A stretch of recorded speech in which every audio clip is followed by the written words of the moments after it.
Oh, I do apologize. Am I disturbing you? No, please. Do come in, Mrs. My name is Miss Alice de Bouvier. I'm Mr. Holmes' new neighbor. Oh, I didn't have the pleasure to...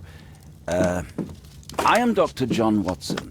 Could we provide you with any assistance? Oh, she is not the concern, Watson. I'm... Then, what is this about? That child standing sniffling behind her. Get rid of him, Watson. But he is shivering with cold. And he is upset. What happened to him? Little Tom knocked at the wrong door. Oh, for crying out loud. Oh, boy, come in. Warm yourself by the fire. Can I offer you a cup of tea, Miss de Bouvier? Well, It is not as though we are disturbing you-know-who. Are we? I suppose not. Since you are our new neighbor, it is perhaps better that you know what he's like. You're starting to worry me. Well, Mr. Holmes is relapsing. This illness that he has seizes him when he finds himself with nothing to do. He becomes completely asocial. And alas, this is a very difficult, medically incurable case. Now, this must stay between us. Of course, I understand. How very sad. But there is a cure, if only a temporary one. A thrilling inquiry. Most certainly. If he refuses this one, then his condition will worsen. Oh, I am still here, you know. I didn't fall out of the window. Very well, then. Thank you, miss.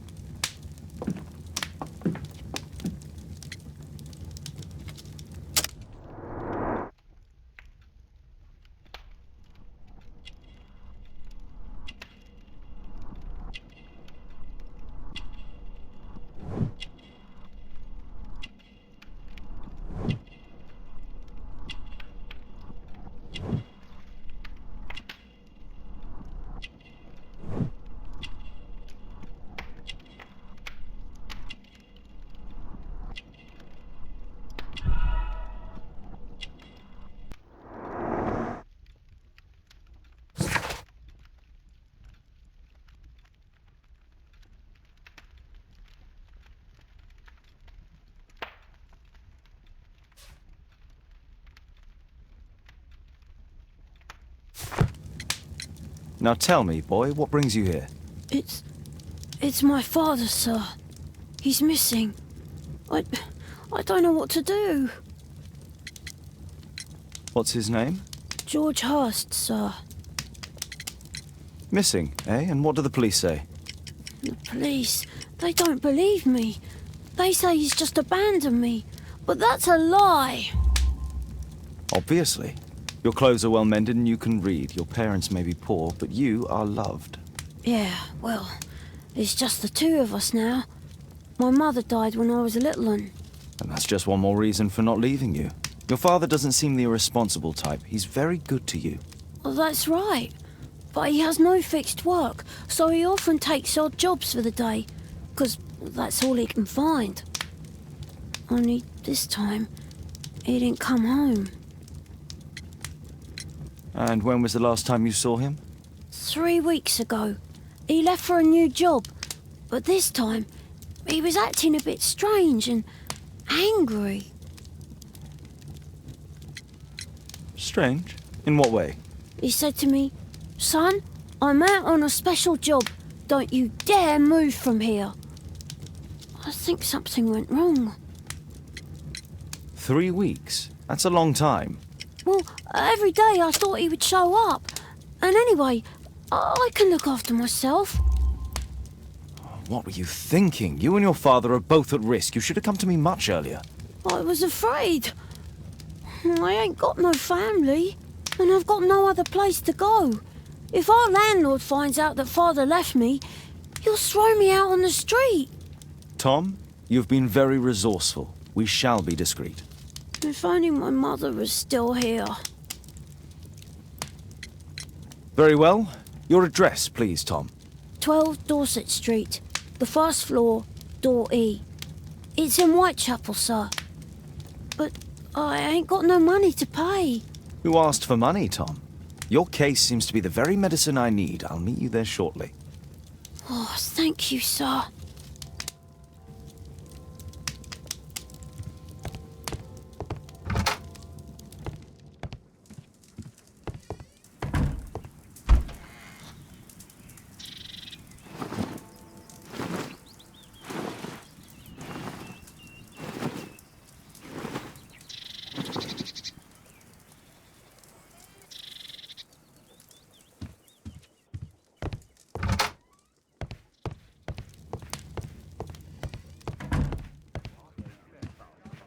Poor child. Holmes, you should help him. Brave Toby, the best nose in the British Empire.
These streets are too narrow for the cab. I'll have to walk.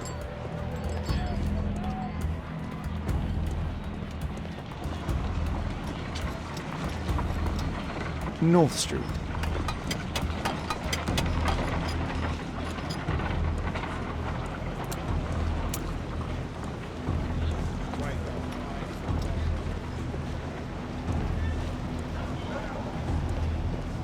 Dorset Street.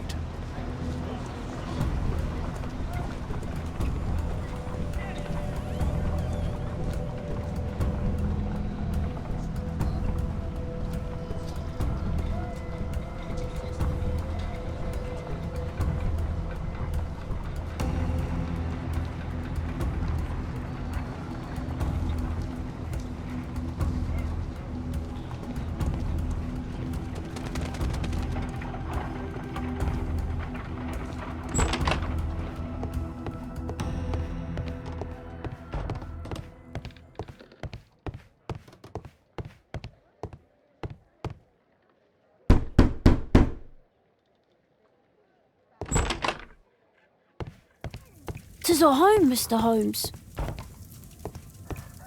Please, sir, find my father."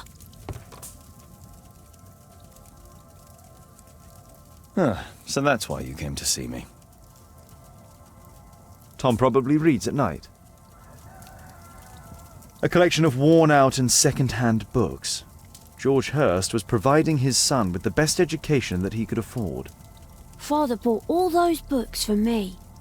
He didn't tell me, but I know that he pawned his coat for them.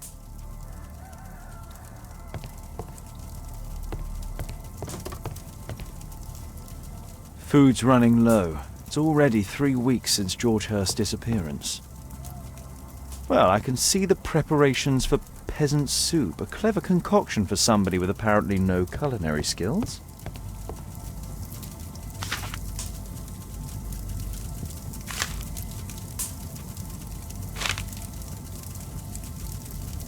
Hurst covered his bills ahead of time, thus providing Tom with security and sustenance. My mother, sir. She died when I was very young.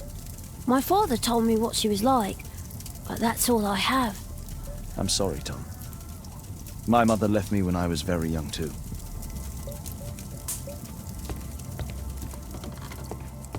The roof leaks all the time. Father used to fix it. George Hurst's work was varied. He was evidently a hard-working and valuable hand. Old clothes, soiled and worn.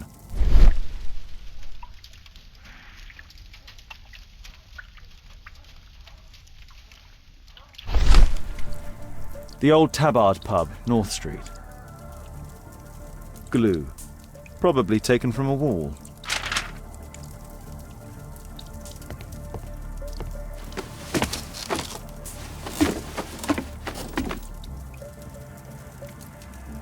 It's too dark. I can't see anything.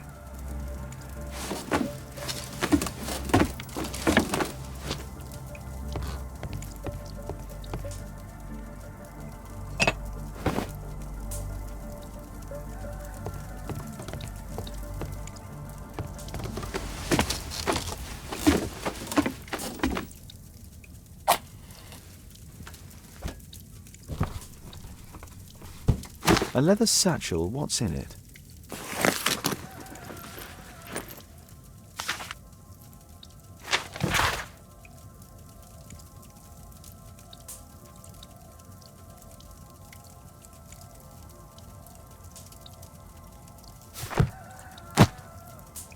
Just some old things.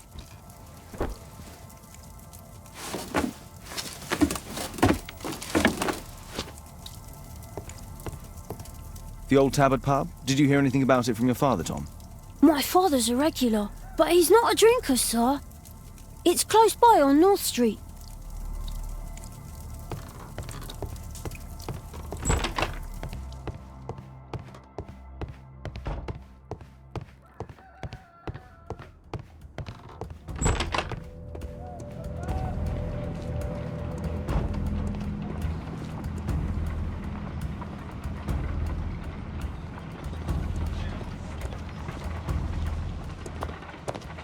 Good day, Mr. Holmes. Well, if it isn't young Wiggins. And I see you found yourself a job. If you can call it that. I hate it. But if you've got any proper work for me... I just might be in need of your assistance later. Wait here.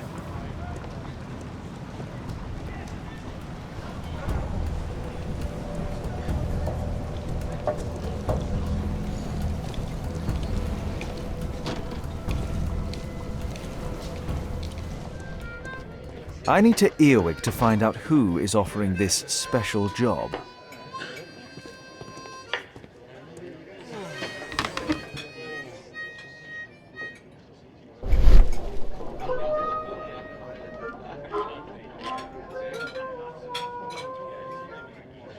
No. That fellow who's offering the special jobs, he never drinks alcohol.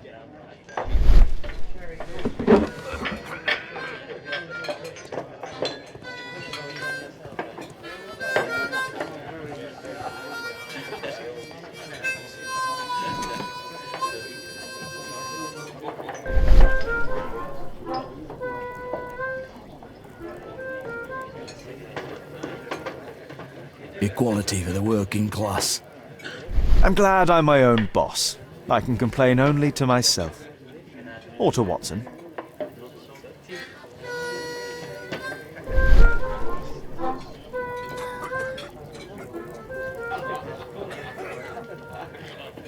The man who's offering that special job has a proper set of mutton chop whiskers.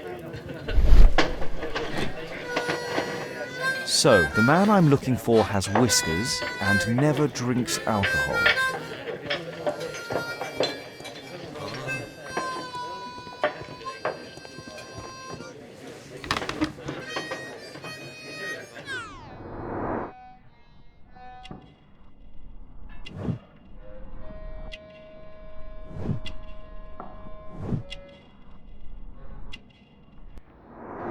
This must be the man that I'm looking for.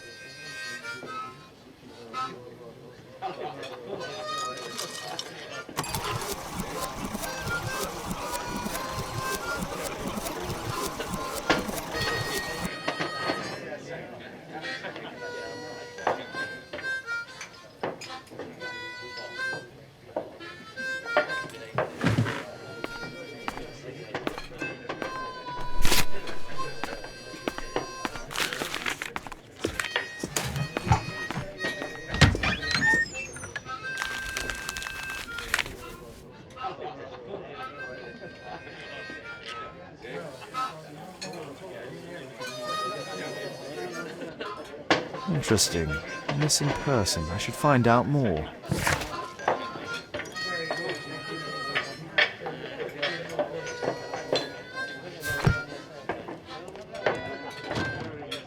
The longer the picket line...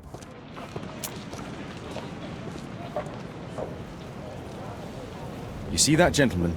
I need you to follow him and report back to me.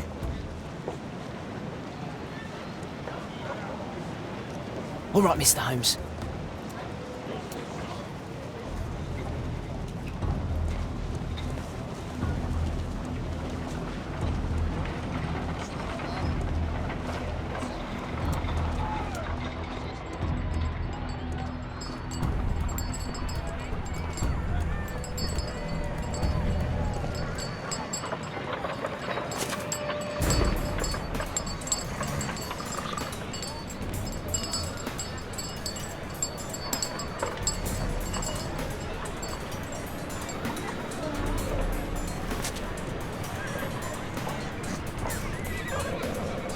Whitechapel never changes. Dirt and beggars everywhere.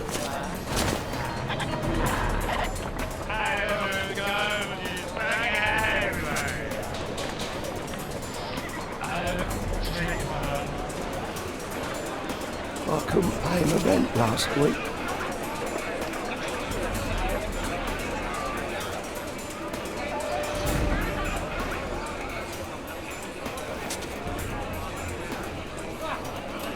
Pumpkin! Cabbage! Cheap!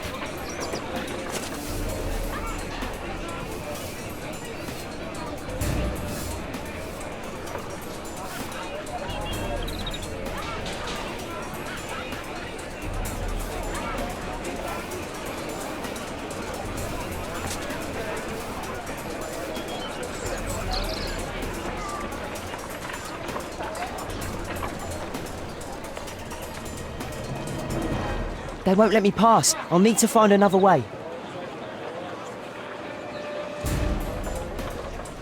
Rich folk feed meat to their dogs. I can't even remember what meat tastes. Living costs are too much these days. My son has to work down the sewers. He's only 7.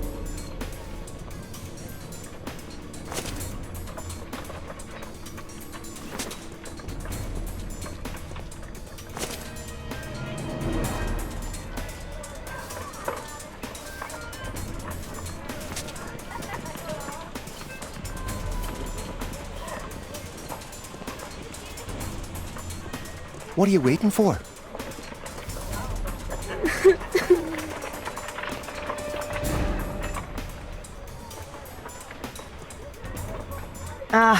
Boys from the Bruisers gang.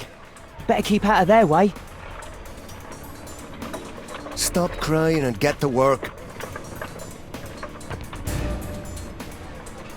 I'll be able to continue the chase if I climb up the chimney, but it's dangerous. Stupid kid! Please, you don't have to beat him. I'll do it. I'll clean the chimney. Go on then.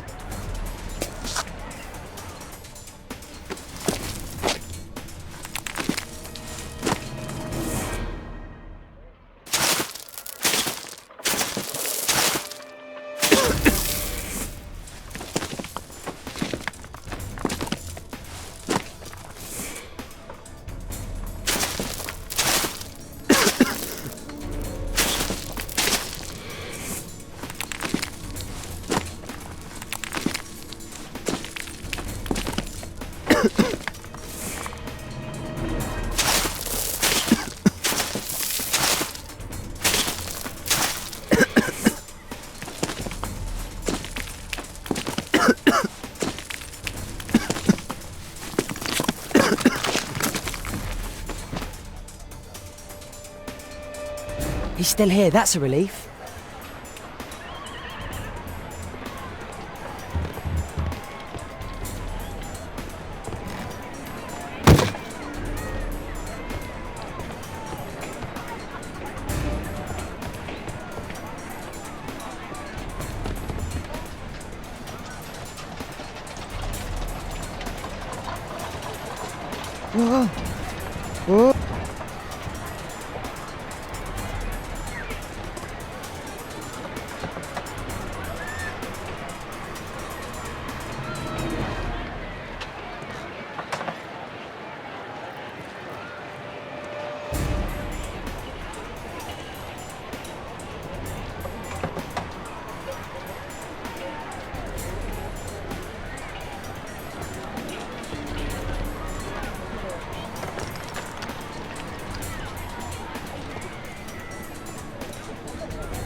on.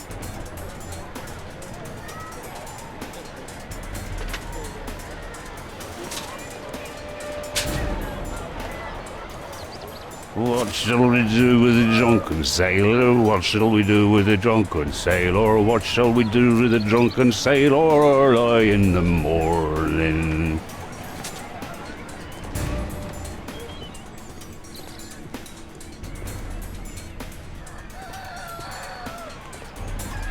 Oi, what are you doing in my garden?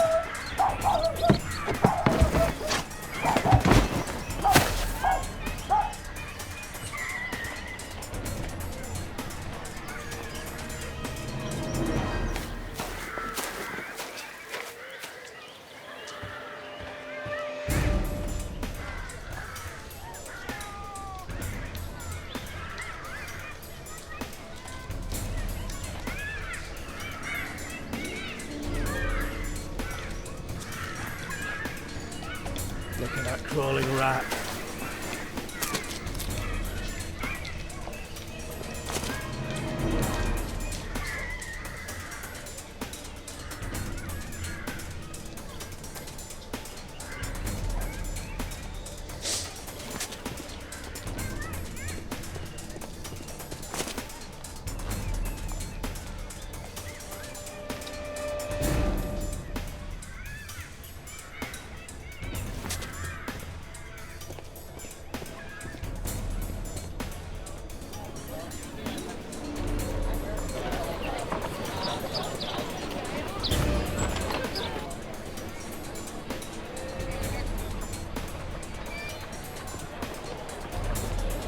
I know that boy.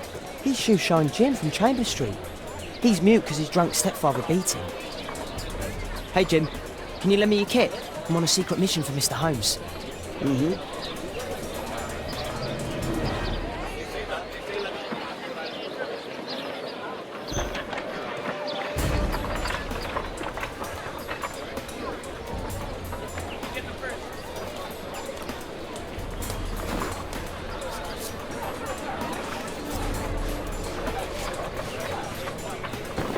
Now this shoe needs some polish.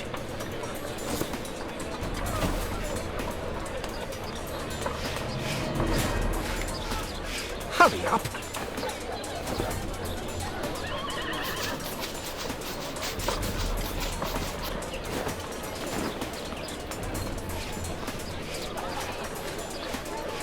Here's your reward, you little toad. Thank you, sir.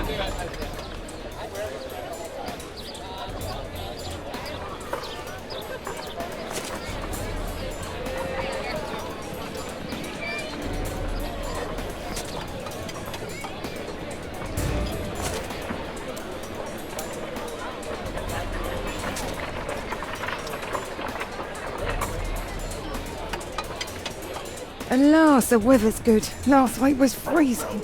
I'm praying it doesn't get cold again. I've no money for coal.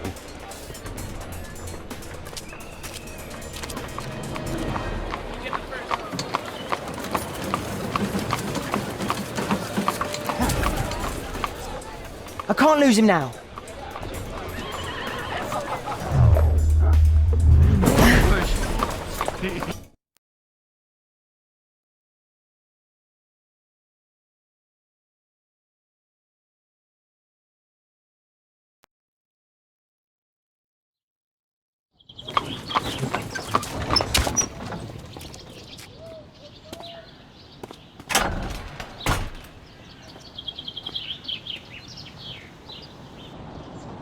Interesting. What's going on in the yard? Locked.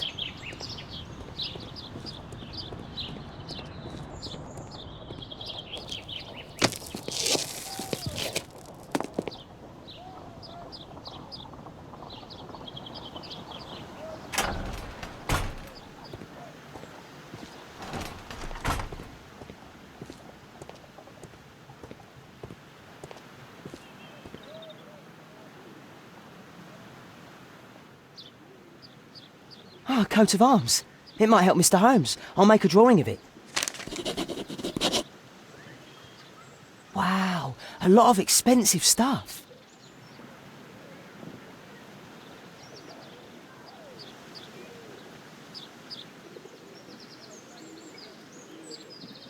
I can't see what's inside.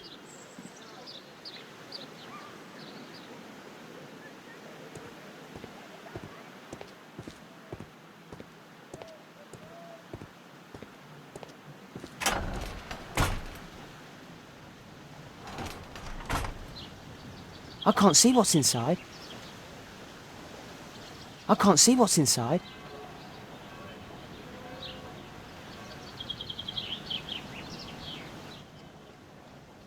Do only 2 people live here? I wish one was me. Bags of food. I like this house. Time to report to Mr. Holmes. Let's get outside before I get caught.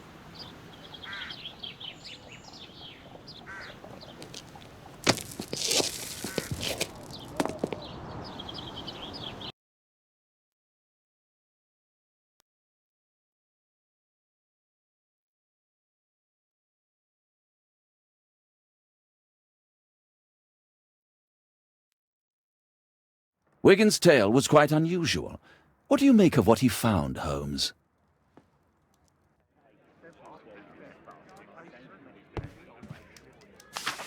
Wiggins did a good job.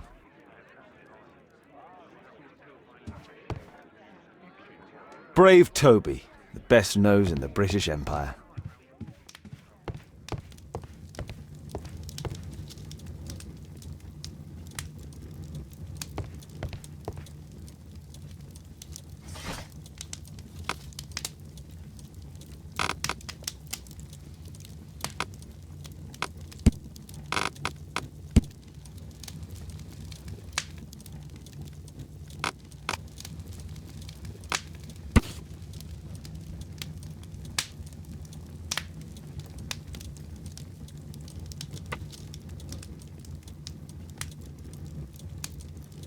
Here it is. So this man could be Lord Marsh. Huh. A lord who hangs around in a public house. Let's pay a visit to Lord Marsh. We'll pretend that we're interested in his charitable activities.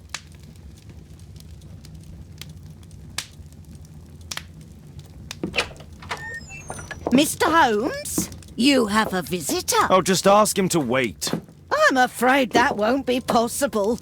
This young lady refuses to wait for anything. What? Father! Caitlin! Miss Caitlin's boarding school was flooded. Everyone was sent home. As if it could smell any mustier. My word, how is it possible that you have grown up so fast? You'll be staying. Wherever will we put you? Holmes, I'll give her my room, of course. What do you have to say, Kate? You're on a new case. A respectable lady who's being blackmailed? Or is it a love story between a prince and a suffragist? However did you guess? You will tell me, won't you, Father?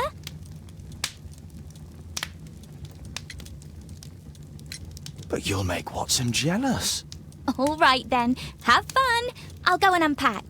Will you help me, Mrs. Hudson?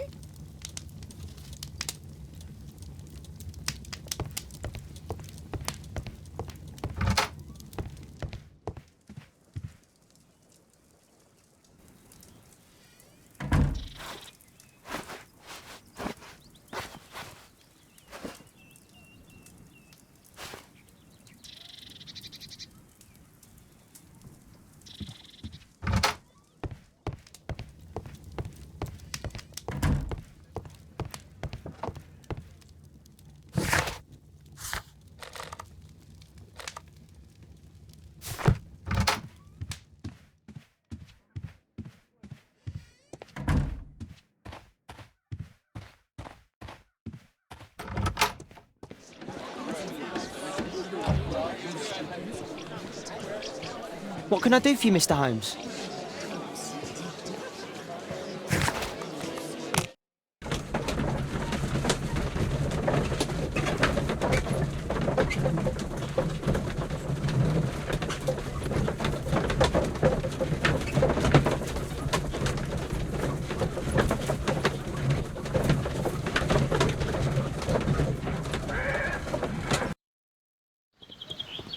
Holmes, about Caitlin. Yes? She has grown up, hasn't she? Don't you think it's time to tell her? To tell her what, Watson? Well, about her father. Never. Absolutely never. Do you hear me? Holmes, you were responsible for the death of her father. You owe her the truth. She is old enough now. I would lose her. Can't you see that? She must never know, Watson. Is that clear? Holmes. It won't and can't happen.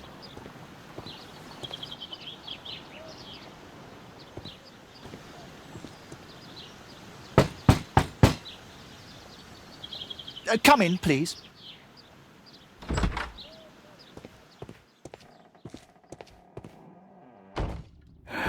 Good day, gentlemen. Welcome to my home. How may I help you? Good day to you, Lord Marsh. My name is Sherlock Holmes, and this is my friend and colleague, Dr. Watson.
I hope we're not disturbing you. You are with your physician? Yes, this is Dr. Reuben Fisher. But no, please, I'm intrigued by your visit, Mr. Holmes. I'm glad to hear it. The last thing I'd wish is to upset the patient. Lord Marsh, can I just say that I admire all of your efforts in assisting the poor of London? Yes. It is a war that we must fight, on our streets and now too from my home. You must surely have noticed those bags full of items, clothing and books for the unfortunate. That is inspirational. At my own humble level, I too try my best to support those in need. I thought perhaps that I could be of some assistance? I don't see why not. I already have the valuable assistance of Dr. Fisher, who happens to be my personal physician. It's curious. Your face seems familiar to me, Doctor. Oddly, I'm associating it with Whitechapel?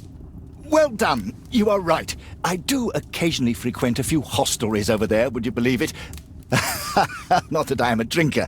But there, dressed as a working man, I can approach the other fellows to see if they might be interested in a special job. A special job? May I ask what you're referring to? Certainly. Since Lord Marsh began his special education program in 1889, he foresaw that such people would need an occupation of some kind. And so, with or without education, we propose these opportunities to work with Lord Marsh. It offers the less fortunate a chance to help make London a better place.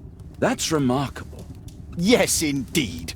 In order to truly see, one requires vision, yes, but also insight, and Lord Marsh has believed this since he was a child. Oh, Dr. Fisher makes it all sound so romantic. Let's close this topic. Forgive me, Lord Marsh. You're looking very pale. Might I offer Dr. Watson's assistance? That is kind of you, but I feel confident that I can provide Lord Marsh with the care that he requires. How long have you been like this, my lord? I'm fine, Dr. Watson. Don't fuss. It's only influenza. I'll be better in a few days. I can feel it already. In that case, why are you taking such powerful painkillers? Excuse me, what do you mean?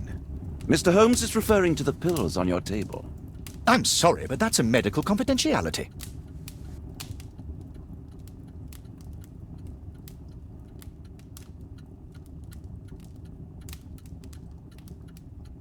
Lord Marsh, hunting with his friends. Ah, my dear comrades, Lord Collins and Lord Harrington. If it wasn't for this godforsaken English malady, I'd be with those rapscallions right now. All in due time, my lord. Last year, 3 orphans were put through medical college. Thanks to Lord Marsh and the special education program, a great many poor people will have a second chance in life.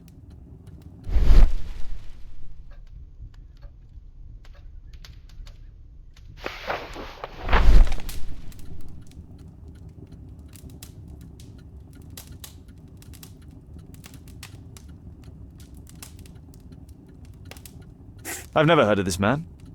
I've never heard of this man. John Strobridge. I've seen this name before. It was on a missing persons poster. I can't quite work it out. Do you have any idea as to the number of people who might owe you their lives? Oh, don't embarrass me, Mr. Holmes. But indeed, these people have become like a family to me. That would be a fairly large family, I imagine. Yes, the list would be longer than any of your short stories. As for how large, well, Fisher is the one who keeps record. Might we take a glance at the list? I regret that is impossible. It is confidential. I stand firm upon that point, Mr. Holmes. I quite understand. We'll most certainly send a donation towards your educational program. I shall take my leave then. I thank you both, and I wish you all the very best, gentlemen. Likewise, Mr. Holmes. A provision dealing with the paupers of Whitechapel. I've never seen so many provisions for the poor, and certainly not in a lord's house. It appears that Lord Marsh spent a great deal of his money on aiding the poor. Aid for the paupers of Lambeth Workhouse. Humanitarian aid for an orphanage.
Holmes, we need to help poor Tom.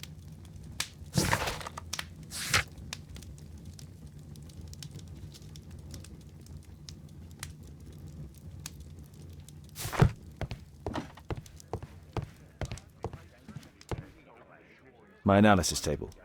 It's useful for my work. Brave Toby, the best nose in the British Empire.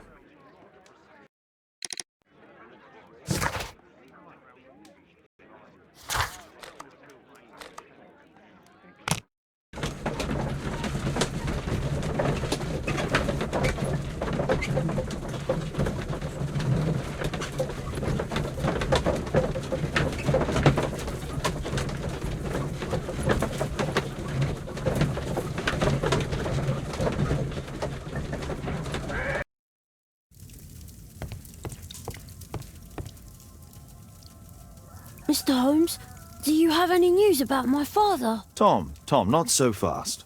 I wanted to ask you if you remember your father mentioning anything about a special education program. An education program?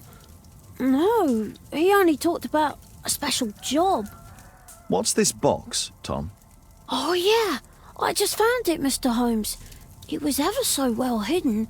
I've no idea why. Well done, my boy. It could prove very helpful.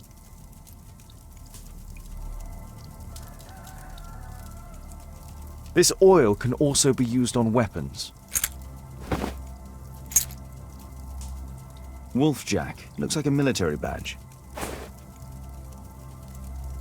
A ramrod to clean a rifle. Tom, does your father own a rifle? A rifle? No. If he had, he would have shown it me. I'm sure that he wouldn't have shown it you. I need to find this rifle.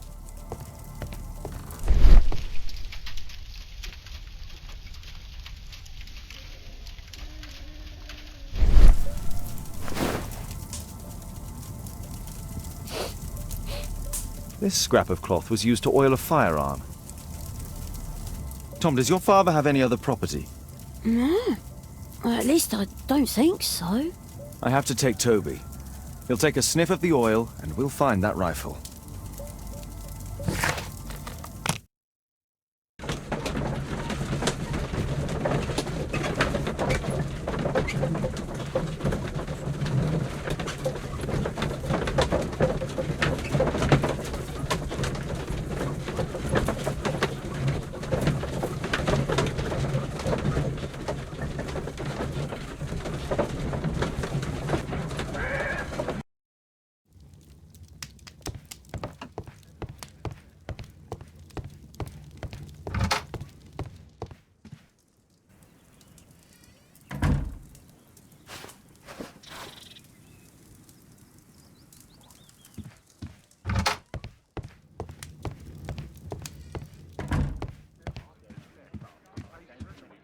Come on, Toby. It's time for you to earn your keep.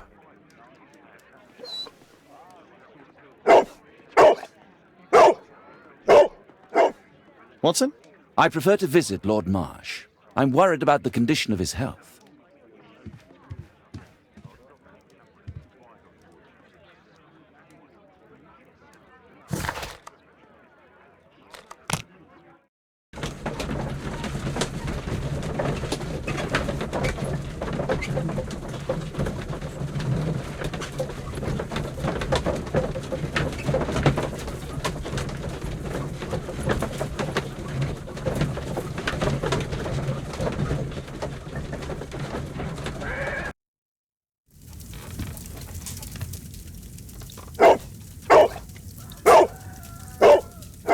Search, Toby, search.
It's only a garden shed. Let's go on.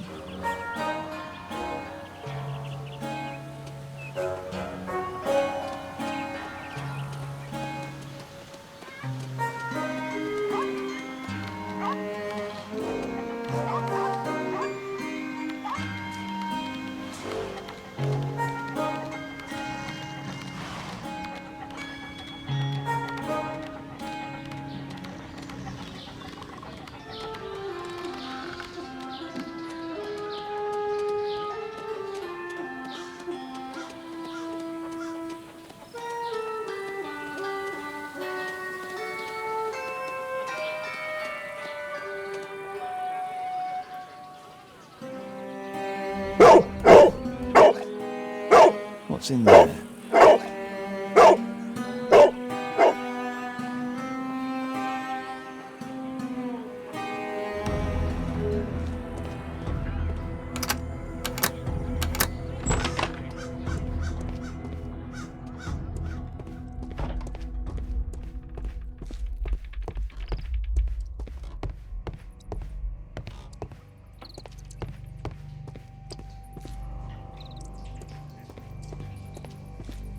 Nothing that could interest me.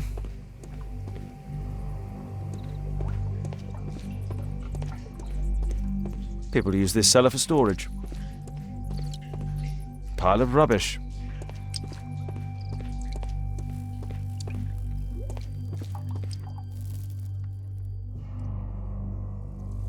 It's not here.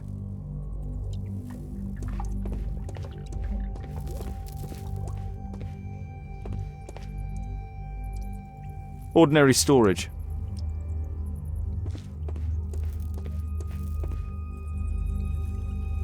Just rubbish. Tom's photograph. Let's try to get inside.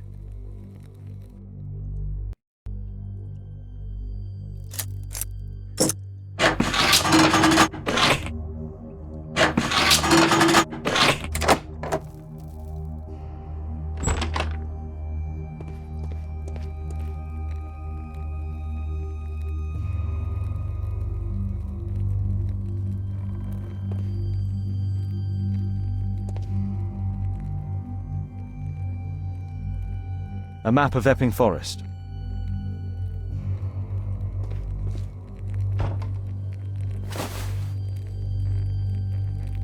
This case must have been full of cartridges.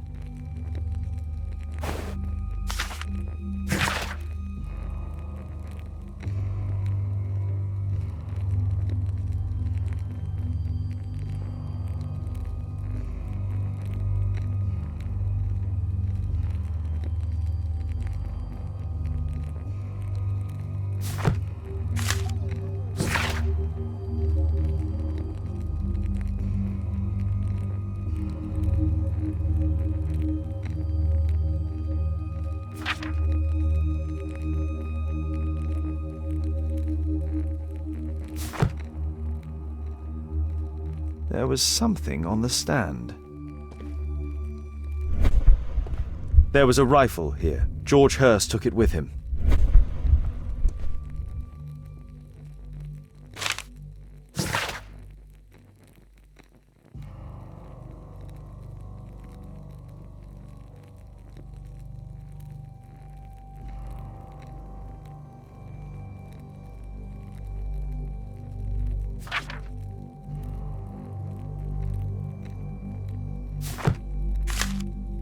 News clippings on Lords in the education program. Why are they here?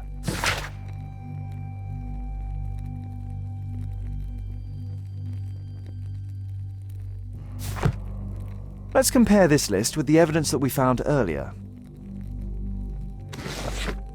This is the list of selected participants for October's special education program. According to this poster, John Strobridge is missing.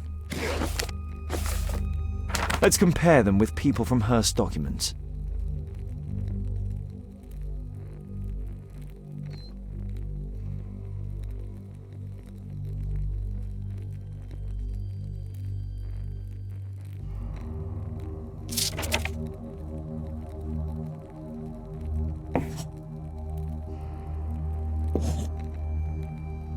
This man appears in both documents.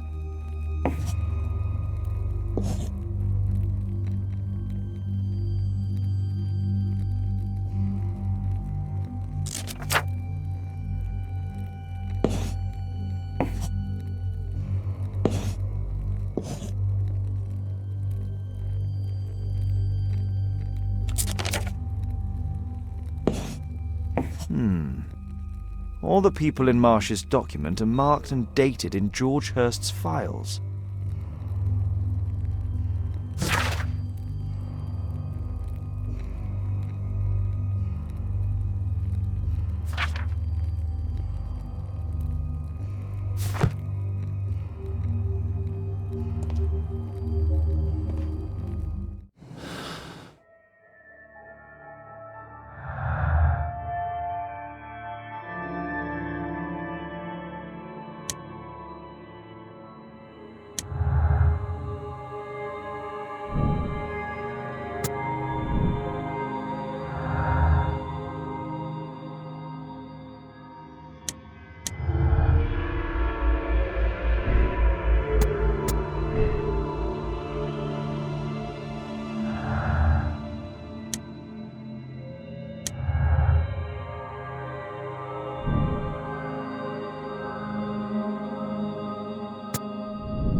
Holmes, what are you doing here? What are you planning? A mission of my own. You must play the role of the conscientious doctor while I sneak inside Marsh's house. That's the only way of helping little Tom.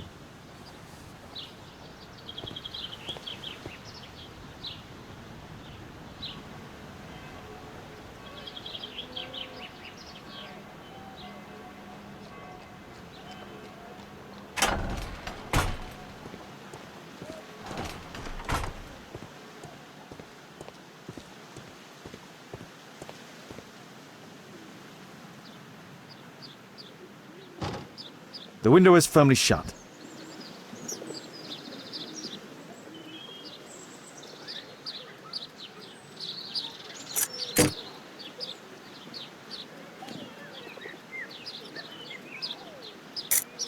There's no space for this lockpick.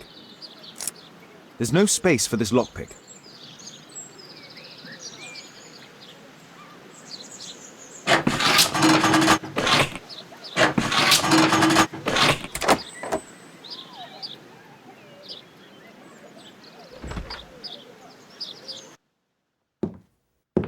How can I help you? I came to visit Lord Marsh. What for? I would very much like to see Lord Marsh, if you please.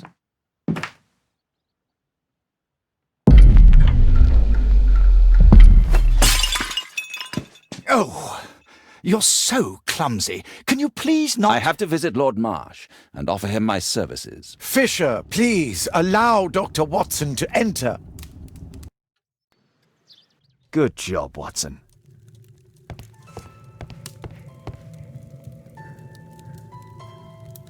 Lord Marsh is a keen hunter.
Let's see how hard to crack this safe is. Doctor, it appears that you were impatient to pay me another visit. Indeed. Will you allow me to examine you? A second opinion, so that the great Lord Marsh does not become the late Lord Marsh. Well, since you put it that way, very well. Shall I retire to your office, Lord Marsh? No, please, Doctor. I insist that you stay. I shall need your assistance. Will you break anything else? I'll try my best.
November 7th. This means that the meeting is planned for today.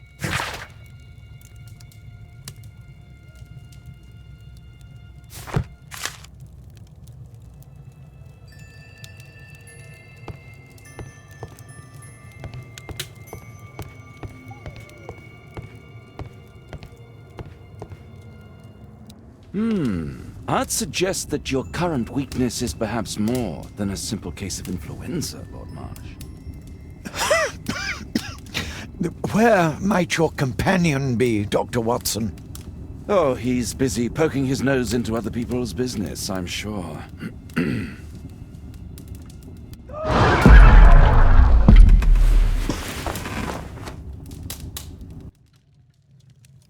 My lord, I'm sorry to interrupt, but I must remind you about your meeting. Is it already time?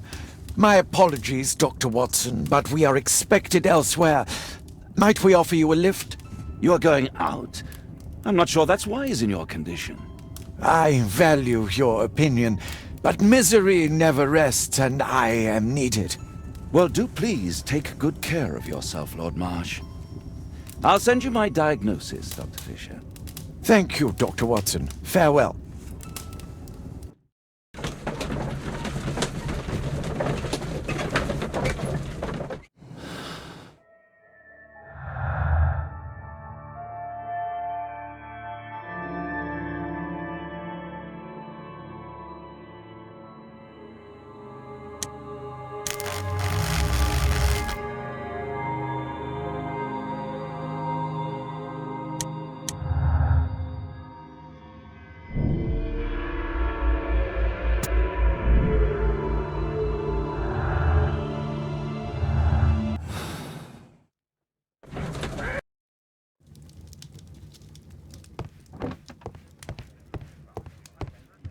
Watson, what are you doing at my table? I just need to check one thing about Lord Marsh. My intuition tells me that Lord Marsh is hiding something about his disease. His cough, in addition to his fever and his usage of strong painkillers, leads me to believe that he is seriously ill. Let's study it more closely. Sputum with tiny drops of blood. I could take a sample and examine it under the microscope. I need to take a sample of it using the glass rod.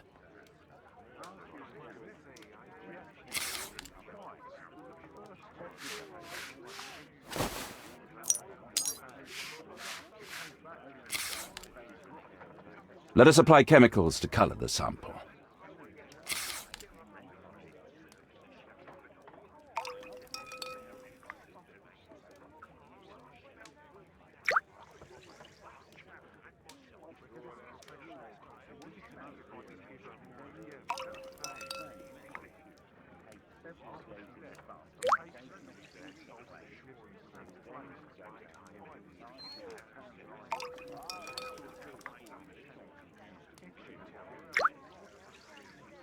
Now, let's examine the colored sample under the microscope.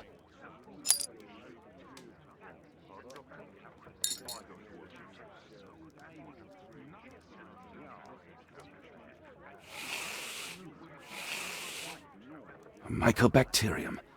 It appears that Lord Marsh is seriously ill. Holmes, this is no longer a laughing matter. It is just as I feared. Lord Marsh is suffering from tuberculosis. You don't say. Yes, I do say. And Holmes, he will die if he is not transferred to a sanatorium as soon as possible.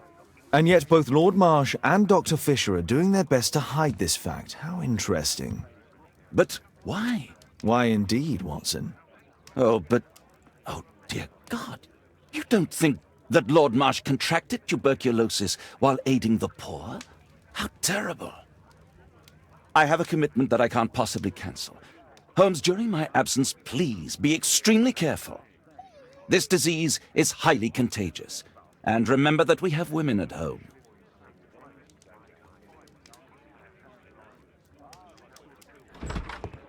Thank you, Miss Alice. Until later. I'll see you soon, Caitlin. Where have you been? Our neighbour lent me a book. She is so kind. I think she likes you.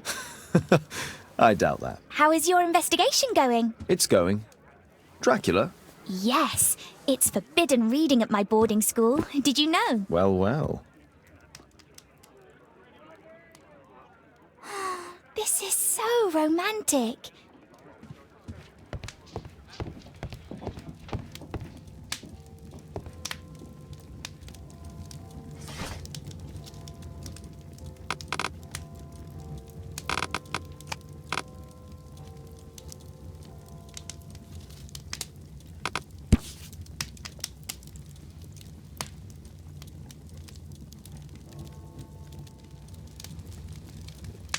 Here it is.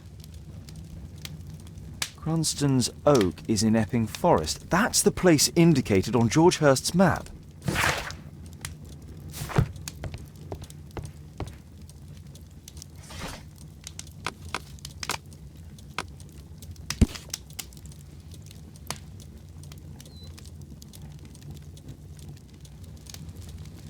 Here it is.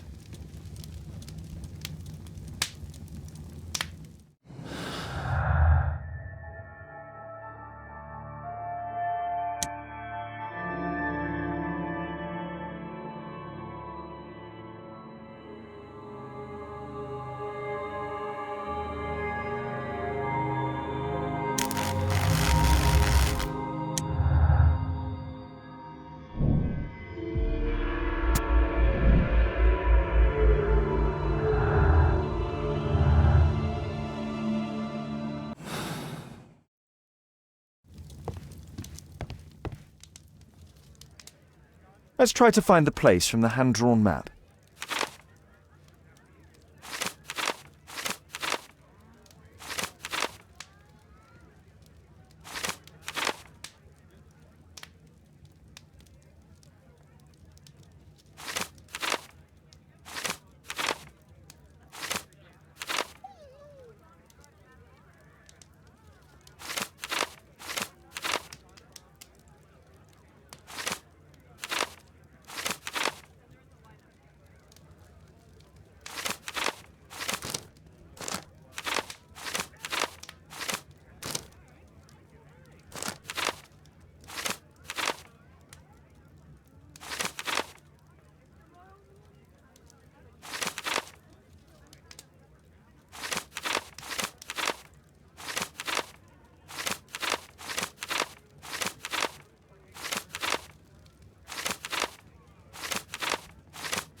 Here it is. Drat. I'll need to hurry if I want to find out what's going on at the forest. Father, that boy Wiggins, does he come here very often? He helps occasionally in some of my cases. Why do you ask? I'd like to talk to him. Talk to him? Father, back at school there are only girls to talk to, and they are so boring. I'm sure Wiggins has lots of exciting stories to tell about his life in London. It would be so romantic.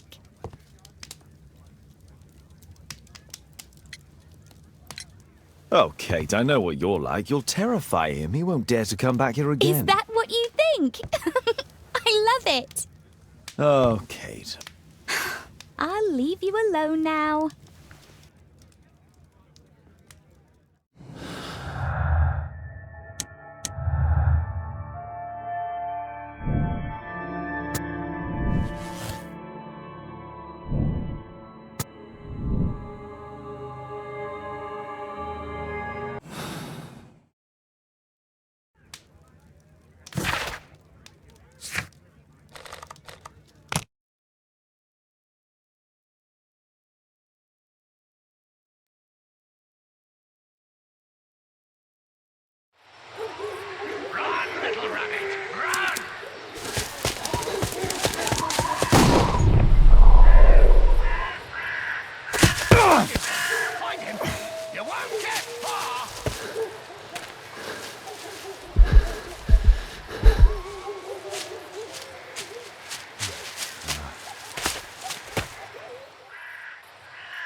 Let's see how long you can stay alive!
is he? He was poor. This man was killed recently. The body is still warm. Find him, boys! Find him!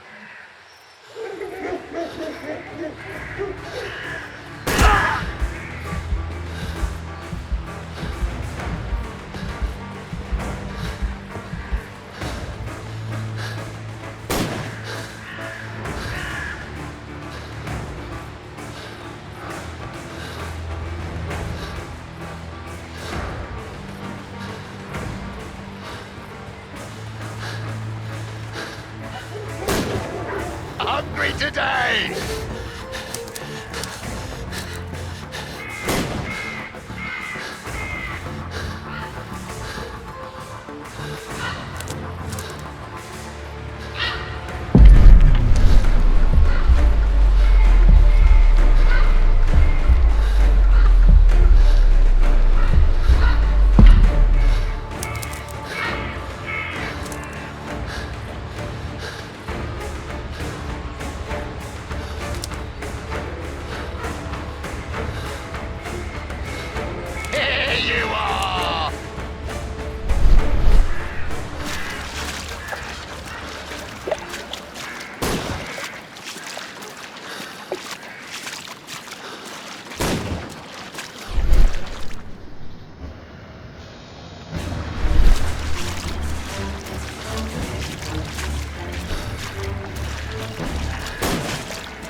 You won't get far!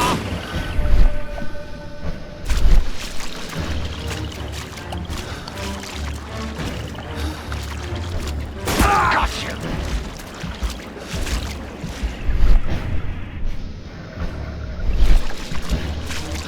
Don't worry, no one's going to find your body!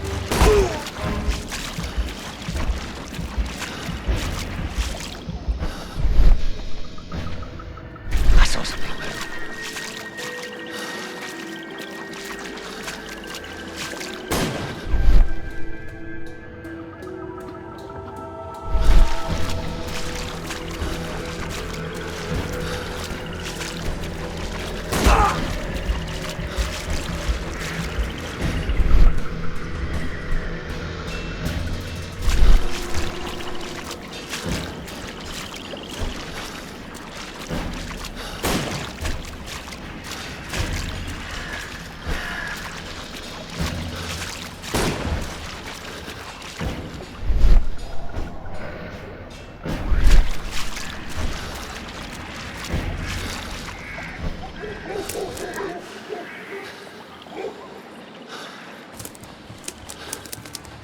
I'm following your tracks!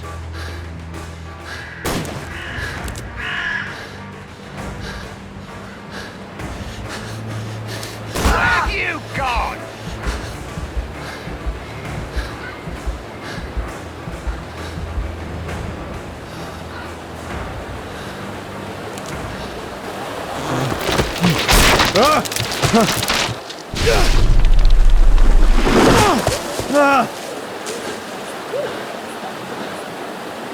You won't get far!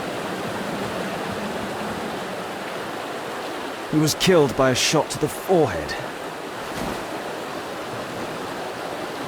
My God, it's Lord Harrington's body. My health is deteriorating. I need to dress my wound.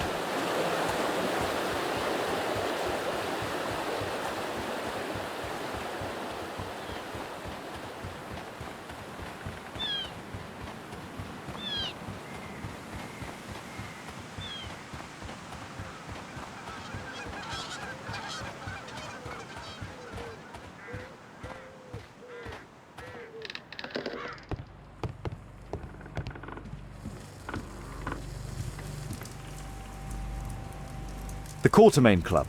This must be Lord Marsh's cabin. This will help to dress my wound. Someone's coming, I better hide.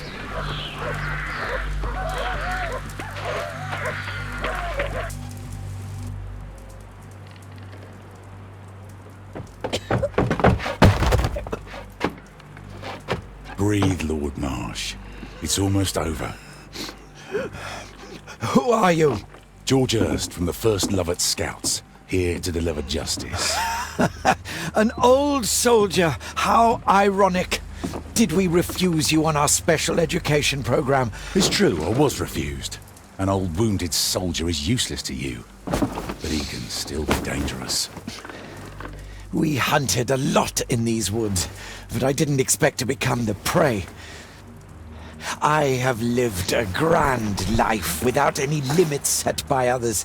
I will die a happy man, so you won't see me begging you, festering wretch.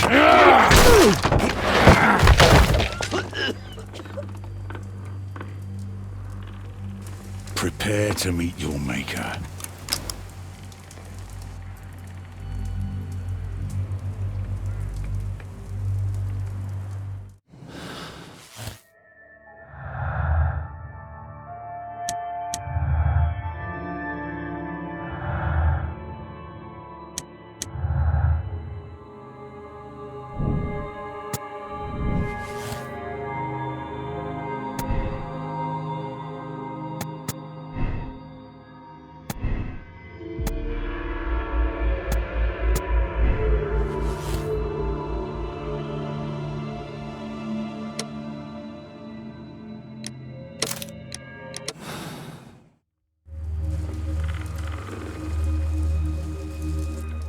George, lower your rifle, please, for Tom's sake. Holmes! My, an almost worthy opponent. Tom? My Tom? If you've endangered my lad in any way, you will pay dearly. I assure you that Tom is safe in London with a well-trusted friend. And now, it's time to end this. By all means. George Hurst, your bloodlust ends today. You should have been apprehended weeks ago, before you killed Strobridge out of jealousy. Drop your gun. You may have wounded me, but I won't miss you. If I ever had you in my aim, I wouldn't have merely wounded you. Oh, the best detective in England. Detective, take a look here.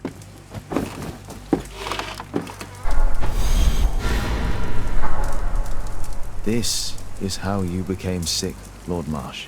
The beheading of your victims who were suffering from tuberculosis was what infected you. Poetic justice. I was wrong. The best detective in England. Enough! You'll die here, Lord Marsh, and you'll die slowly.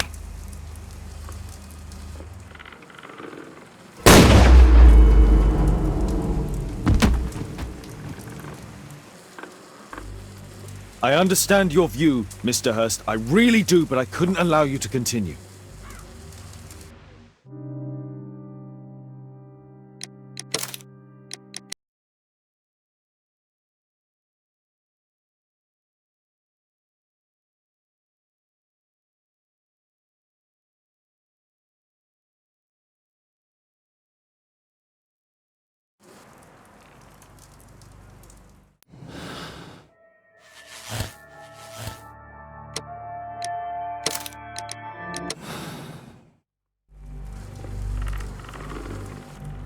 George, lower your rifle, please, for Tom's sake. Holmes! My, an almost worthy opponent. Tom? My Tom?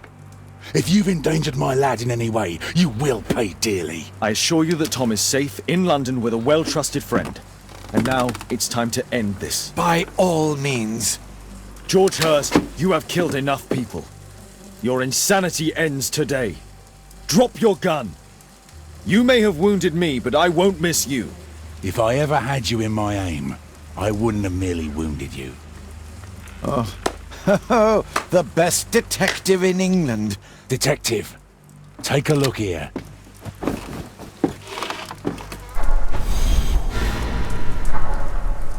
This is how you became sick, Lord Marsh. The beheading of your victims who were suffering from tuberculosis was what infected you.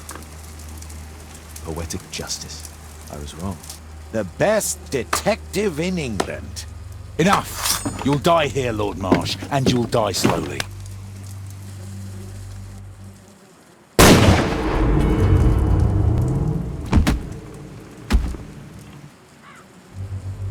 I understand your view, Mr. Hurst, I really do, but I couldn't allow you to continue.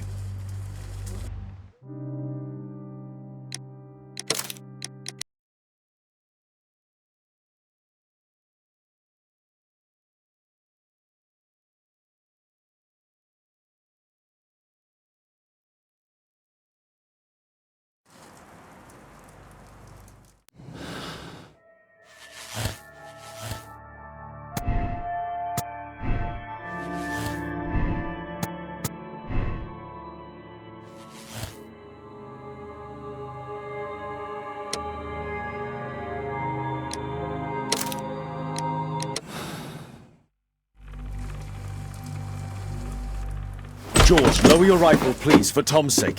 Holmes! My, an almost worthy opponent. Tom? My Tom? If you've endangered my lad in any way, you will pay dearly. I assure you that Tom is safe in London with a well-trusted friend. And now, it's time to end this. By all means. George, listen to me. If you're seeking an apt punishment and vengeance, killing Marsh will give him exactly what he wants. He would die knowing that he had fulfilled his life through his absolute control of it.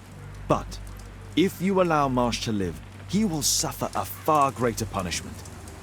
For his ball and chain will be the debilitating tuberculosis.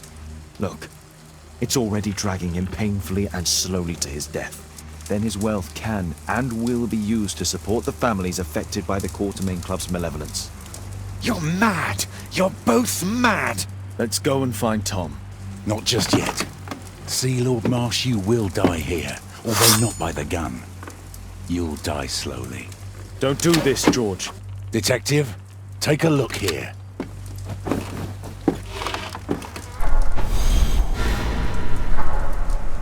This is how you became sick, Lord Marsh.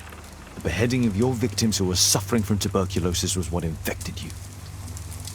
Poetic justice. Holmes, you cannot fully understand why we helped so many and sacrificed a few. But don't let me die like this. Just kill me now.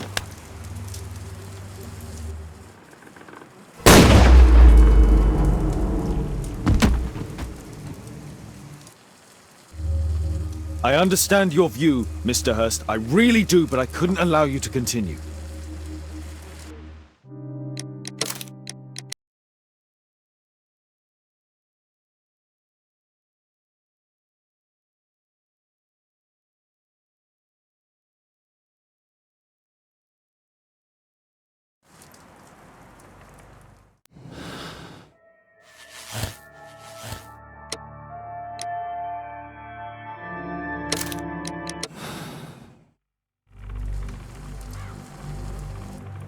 George, lower your rifle, please, for Tom's sake.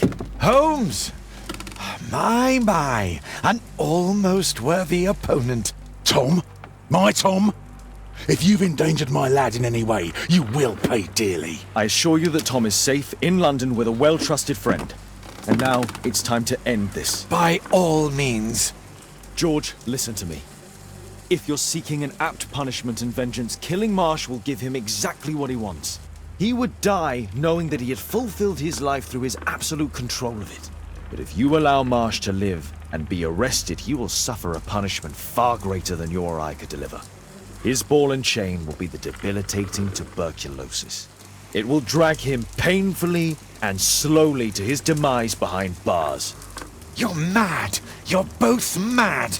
Let's go and find Tom. Not just yet. See, Lord Marsh, you will die here, although not by the gun. You'll die slowly. Don't do this, George. Detective, take a look here.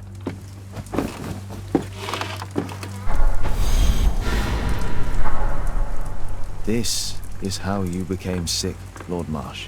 The beheading of your victims who were suffering from tuberculosis was what infected you. Poetic justice. Holmes, you cannot fully understand why we helped so many and sacrificed a few. But don't let me die like this. Just kill me now.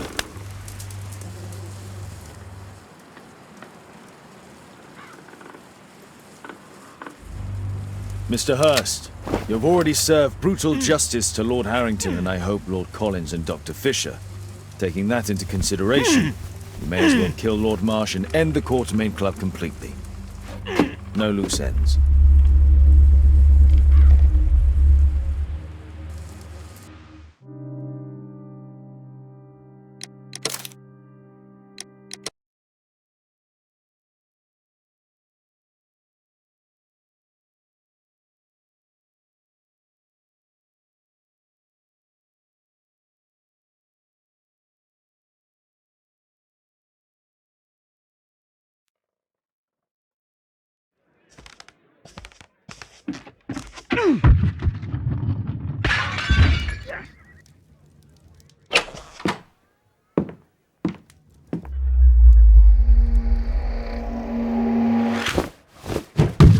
Yes!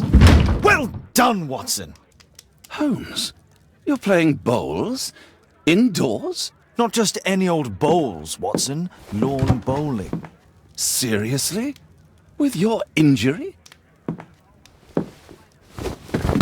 Oh, no. Mrs. Hudson is going to murder you. Well, that's it for now. Time to go. Would you care to join me? You're incorrigible. And where are we going, Holmes? I'm participating in the final stage of the annual tournament held by the London Archaeological Institute's Bowling Club. It's an official invitation. I'll just need to dress suitably and then we can leave.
Holmes, are you really sure you want to wear that?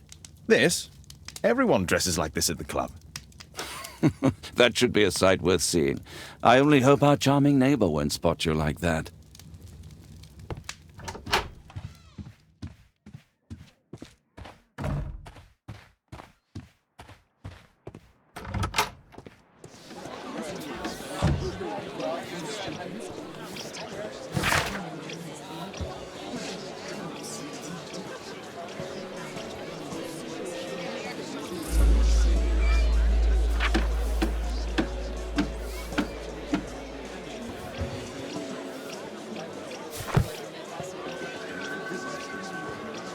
What can I do for you, Mr. Holmes?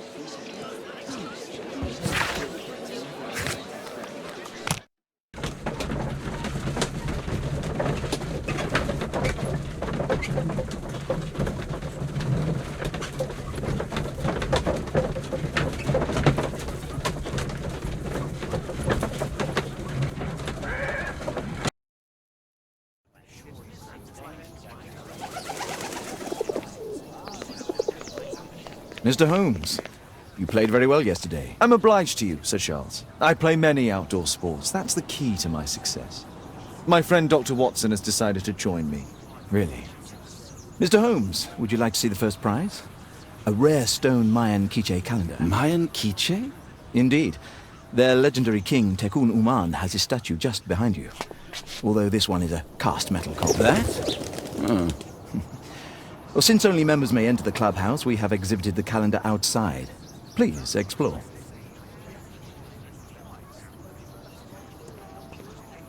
This statue is made of metal.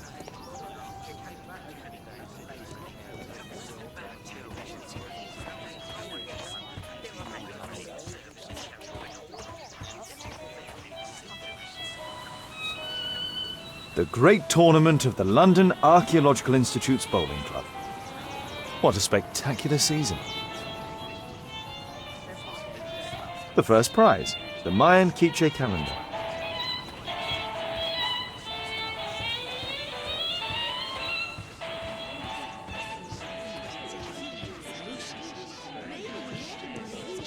This'll keep Watson happy. Mr. Holmes, I'm glad you are my opponent for the final. People call me Arthur the Invincible. So I wish you good luck. Ah, Mr. Holmes, are you ready to begin the final game? Yes, let's start the final.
Congratulations on your game, Mr. Holmes. Exceptional.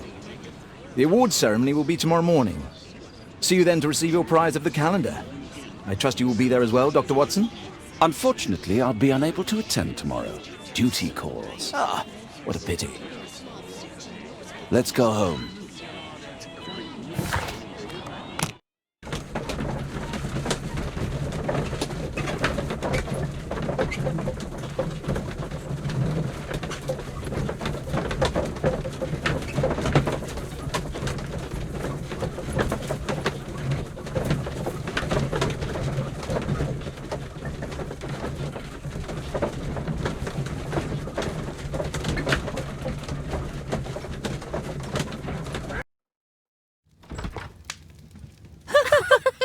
Oh, Daddy! Hello, Mr. Bouvier. Hello, Mr. Holmes. Well, Caitlin? Your costume! Oh, don't you like it? Oh, I do! Caitlin, come on. Show some respect for your father.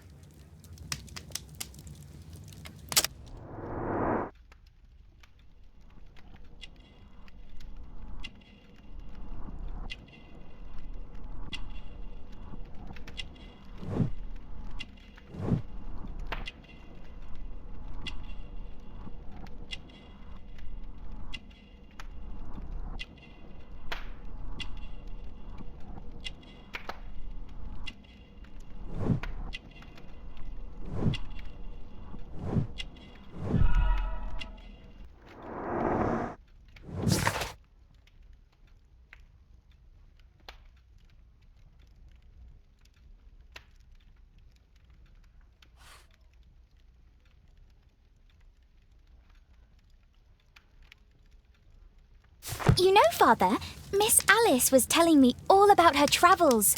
She has already toured the world with her own father. Your daughter is exquisite. And just to think that she was aboard the Orient Express when it was attacked. What a dream. Indeed. She's so creative and imaginative. And that reminds me, would you allow Caitlin to visit me so that she can practice playing the piano?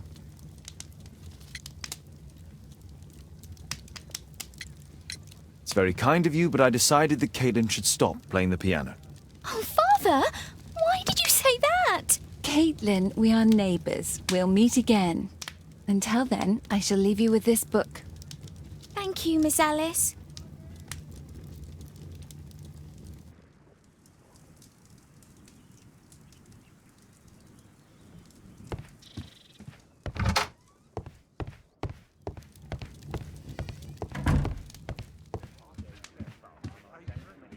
Who chased his own tail again?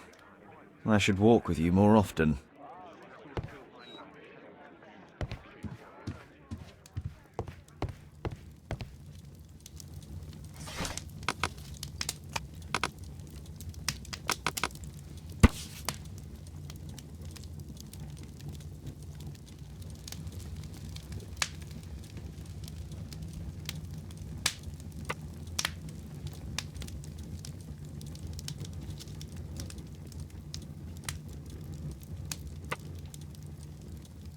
Here it is.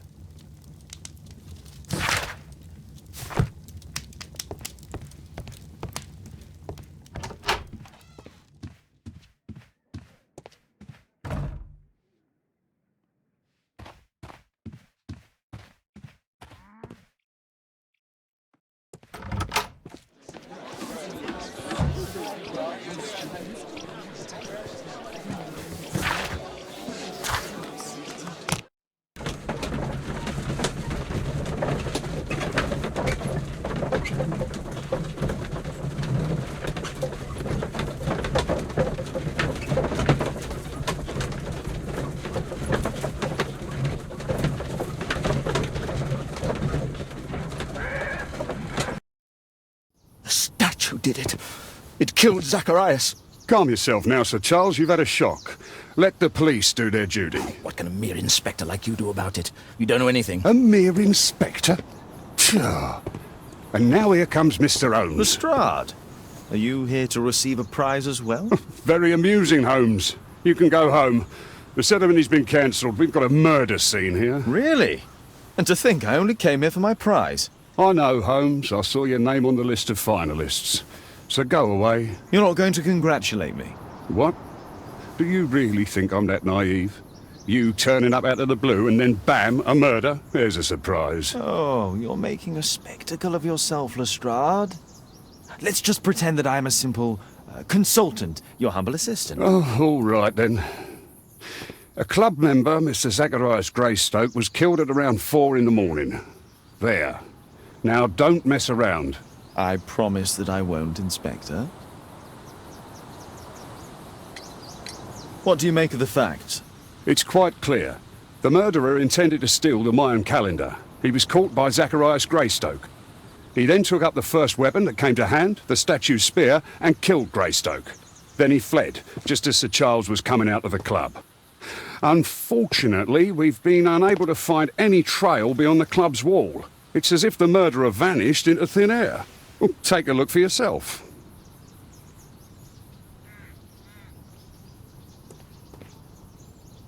The surface is damaged.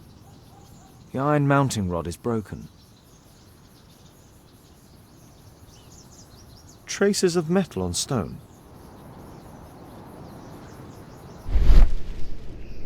Traces of metal on stone. It looks like the statue broke away from its pedestal. A piece of the statue's mounting rod. Pieces from the pedestal.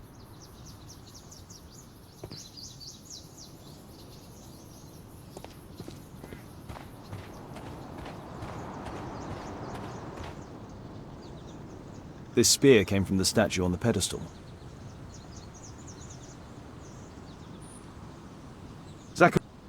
These drawings represent the Mayan symbols.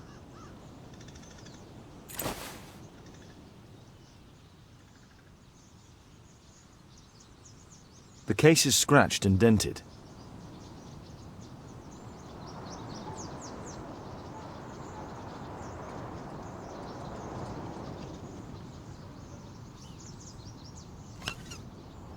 Tissot watch, Swiss, 1855. This watch is valuable and old. It's been through a great deal.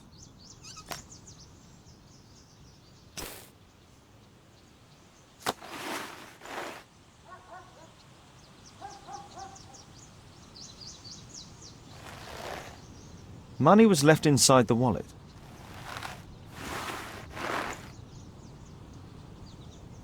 Dry leaves. They make a noise. Zacharias probably walked across them. All valuables were left on the victim.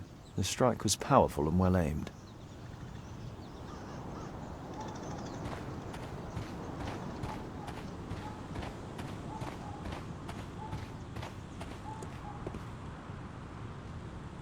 Sir Charles, are you able to tell me in detail what happened? Ah, Mr. Holmes. Well, to prepare for the awards ceremony, I decided to spend the night here at the club. I was sitting alone at my desk when I suddenly heard a loud, metallic sound and a terrible shout. I hurried outside and well, I found the body of Zacharias. And I swear it, I saw the statue of Tekun Uman running away.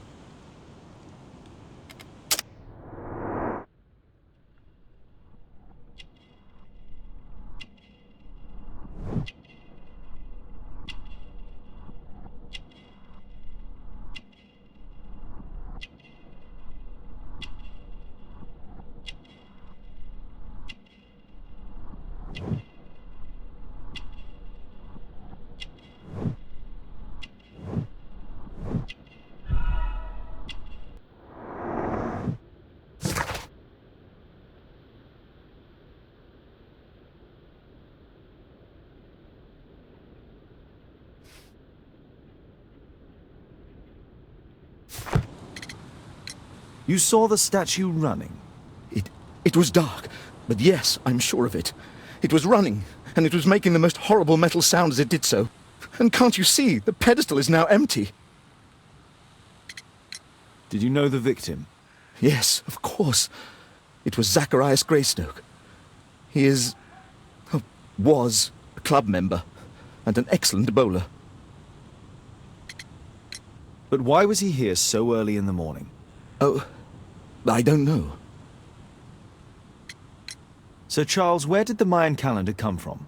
It was donated anonymously.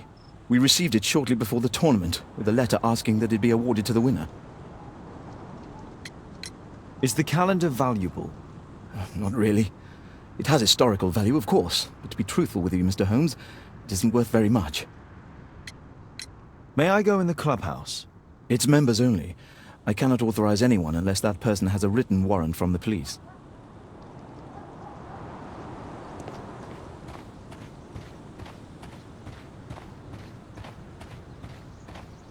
If I believe Lestrade, this Mayan calendar was the reason behind the murder.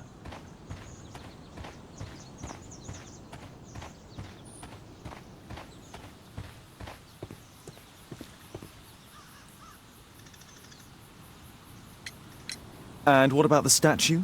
I've no idea yet. I imagine a thief must have taken it somehow. Right, so they were thieves, and they were very well equipped? Yes, must have been. Then there's also Sir Charles's version, but... Please, go on. He said this morning that he was alone at his desk when he heard a shout. He went outside and saw Greystoke lying on the ground and... Believe it or not, he said that there was no one else on the green that night but the statue itself running away. You mean that the statue might have killed the victim? Interesting. Absurd, more like. Besides, it was dark and foggy. So, somewhat like your version, then. Did you search the clubhouse? What for? The murder took place outside.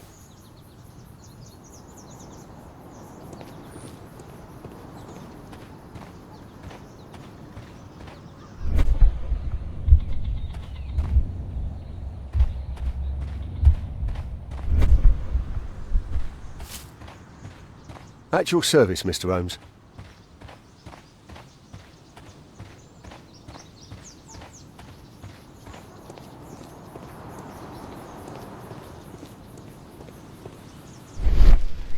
Scratches on the stone.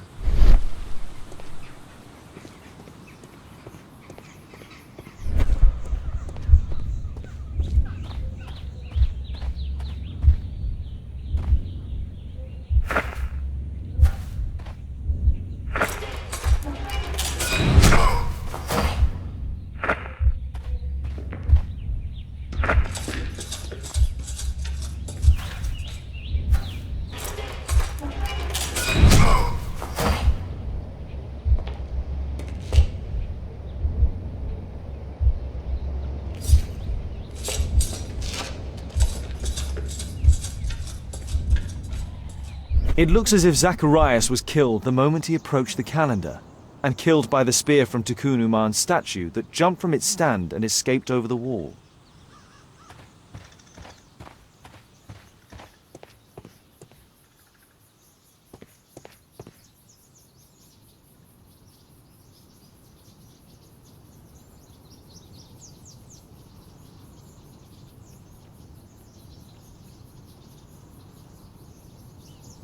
Well, Holmes, your conclusions as my consultant? My conclusions are approximate to Sir Charles's testimony. Oh dear, you think the statue did it? Everything points to the fact that the spear was thrown from the pedestal, and Mr. Greystoke appeared not to notice the killer. Indeed. The journalists will be ecstatic about your version. I would like to examine the victim and take a look at his belongings.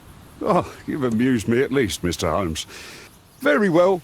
I'll grant you authorization for the examination at Scotland Yard, but nothing more.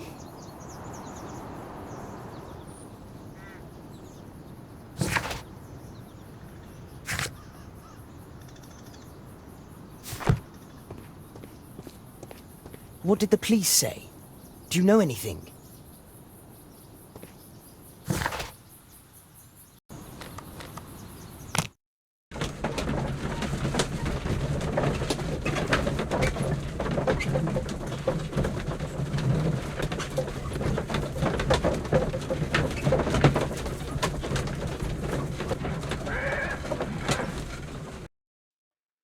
Thank you for coming so quickly, Watson. Lestrade already has the victim's body in the autopsy room. I'm always ready to help anytime, Holmes. Where is this inspector?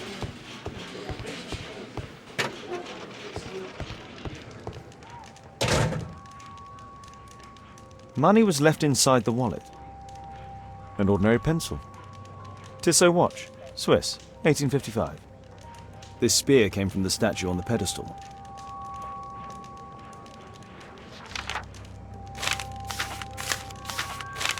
Oh, Zacharias had already translated some symbols.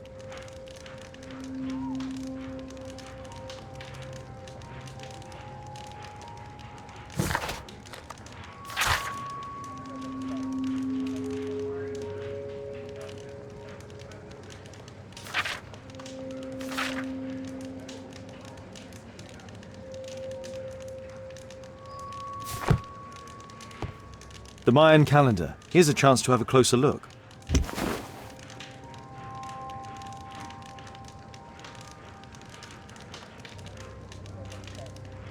Interesting. What are the symbols here? I'll need to redraw them. I could use this dictionary to translate the calendar's glyphs. They are the symbols that were drawn on the Mayan calendar. The papers from Zacharias' folder. They can help us to translate the Mayan message.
Cursed will be anyone who disturbs the sacred temple. They will meet their death by the risen statue.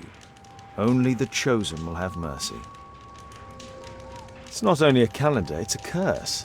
Zacharias Greystoke, a member of the club, was killed as the curse decreed.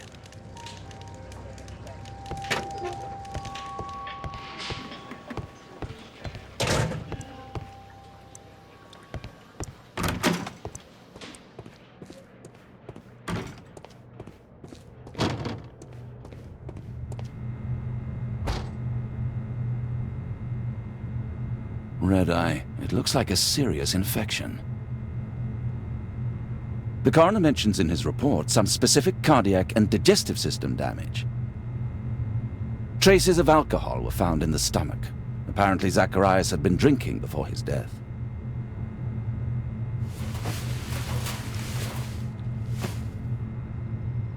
This is where the spear entered the body. The murderer aimed for the heart. These scars are old. It was a powerful throw. The spear pierced right through the body. The weapon must have been thrown by a strong and skilled person.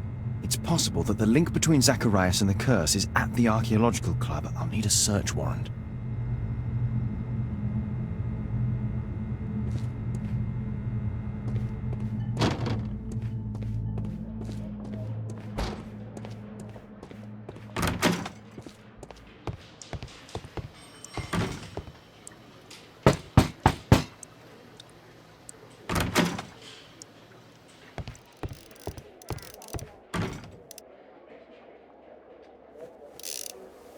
Aren't you supposed to be investigating those cases of yours instead of bothering me? Good day to you too, Inspector. I have a small favor to ask of you, a search warrant to investigate the murder at the club.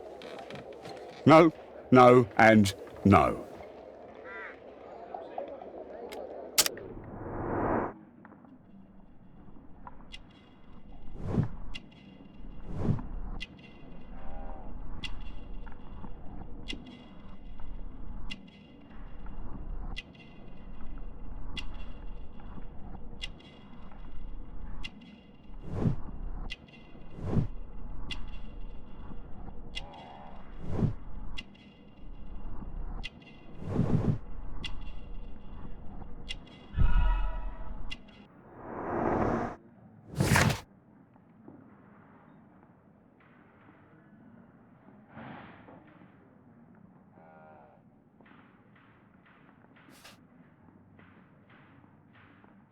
Since I'm without the warrant, I should find something else to do. By the way, do you know if Sir Robin is currently in town? I have no idea. And why on earth should you even think that I might know that? Well, I believe I may have solved a case about, let's say, a salacious inspector. No, it's not what you think. Nothing dishonourable happened. Go on then. Take your warrant. So he refused to give you the search warrant? Oh no, I've got it. I won't need you for a while now, Watson. I'll see you later.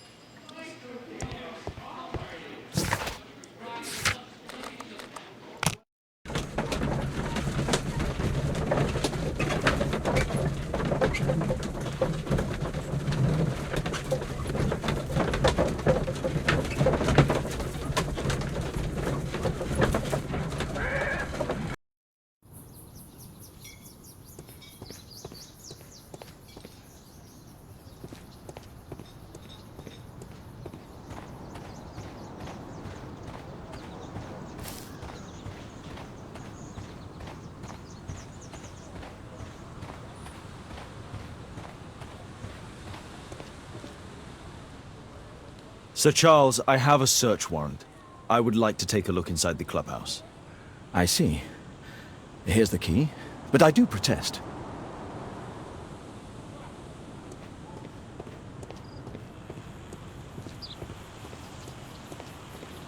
I heard that Zacharias was killed by the statue's spear. Why won't the police say anything? We have a right to know the truth.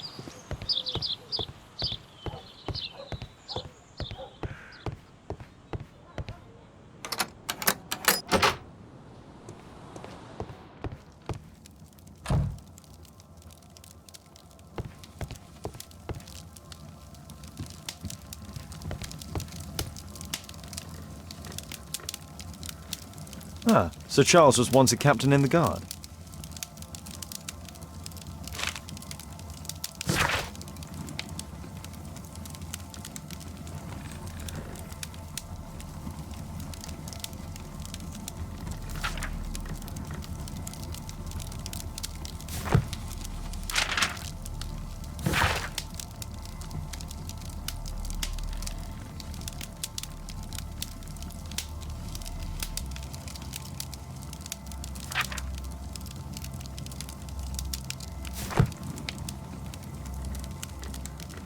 The 50th birthday of Lord Stevenson.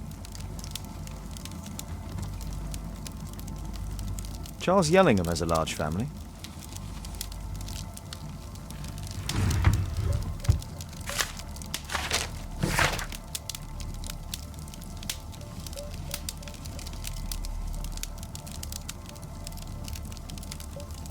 A message to Sir Charles from Zacharias Greystoke, the victim.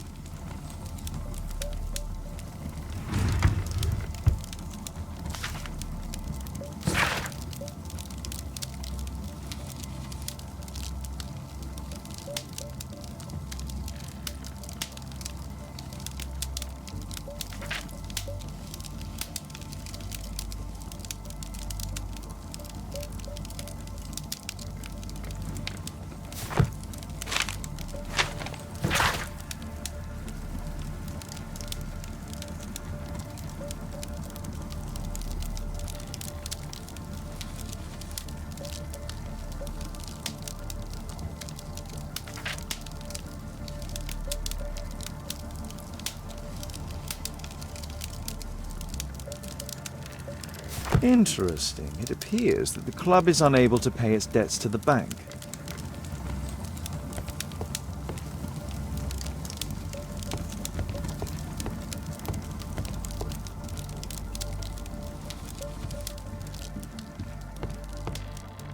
Zacharias Greystoke.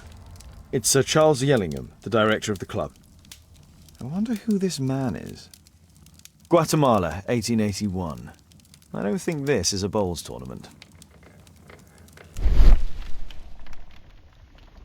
The photograph appears to have been faked or damaged. I'll take it.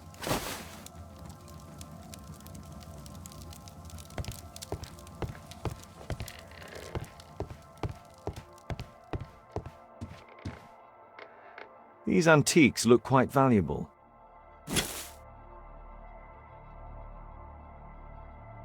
This piece has been cleanly and intentionally cut. It appears that it's a part of a gold statue from Guatemala. Solid gold. It's worth a fortune.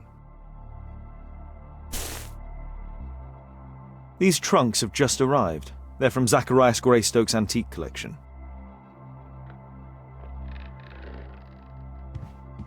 This metal globe is very impressive. Some bits are missing. Some bits are missing.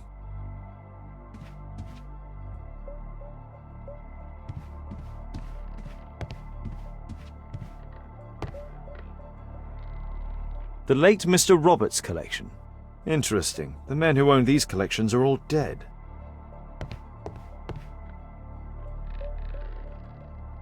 The late Mr. Smith's collection. The late Mr. Blinkhorn's collection. The late Mr. Bromsby's collection.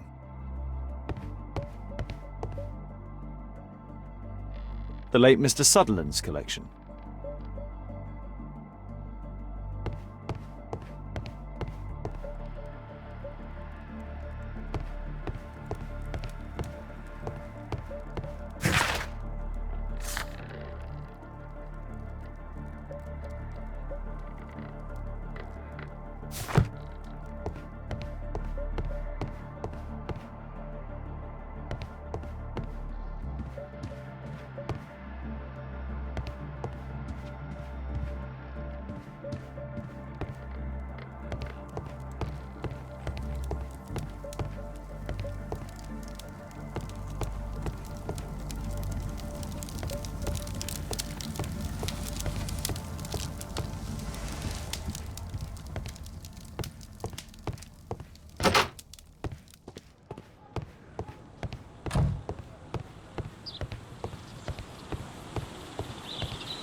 Sir Charles, you informed me that you didn't know why Mr. Greystoke was here at such a time.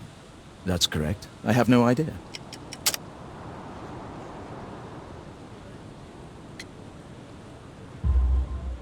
But in fact you do.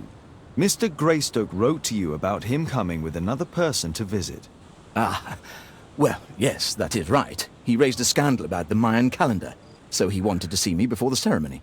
But I don't know exactly what it was that he wanted, or who this other person he mentioned might have been. You have a fine collection at your club, with one disturbing thing in common. Oh, all the items are from our club members. But only from deceased members, including Mr. Greystoke. Yes, but it is a rule of the club that all our members undertake to donate their personal collections to us in the event of their death.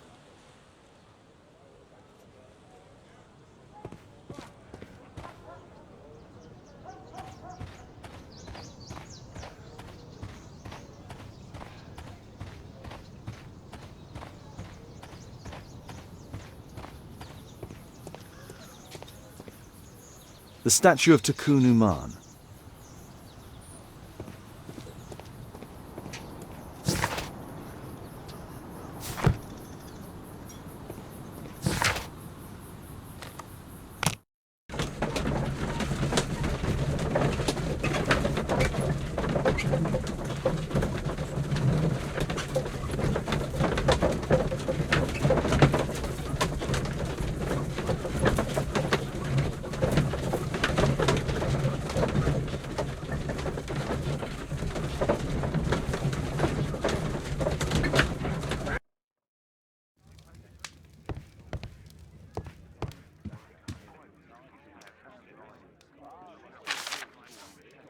It appears that part has been painted over. I need to find out what's underneath.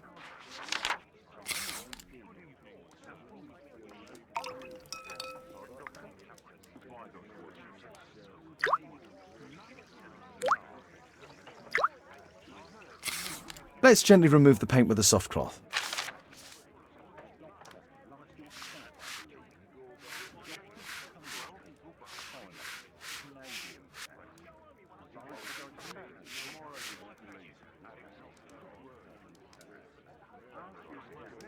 Aha, there's another person in the photograph. Is there anything I can do to help? Look here. There's a person with a swollen eye who was concealed within this photograph. A dispute of some kind, you think, Watson? Possibly. But it appears to me a characteristic symptom of a rare tropical disease that is found in South and Central America. South America! Brilliant, Watson! Happy to help. Is it deadly? Well, there is a chance he survived. I shall ask Sir Charles, but who knows what he'll say. I have an idea. There is only one hospital for such illness. The Hospital for Tropical Diseases. I have friends who work there. Oh, yes? Well, the chances are slim, but I'll pay them a visit. If he's in London, they would have seen him.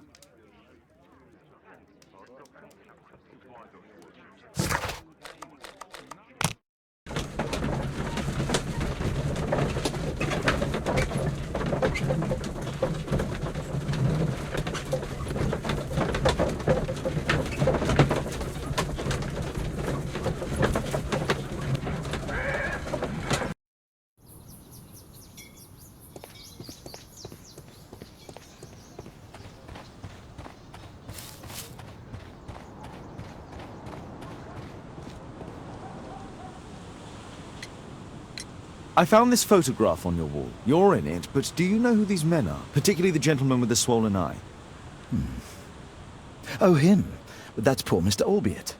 He died from fever during an expedition to Guatemala 14 years ago. We were searching a Mayan Quiche temple, but everything went wrong. We were unable to enter the temple and the expedition ended in disaster. I'm here, and here is Zacharias. And there is Bernard Marley, another member. He's over there, near the pedestal. By the way, he's the fellow who built that terrible statue. He created it, must have been 10 years ago. Albeit was a club member. Where is his collection? Well, the devil if I know. We never did locate it.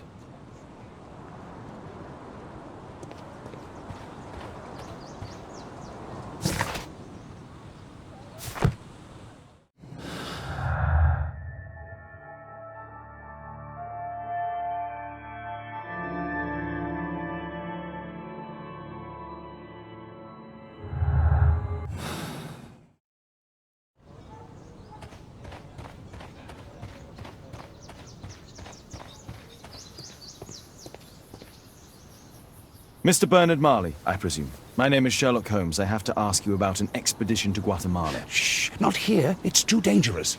I'll give you my card. Visit me there where we can talk.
Sir Charles, I believe that it's time to pass on the leadership of your club to someone else. I don't understand. You were charged with the murder of Zacharias Greystoke. You murdered him for money and to further your career. What?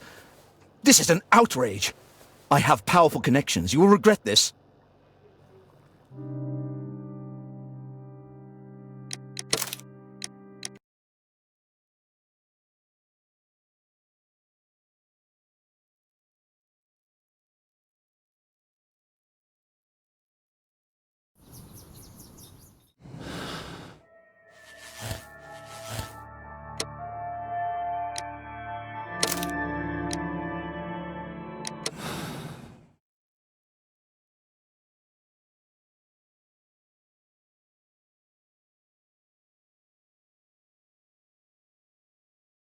Sir Charles, I believe that it's time to pass on the leadership of your club to someone else.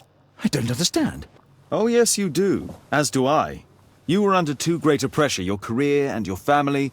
You couldn't take any more. The judges will take that into account. This has to be a joke. I've never killed anyone. It's a mistake.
Keaton Street.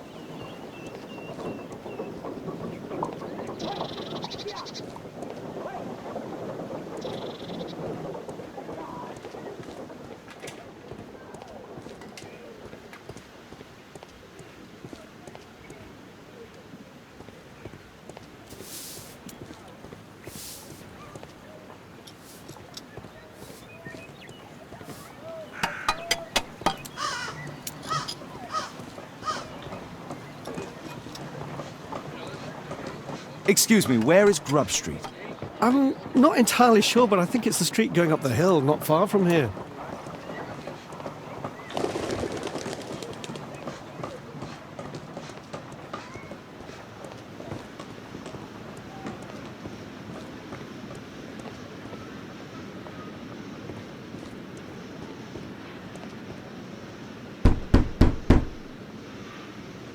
Just leave the post on the doorstep.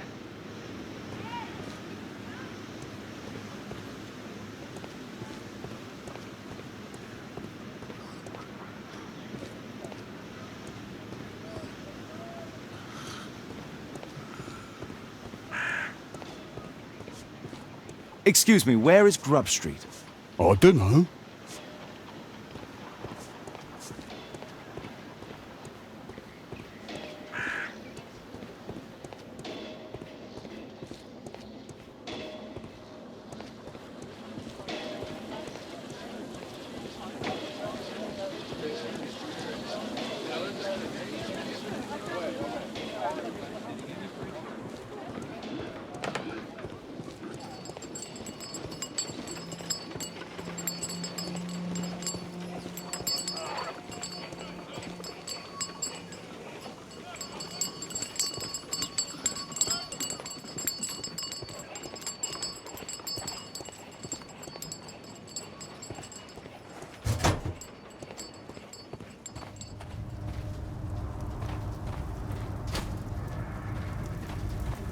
Horse of Pedro Alvarado.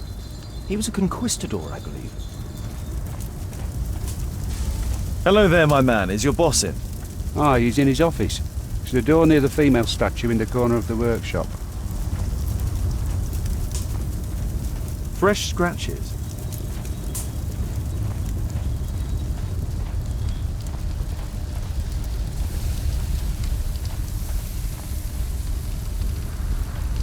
Something large and heavy was dragged here.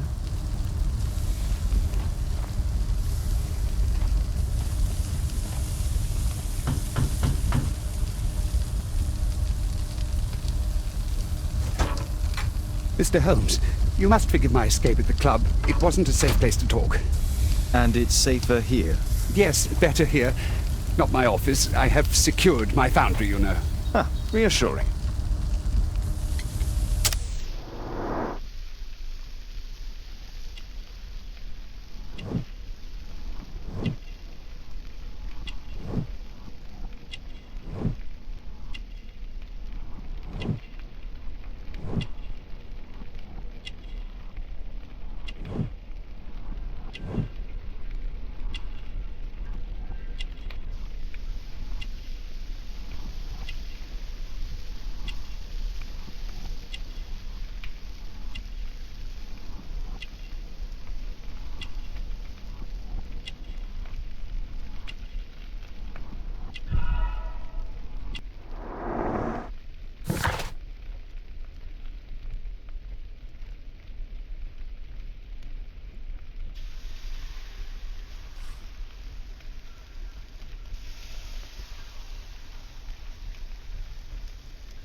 Did you know Zacharias Greystoke, the victim? Yes, he was a brave friend. Such good karma until yesterday.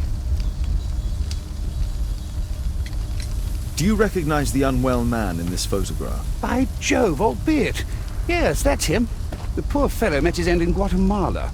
He was struck down by a terrible disease. You were friends? Not really, but he was an active member and a courageous man. Too courageous. You can't fight against the Quiche gods.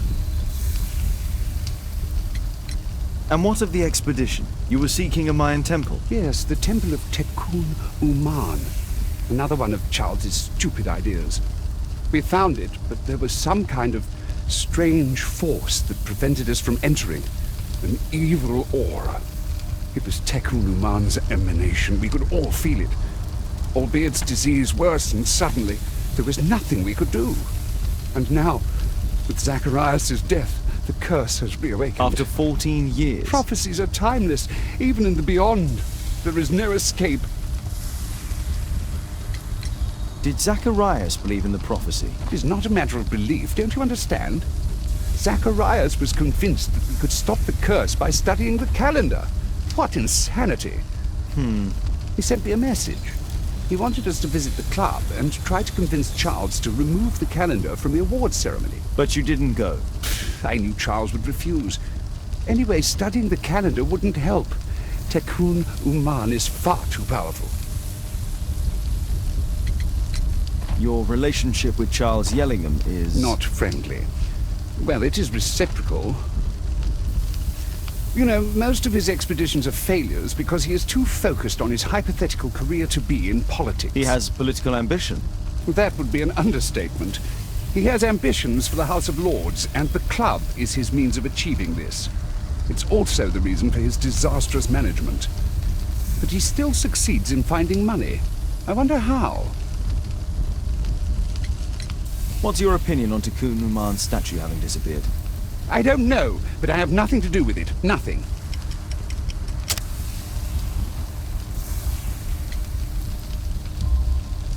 But in fact you do. You made the statue. That's true. But it was 10 years ago. You can't blame me for that. Don't you think so? After all, it is the statue that is responsible for killing. No! It's Tekun Uman. But who could imagine that a simple statue replica would be chosen by Tekun Uman? Nobody. I have to leave you now. I've got paperwork to do. And we've spoken too much. He could hear us. Tekun Uman. Well, goodbye then.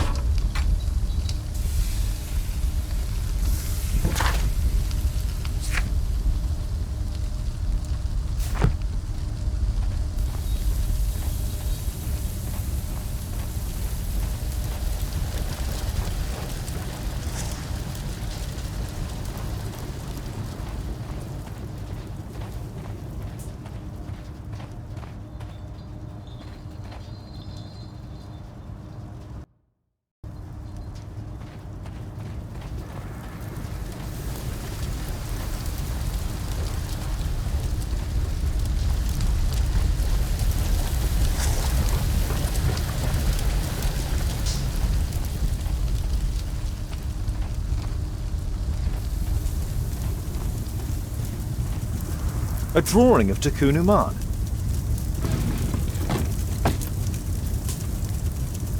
No oxidation.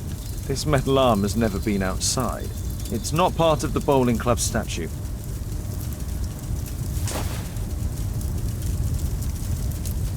This mechanism is quite modern. All the gears are of good quality. Strange to find it in a foundry.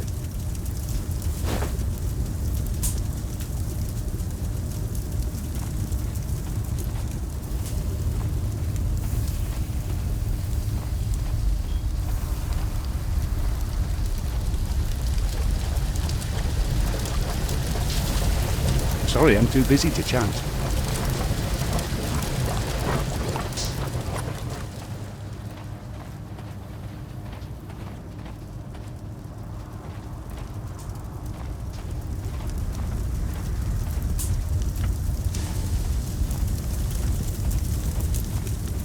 There were two large boxes. Two large boxes which were inside the warehouse. They were taken to Bernard Marley's office. It's probable that the missing crates contained pieces of Tekun Uman's statue. Marley is hiding something inside his office. I'll have to visit it, but at night, and with Watson.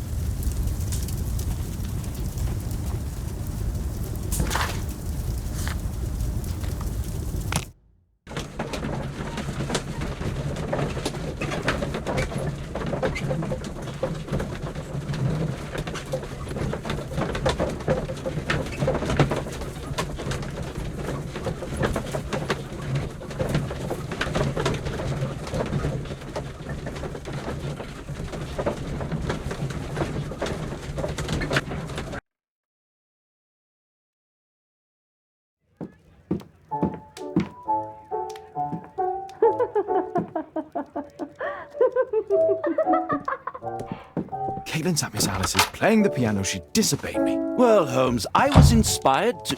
Oh, look here. The postman has made a mistake. He's delivered a letter addressed to Miss Alice. Oh, he mistook 221B for 221C. Give it to me, Watson.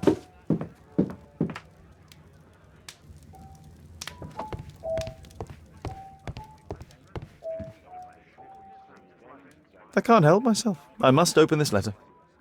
I need to turn on the gas burner first.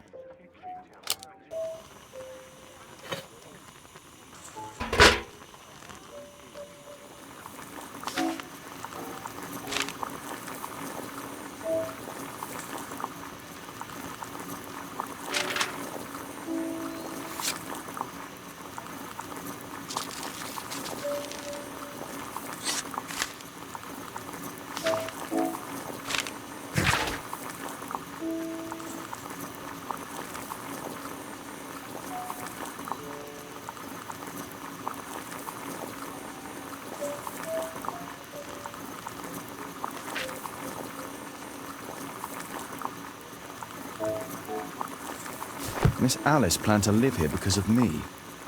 I need to have a talk with her as soon as possible.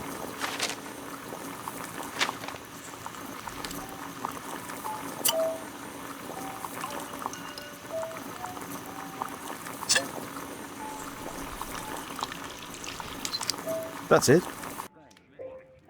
Don't stop playing, Kate. I'm going to take some air on the balcony for a few minutes. I need to speak with Miss Alice first. She's on the balcony.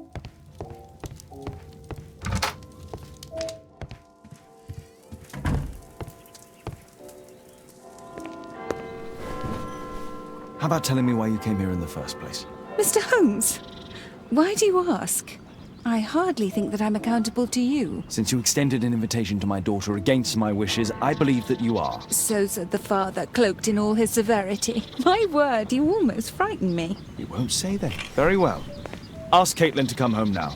Oh, poor child, let her play. Such insouciance. So useful for covering up disturbing secrets. And since you intend to hide the truth from her... What? We all have our secrets. You... But don't worry, Mr. Holmes. Caitlin is a sensitive child, and I like her enormously. Alice, come back in. I can do it. See? You're wonderful. I like to think that the feeling is mutual. We wouldn't want her to know of your secrets, or for her to be unhappy. I have to go inside now.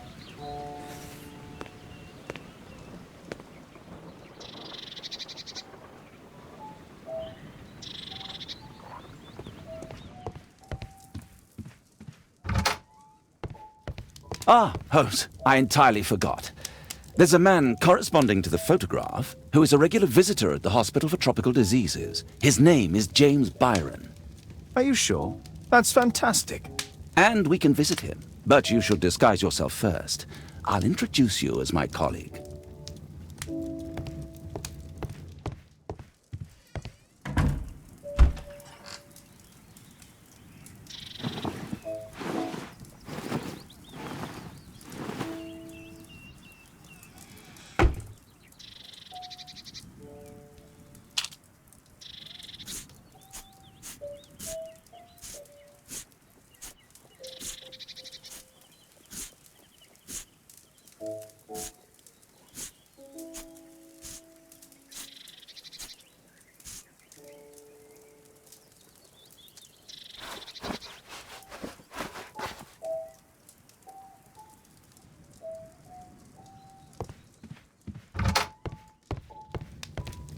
Holmes, we have to go to the hospital.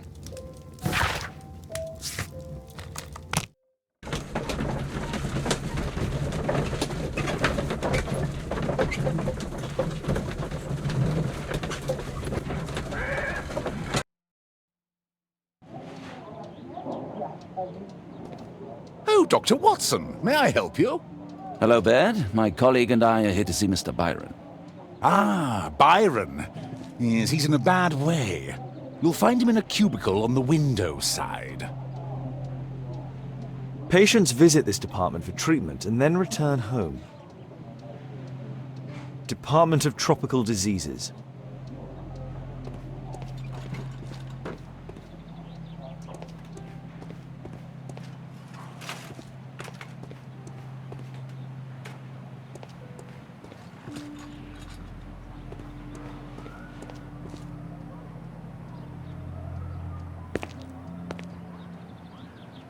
Mr. Byron? More doctors? Please. I've just received my treatment. I need to rest a while before I leave.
We would like to ask you some questions about an expedition that took place 14 years ago.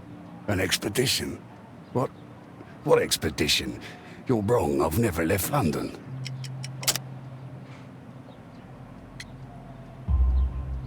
Is it not you in this photograph from Guatemala? Guatemala? Checuna man! Dr. Baird!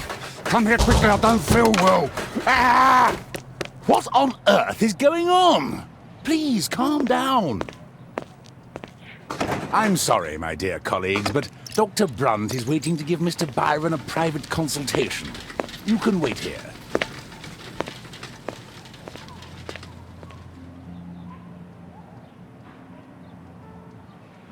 What should we do next, Holmes? Weren't you paying attention? We have to wait, but we'll take advantage of the situation.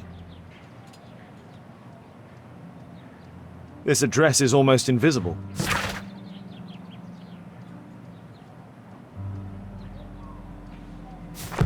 He recently purchased Chinese tobacco. Mr. Byron is due for a consultation with Dr. Brunt.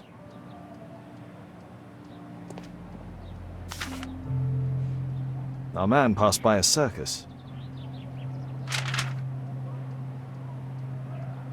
Oh, you're still here? Obviously. We're waiting for Mr. Byron. Is he not with you? No, the gentleman left directly after his consultation. Oh, he forgot to collect his belongings.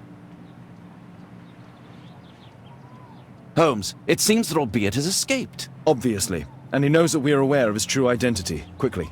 I know how to find him.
Thanks to the information I obtained at the hospital, I can now deduce where Albeit is hiding. We know that Albeit paid a visit to an opium den, a crowded market, and a circus. He also purchased some Chinese tobacco. Let's find a place in London where all four elements are close together.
Now we need to find a street name ending in OOK. Here it is. 21D Brook Street. Watson, I believe we found Albeit's flat.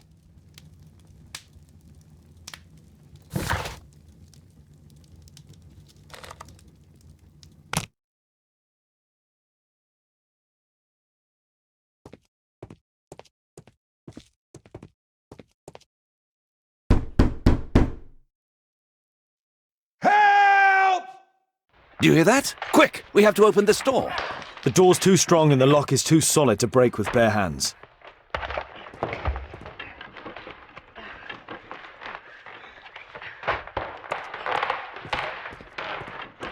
No! Please help!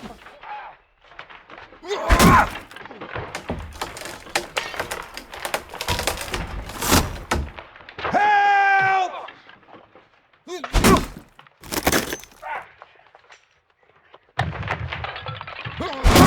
Please help!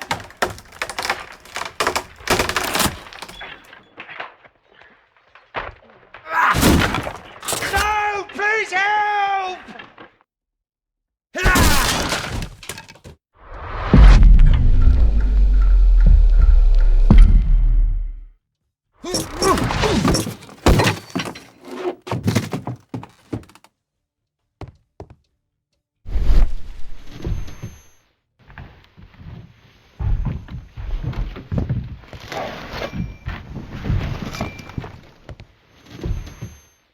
If I cut those ropes, the curtains will fall and block the attacker's view. This table could serve as cover. Watson, I'll try to reach those curtains to close them. Cover me.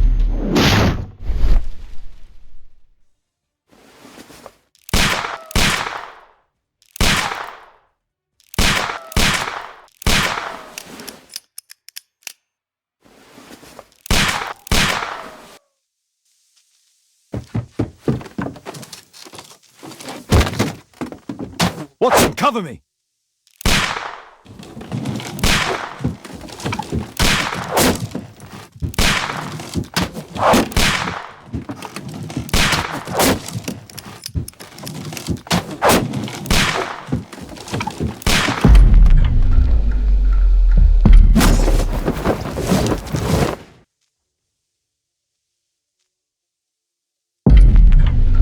Above you!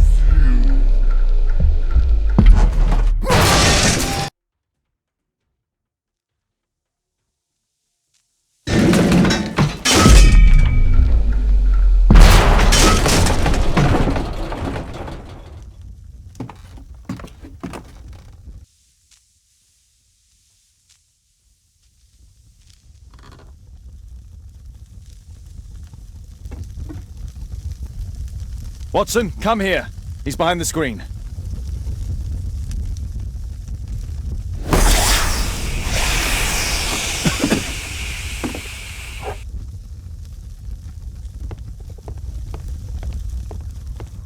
Our assailant escaped using this rope. Our attacker escaped through this skylight.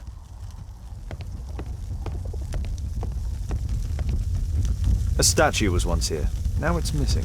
It appears that the missing statue may have escaped via the window in the roof. The iron mounting rod is broken. The surface is damaged.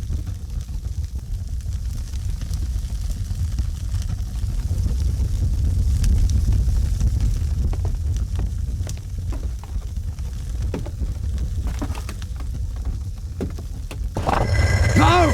Don't kill me! Calm down. It's over now. It's gone. You? Oh.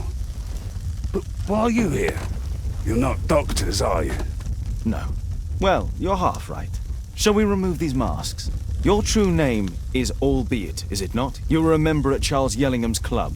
Yes, I was. Can you tell us what happened here? After your visit at the hospital, I quickly returned home. I was lying there on the sofa and felt an evil presence in the room. An evil presence? Never mind. It's probably the fever. Or perhaps a living statue? Yes. It was one of the double statues. I saw its shadow. I believed that it was searching for me, that it wanted to kill me. It was horrible. As in Zacharias' murder, the statue came to life when its intended victim appeared in front of it. I must examine your residence. It may hold some clues. Tell us about your expedition to Guatemala 14 years ago? It was in my former life. What really happened there? You were said to have died. I was ill with a terrible fever. I asked them to leave me there. I can't remember how. I only have flashes of memory. but by some miracle I survived. I left an eye and one arm behind. It took me time, but at last I managed to return to London. Why do you use a false name? That expedition signalled the end of my career, and my very life as I'd known it. I changed my name and my address. Now I'm weak and useless and alone. I'm a walking dead man. Not for long. Perhaps this was it. It was my curse to fade away little by little. Tekunu man's revenge. You are aware of Zacharias's murder, are you not?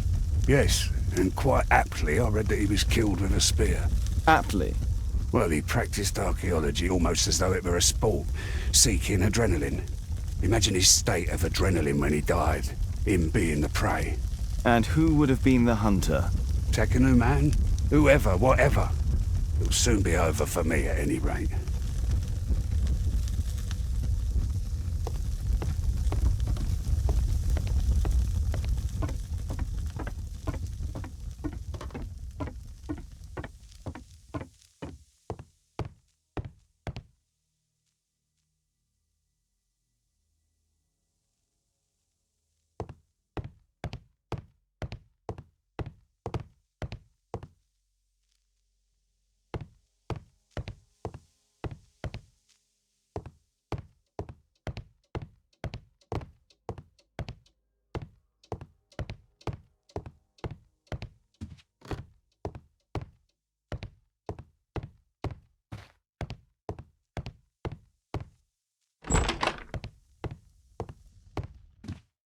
This bed is very small.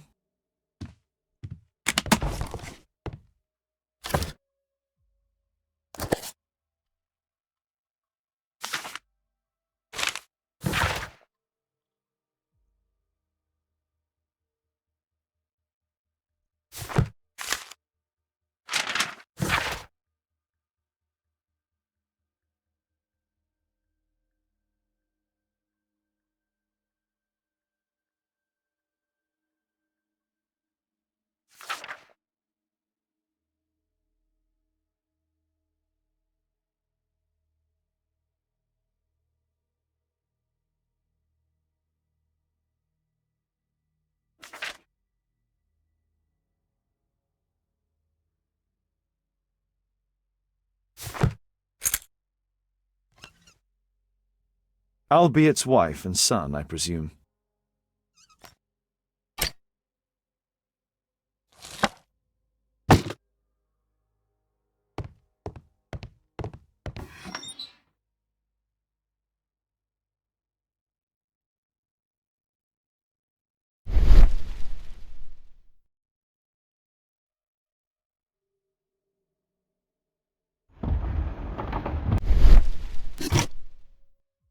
This model forms a part of another, larger model. The interior seems well designed, but I cannot see it properly. 1894. This model was created after the expedition to Guatemala.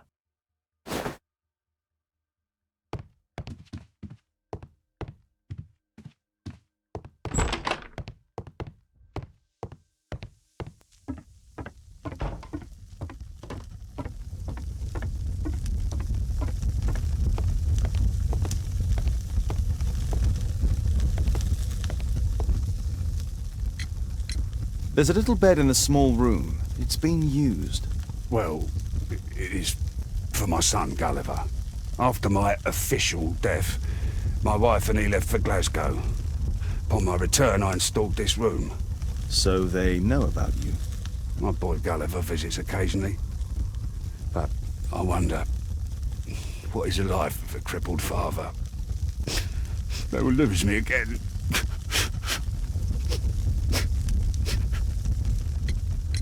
Mr. Albeit, what is this? How? It's impossible. How did you find it? Answer me. 17 years ago, I built a model of Tekunu Man's temple. We stored it inside the club's globe before leaving for the expedition. I've no idea if it's still there. While in Guatemala, I had dreams about a missing part. A pyramid. Then, when we entered the temple, I experienced vivid visions. Wait a minute. You entered the temple. Well, yes, we did. And we found the pyramid from my visions. But I was too weak. I was unable to solve the mystery of its entrance. I'd failed there. I always wanted to understand why. So upon my return... You rebuilt this final part according to your visions and... Nothing. But I'm dying, and at least my son will see that I did my best to complete my life's work.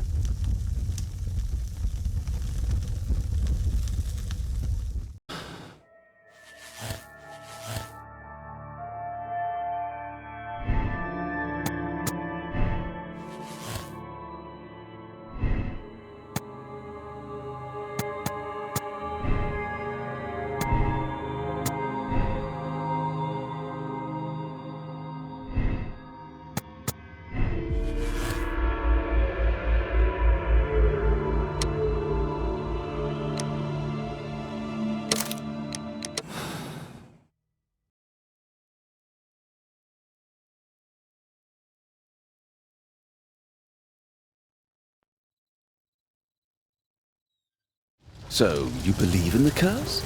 Let's not talk about it. I've passed the case on to Inspector Lestrade. It's better that the press laugh at him than me.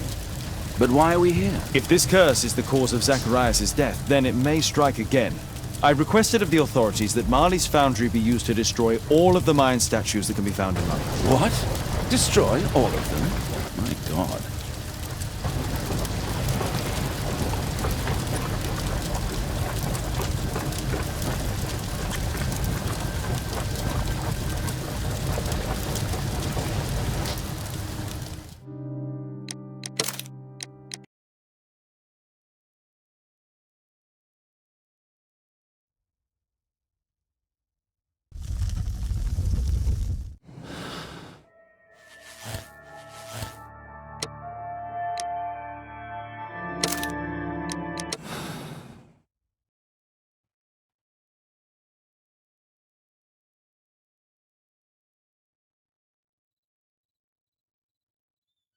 So, you believe in the curse?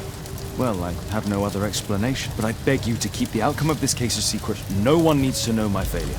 As you wish, Holmes. But why are we here? If this curse is the cause of Zacharias' death, then it may strike again. I requested of the authorities that Marley's foundry be used to destroy all of the Mayan statues that can be found in London. What? Destroy all of them? My God.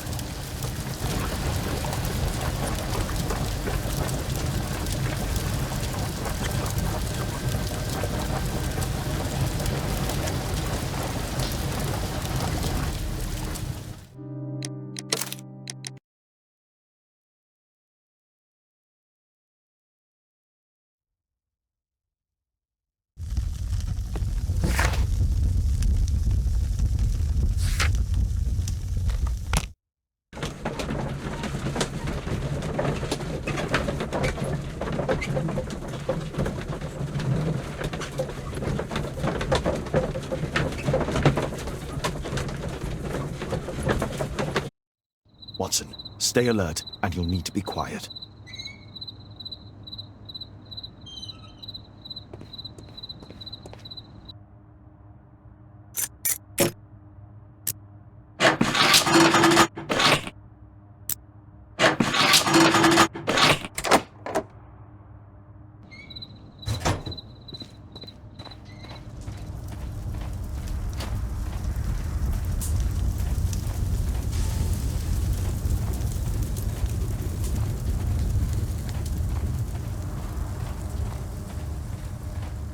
This door is securely locked. I must find another way in.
Holmes, I'm here.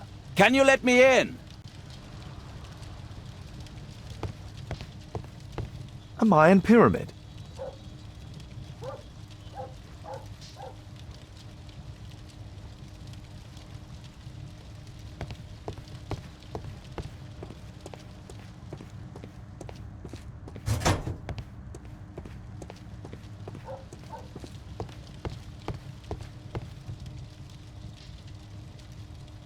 A slot. It appears to be part of some mechanism.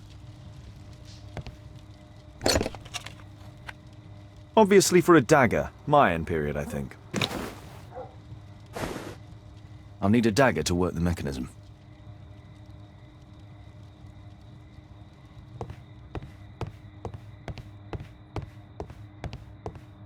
There's a recurring theme that connects all of these sculptures. Marley is obviously an avid student of mechanics.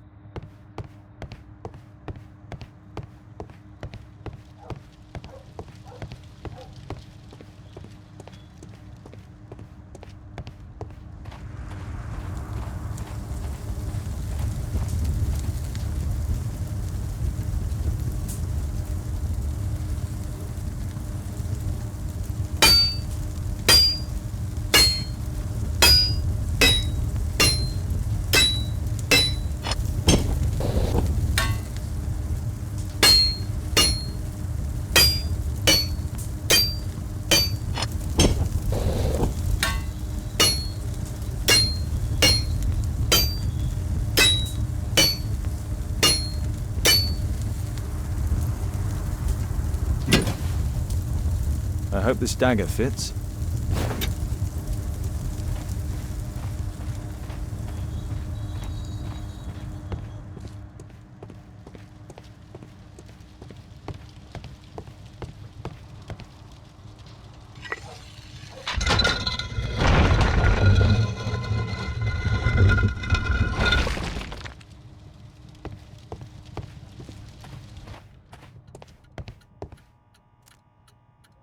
Another statue of Tikkun Uman.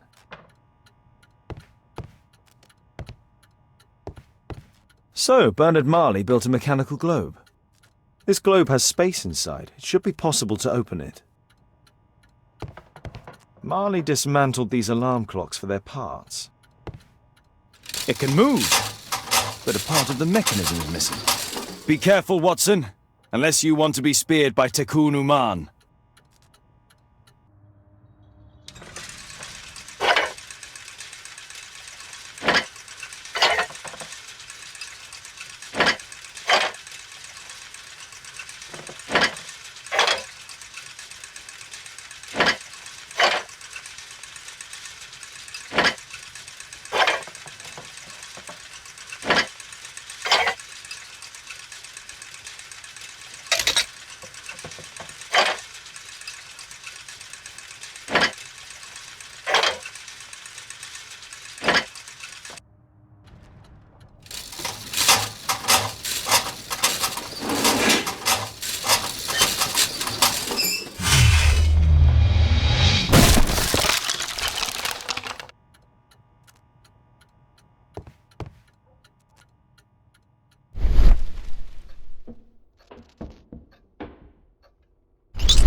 This part is in solid gold. It's worth a fortune.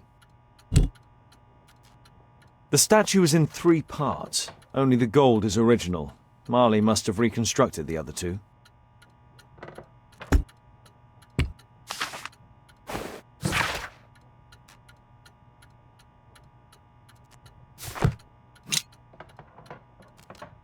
A piece of a map in metal. This object evidently connects to something else. It's almost daylight. The workers will be here soon. It's time to leave.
What's happened?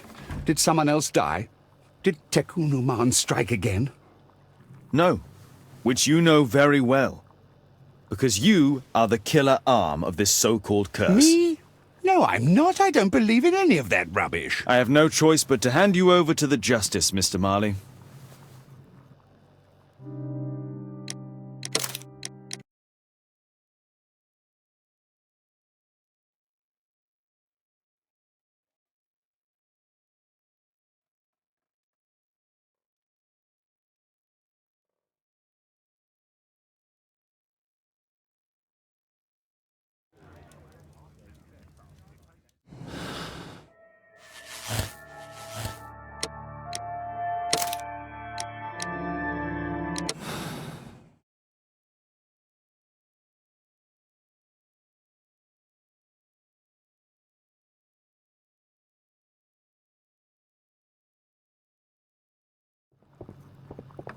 What's happened? Did someone else die? Did Tekunuman strike again? Tekunuman has been avenged, Mr. Marley. It's over now. The fear is over. You have only to follow us. Follow you? But why? Don't worry, you're not responsible. There are specialists who will take care of you. They will help you. No! I'm not crazy. No, it's you who's the lunatic.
I heard that Zacharias was killed by the statue's spear.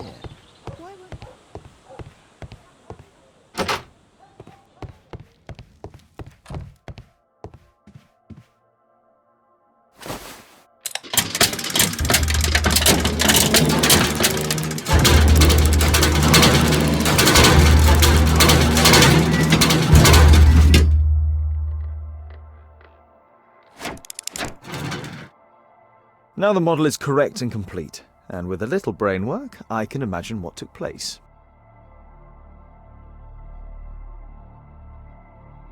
This model was built quite precisely to be used as a map.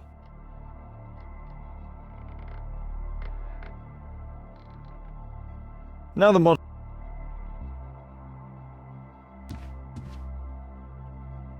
model is correct and complete.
treasure of Tukunuman.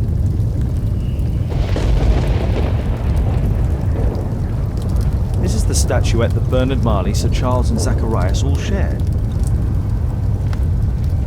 The calendar, it was here. So Zacharias, Sir Charles and Marley have all known about this from the beginning. No keyhole or handle. There must be a way in.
Mr. Albeit. Oh, you're here with your son? Yes, obviously. We have to talk with you, and it involves the police. I see. Gulliver, go across the road to Mrs. James. This is an adult conversation. Hold on just 1 second, please.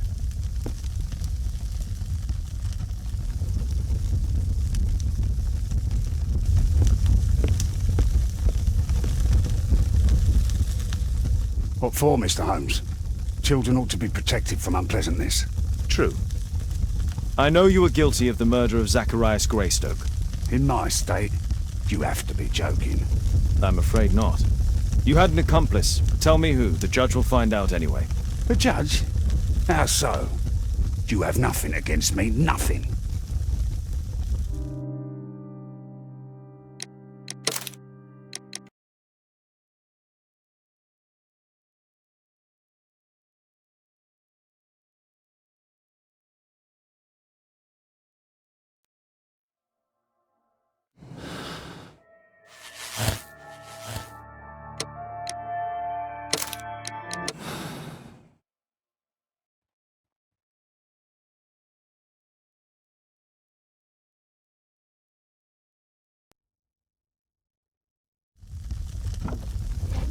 Mr. Albeit. Oh, you're here with your son. Yes, obviously. We have to talk with you, and it involves the police. I see. Gulliver, go across the road to Mrs. James. This is an adult conversation. Hold on just 1 second, please.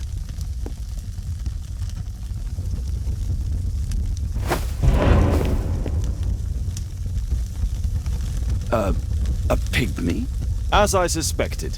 Albeit brought him back from Brazil. You were both slaves there and you escaped together, am I correct? You are. We are companions through life to death. He's more like a brother to me. It's clear enough now. You and your accomplice are guilty to the murder of Zacharias Greystoke. They had to pay for what they did. If only I'd had the time to get all of them. But Gulliver only did what I told him. It's for the judge to decide that. But given the nature of judges, I doubt that he will be lenient towards a pygmy who kills an Englishman.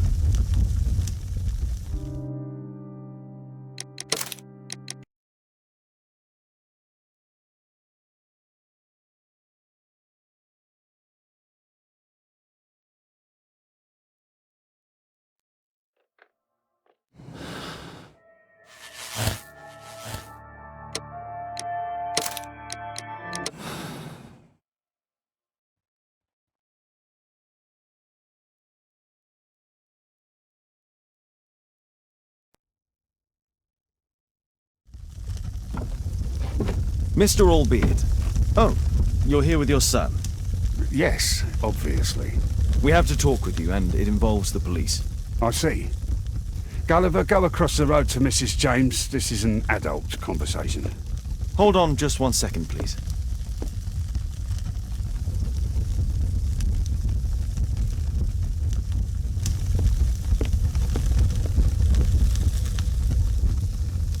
What for, Mr. Holmes? Children ought to be protected from unpleasantness. True. I know you were guilty of the murder of Zacharias Greystoke.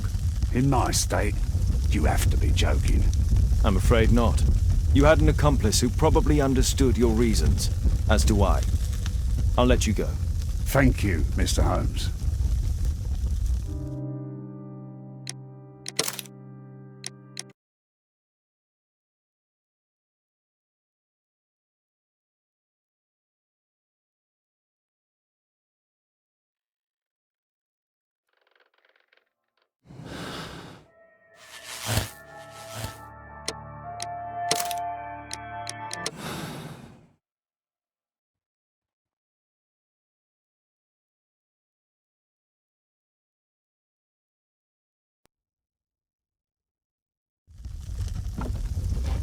Mr. Albeit. Oh, you're here with your son. Yes, obviously. We have to talk with you, and it involves the police. I see. Gulliver, go across the road to Mrs. James. This is an adult conversation. Hold on just 1 second, please.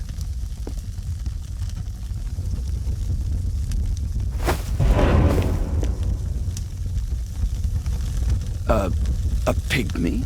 As I suspected. Albeit brought him back from Brazil. You were both slaves there and you escaped together, am I correct? You are. We are companions through life to death. He's more like a brother to me. So he's the murderer?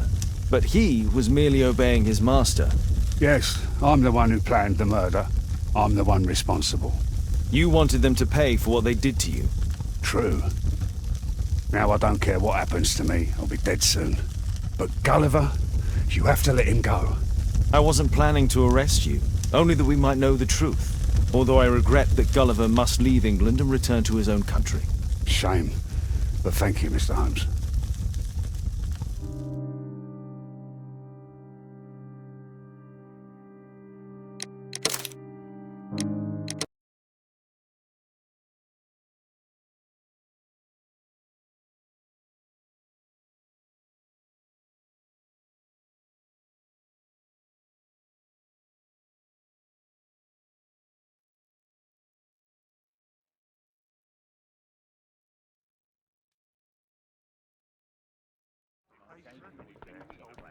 Father, Mr. Orson Wilde is here, and I'm going to stay with Miss Alice. What? Did you forget? Orson Wilde, you know, the star of American theatre. And he's visiting and staying with us. You did forget? No, not that. I meant you wanting to stay with Miss Alice. Yes, that's right. Miss Alice suggested it. She told me you couldn't possibly refuse.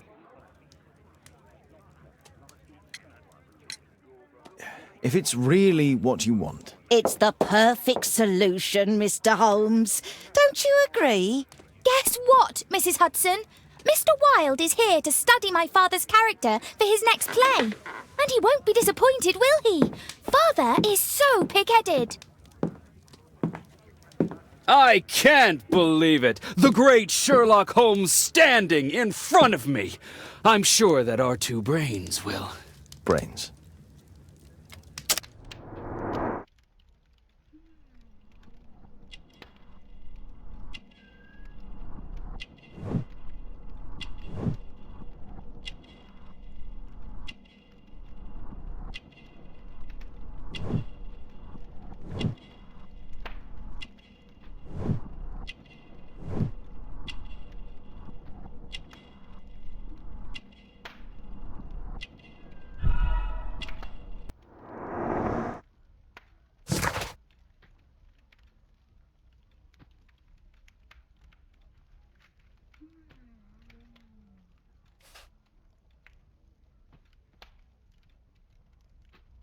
Mr. Wilde, your room.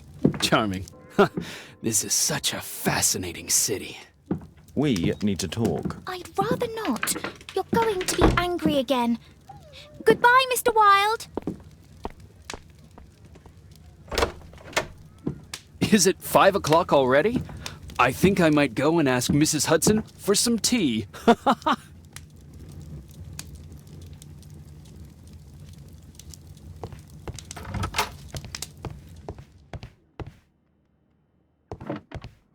Oh, Wilde's already making himself at home.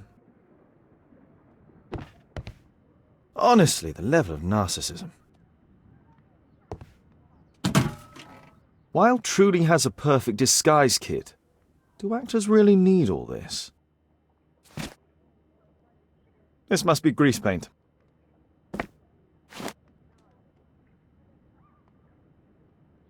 I use the same brushes for makeup.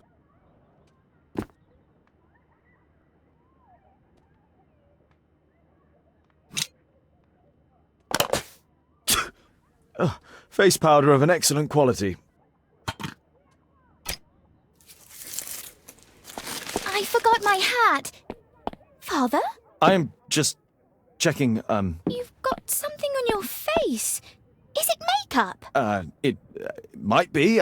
Practicing my disguises, you know me.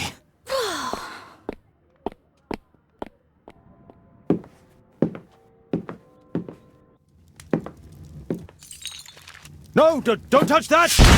No!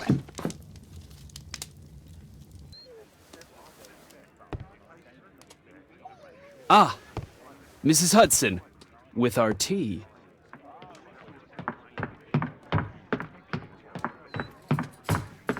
Not quite. We have a visitor. However, the lady is not so much angry as perplexed. Good day to you, gentlemen. My name is Mary Sutherland. I have come to you, Mr. Holmes, because I would give everything I have to know what has become of Mr. Hosmer Angel. Why the haste, Miss Sutherland? Mr. Hosmer Angel has disappeared, and my father, Mr. Winterbank, will do nothing. It makes me so angry.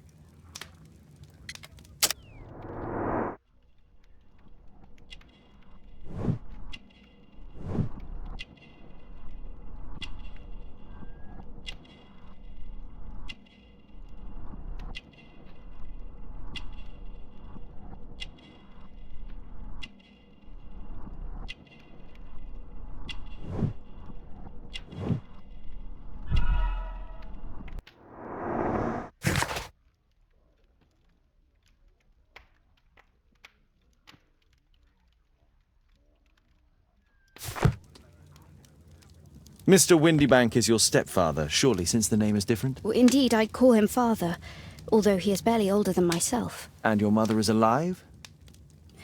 Oh, yes. Although I wasn't best pleased when she married again, and so soon after father's death, and to a man so much younger than herself. What is your connection with Mr. Hosmer Angel? I met him at the gasfitter's ball. Mr. Winterbank did not wish for me and Mother to attend. He never did wish us to go anywhere, but this time I was quite set on it. Fortunately, he left for France upon some business, and so didn't have any say in it. And I met Mr. Angel that night. We met again after that and would take walks together. But then Father returned, and we could no longer meet. Why was your stepfather against your going anywhere? Well, he didn't like anything of that sort. He used to say that a woman should be happy in her own family circle. Did Mr. Hosmer Angel make no attempt to see you? Well, Father was going off again in a week, and Hosmer wrote and said that it would be better for us not to see each other until Father had gone. After that, he stopped writing. Where does Mr. Angel live? I don't know exactly. I address all of his letters to the Leadenhall Street post office for collection. Were you engaged? Oh yes, Mr. Holmes. Right after the first walk that we took. Do you have your own income? I do, from an inheritance. It was left to me by my Uncle Ned in Auckland. Then you have all that you could wish for, naturally. Well, I live at home and don't wish to be a burden to my family, so they have the use of the money. Is there anything else that you can tell me about Mr. Angel? He is a very shy man. He would rather walk with me in the evening, so as to be discreet. I put a missing persons notice in last Saturday's Chronicle. Here's a copy, and a letter from him. Ha-ha, a love letter. Yes, I see. As I anticipated, this validates my deductions perfectly. What deductions, Mr. Mr. Wilde. Holmes, tell her.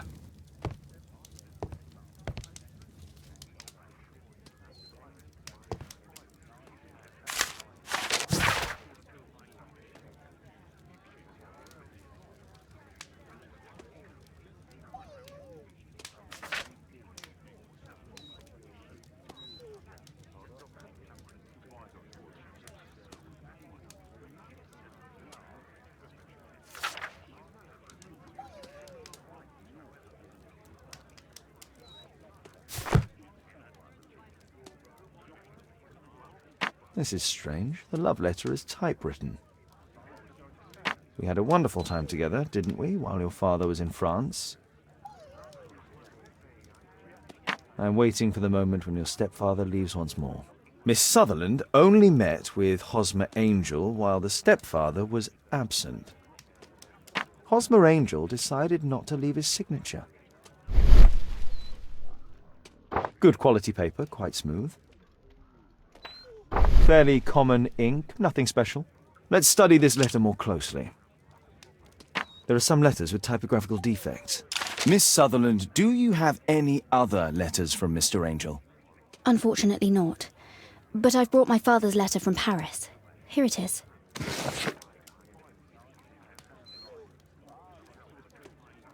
The stepfather's letter is also typewritten.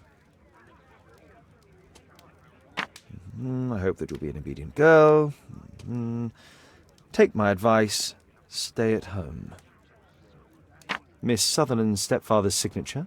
The stepfather is trying to keep the daughter at home.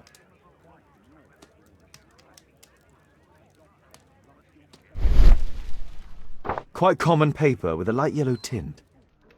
Fairly common ink, nothing special. Let's study this letter more closely. There are some letters with typographical defects. Both letters have typographical defects. They merit further attention.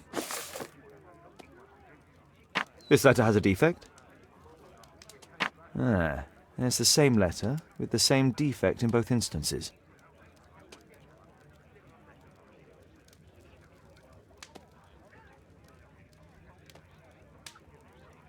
One more letter with a defect. Another letter match with the same defects.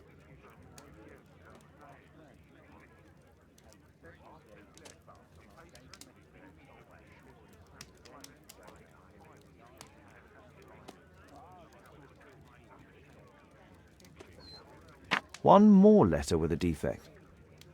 Another letter match with the same defects. So, based on the specific defects, we could say that these letters were composed on the same typewriter.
You should try to let Mr. Hosmer Angel vanish from your memory, as he has done from your life. Then you don't think I'll see him again? I fear not. Then what has happened to him?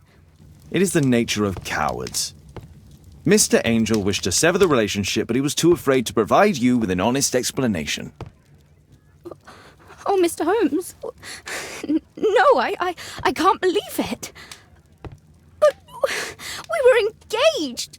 Oh, it's horrible to think about. But thank you for all you have done, Mr. Holmes. Holmes, you could have been more diplomatic.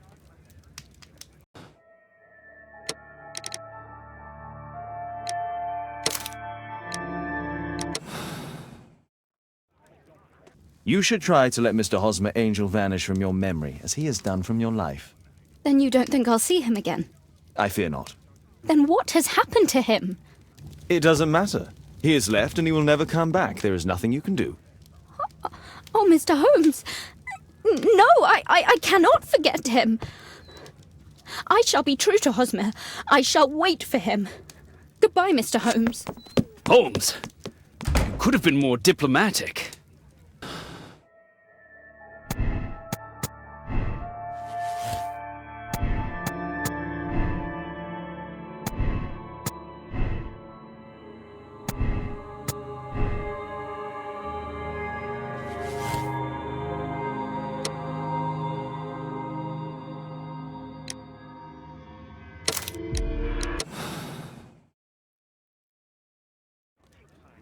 You should try to let Mr. Hosmer Angel vanish from your memory, as he has done from your life.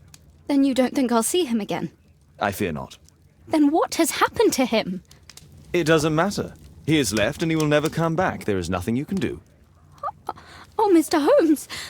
No, I cannot forget him. I shall be true to Hosmer. I shall wait for him. Goodbye, Mr. Holmes. Holmes, you could have been more diplomatic.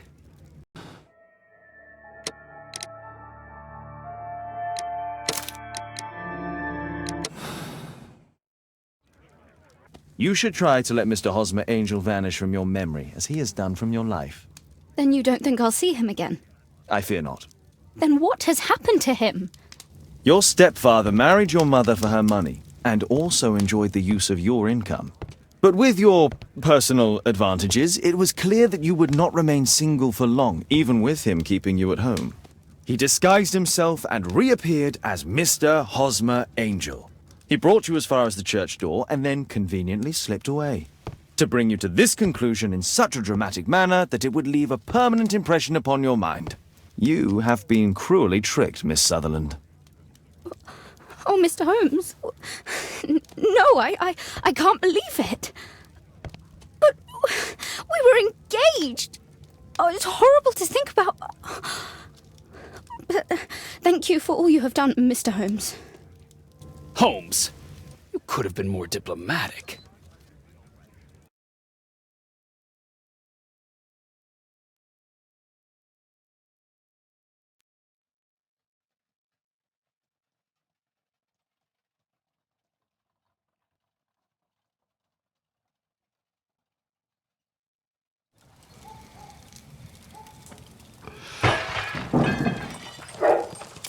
What is going on?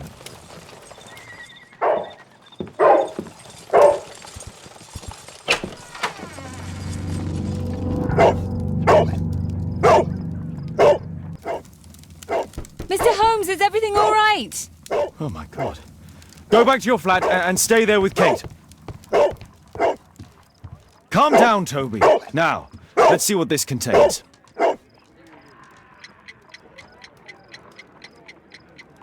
It's ticking.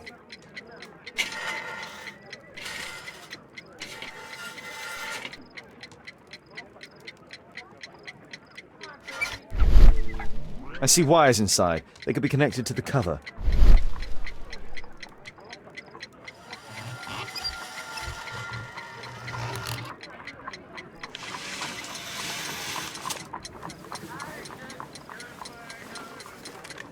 A fancy ticking homemade gift from a secret admirer.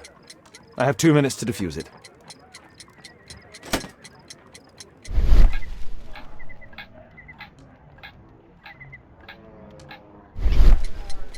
A package with explosive material. There are wires going in and out. It's useless to predict how they might be tangled up inside. Aha! This solenoid protects the bomb from being easily diffused. If it loses its power supply, it will close contact between the secondary chain wires and the bomb will explode. There are wires attached to the bell and hammer. When the alarm triggers, the bomb will explode. A source of electricity for the detonation.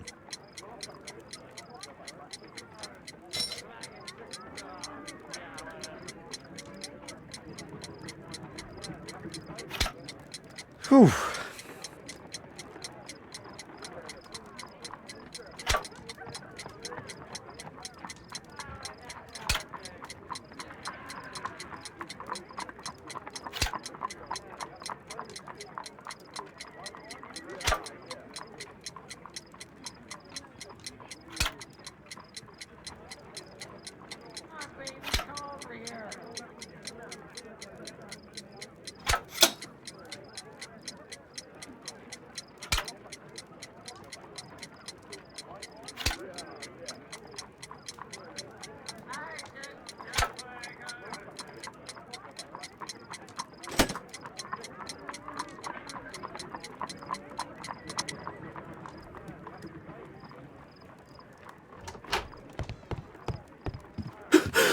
What happened? Just a small bomb. Somebody wants to kill me? What for? I don't believe that you were the target. Who then? Mr. Holmes, are you all right? I saw the bloke. I tried to catch him, but he escaped. Can you describe the man? He was thin, about 5'5", with black hair and a hair lip. Wiggins, tell us everything you saw. The fellow was watching your place, so I thought maybe he's a client. But then he took something out of his jacket and threw it, smashing your window. I shouted at him and he took off. I grabbed him by the sleeve, but he wriggled out of his jacket and left it. I'm sorry I didn't catch him, Mr. Holmes. You did very well, Wiggins. Now, let's take a look at that jacket. Here it is. Good job, Wiggins. Here's a penny. Oh, thanks, Mr. Holmes. Good job, Toby.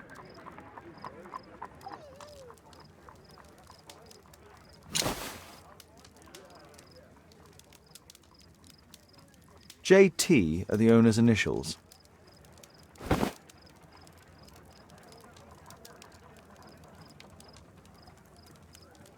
Let's see what's inside. There could be a hidden message that's been written with some lemon juice. No, don't touch anything else.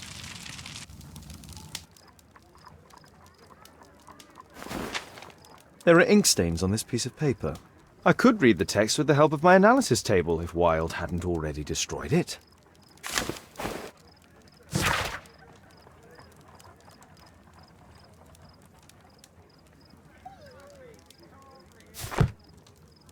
A poem. But what does it mean? This isn't a poem. It's a song called Rally Mohawks. That great moment when America rebelled against England's dominance. Then rally, boys, and hasten on to meet our chiefs at the Green Dragon. And I bet they hoisted a tankard of ale and invented a new nation. Along with deciding if this was the week they got to dump some tea into yon harbor. Why ever did he keep such a song in his pocket?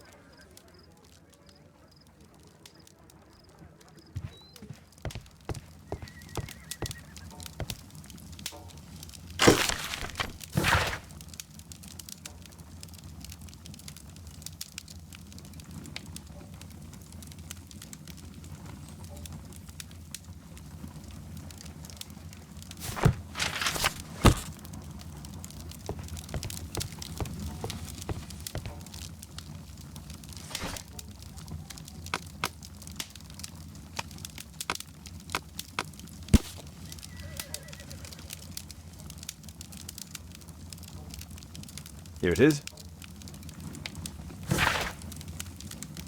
That's all I can do for now. Let's try and get a few hours of sleep. How can you sleep when there is someone trying to kill me? How selfish.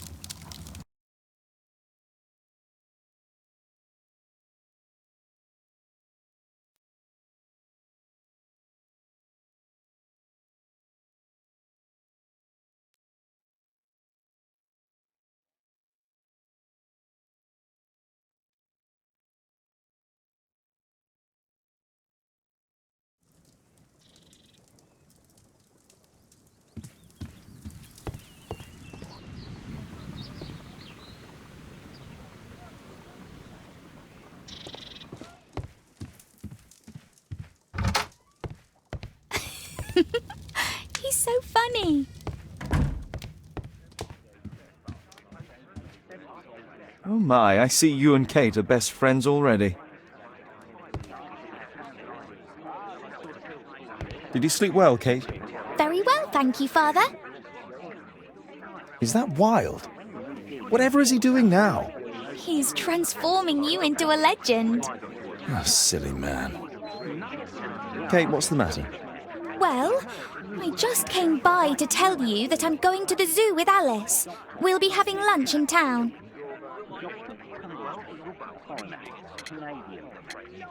The zoo? What on earth for?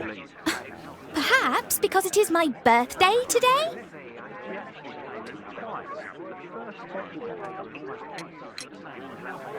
I fooled you, didn't I?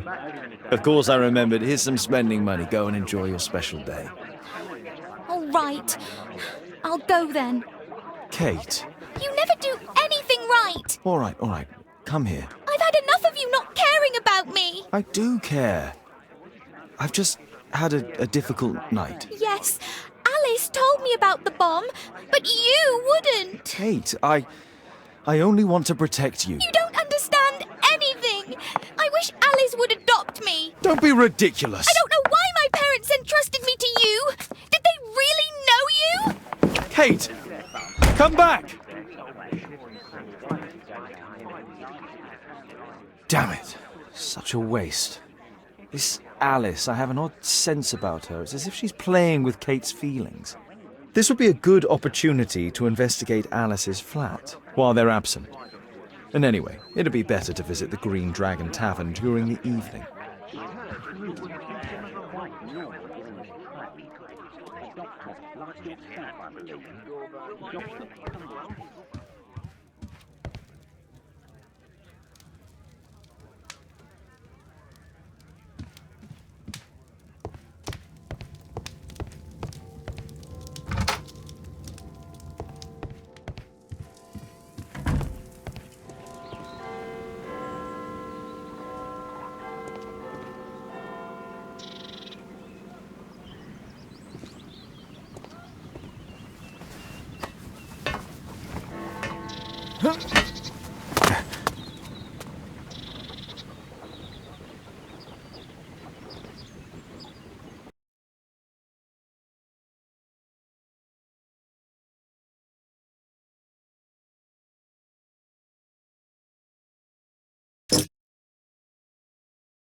It appears that Alice sleeps in this armchair, as uncomfortable as that must be. It looks as though Alice has not slept here for a long time.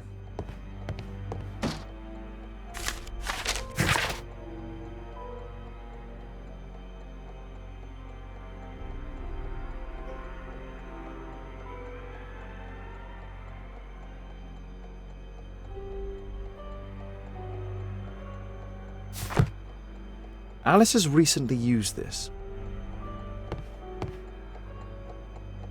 A soothing drug to aid sleep.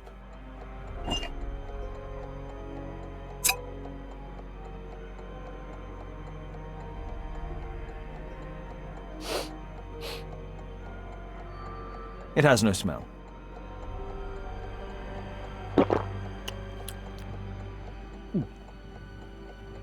It has a bitter taste. No smell, a bitter taste. It's a tincture of barbiturate. Alice prepared a gift for Kate. She remembered her birthday. Well, women are good at that sort of thing.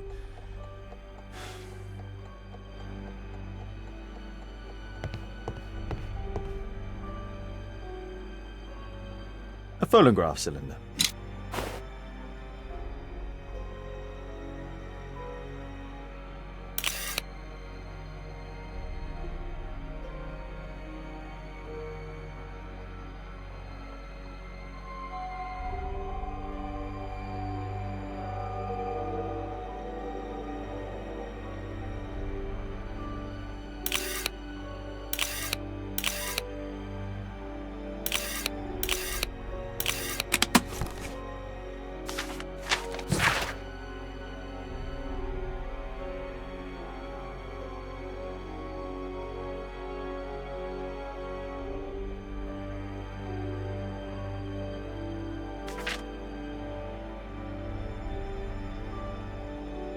Alice's childhood was spent with her aunt, until the aunt's death.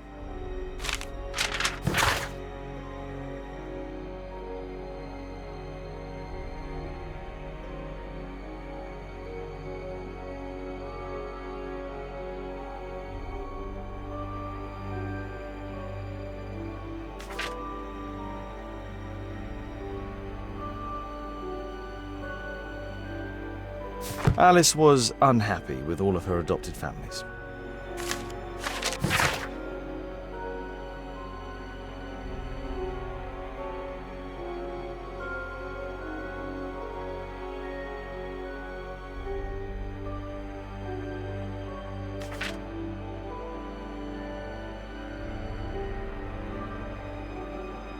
She's spying on me.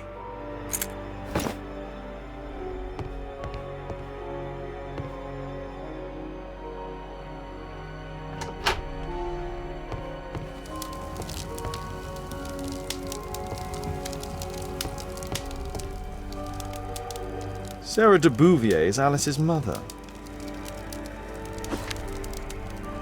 Strange taste in literature. Her full name is Alice Floella Hamilton.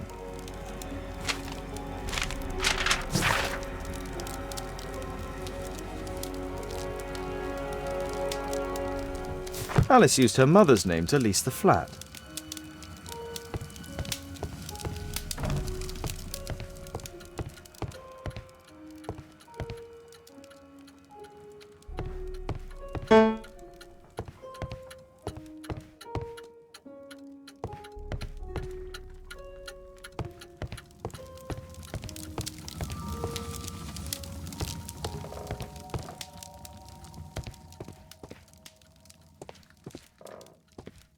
This lock is quite new.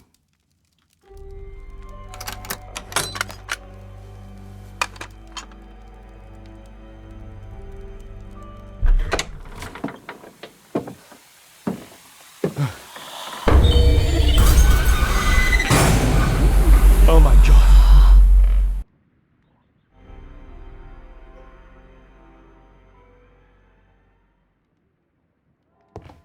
The wheelchair is the same as the one in the photograph above.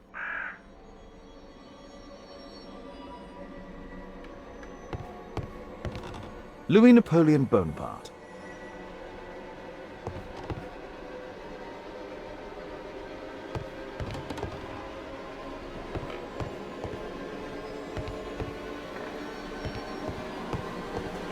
My word, look at this setup. Alice practices spiritualism.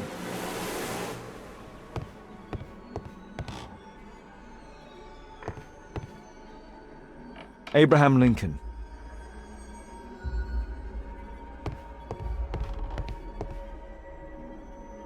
It's my distant ancestor, Horace Verney. William Hamilton. But I know him. He was a bandit who I arrested 20 years ago. Zacharias Greystoke, are you there? Can you hear me? You're wounded. You're suffering. I feel your presence. Your murder will never be solved. He failed. You will never see the light. So sad. Alice knows about Zacharias Greystoke, the victim from the bowling club. I solved that crime.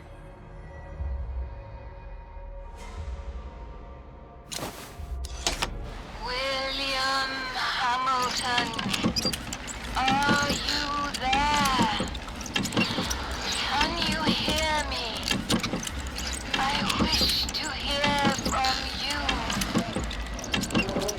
Daddy, I'm so glad to hear you. Daddy, talk to me, please. Don't leave me alone, Daddy. Oh, no! Alice is talking with her father, William Hamilton.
Here it is.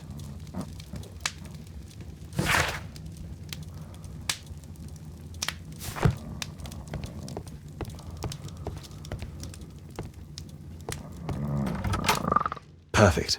This is a good opportunity to investigate the Green Dragon Tavern alone.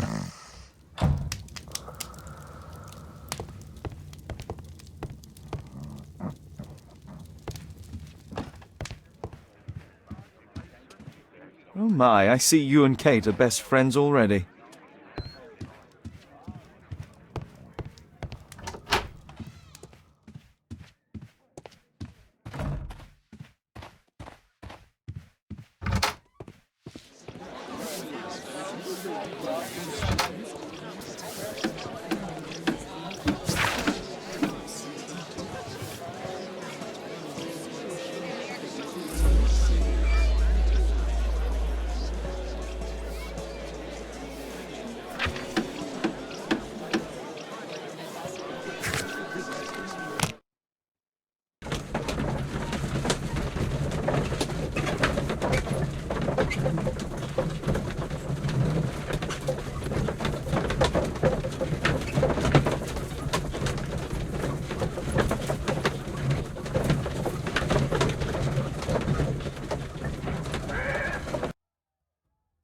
I have to be careful in this den of iniquity.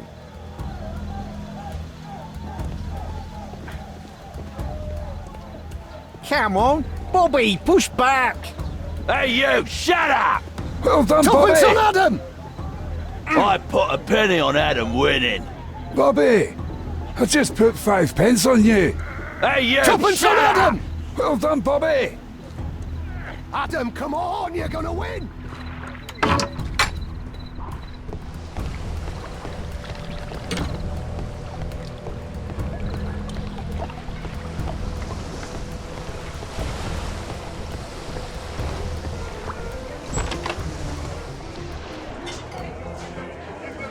I should be quiet so that I can listen to what people are saying.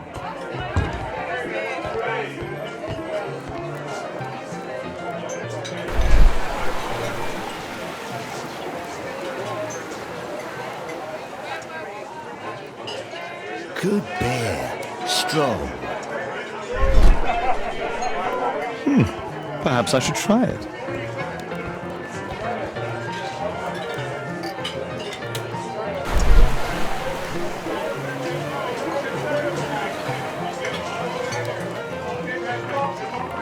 I've lost too much here. Damn poker. There's an illegal gambling den in here. I need a refill.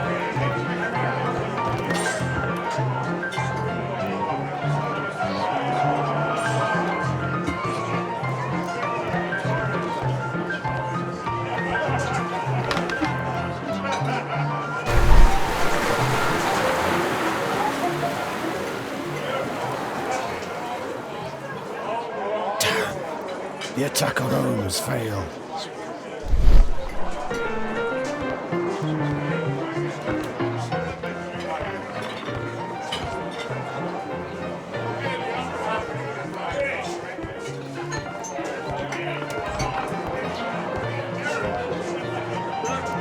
Interesting, they have some kind of pass for getting inside. Cheers! Bottoms up. I need a refill.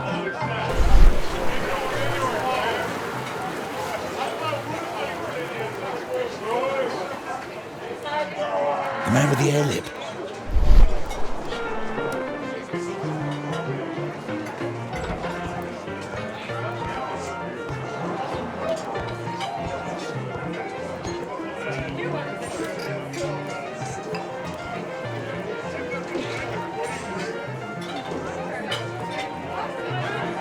The man with a head.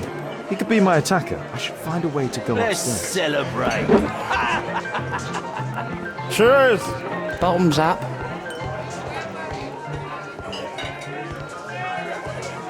Let's celebrate.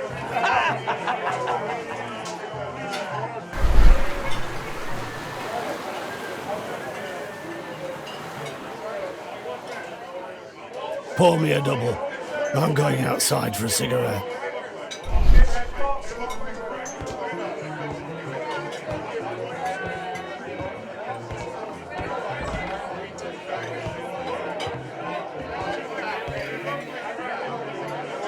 He has a pass. I could steal it to gain entry.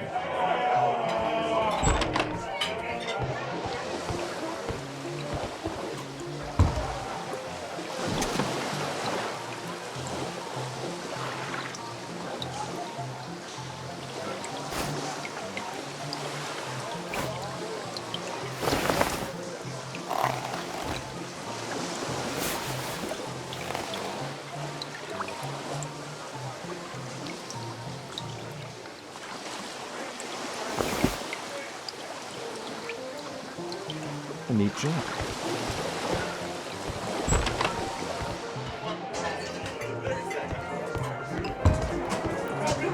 Let's celebrate. You Cheers. can get in. Bottoms up.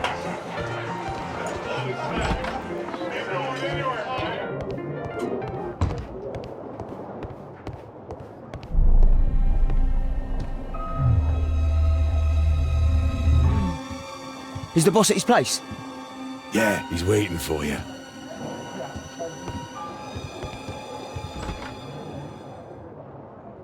Our man. I should find a way to follow him. The door to the gambling room is there.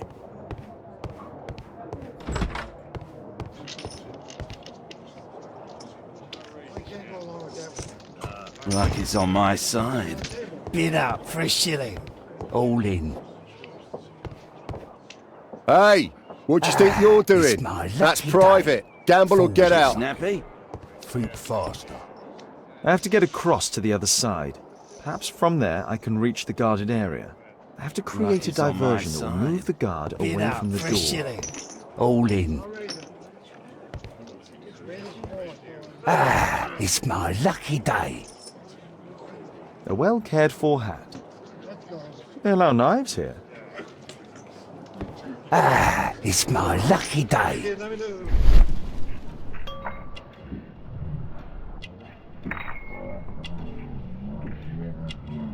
He uses a mirror to look at the cards during the deal. He uses the extra cards to cheat. A button for a mechanism. This is a holdout that deals extra cards. The rope leads from one sleeve to the other. If the rope's cut, it'll release the hidden cards and expose his trick. That's what I'll need to do for a diversion, then I can get outside. I can smell the money. What are you looking at? Bid up for a shilling. Make it snappy. You loser. I'm gonna win. Luck is on my side. Bid up for a shilling.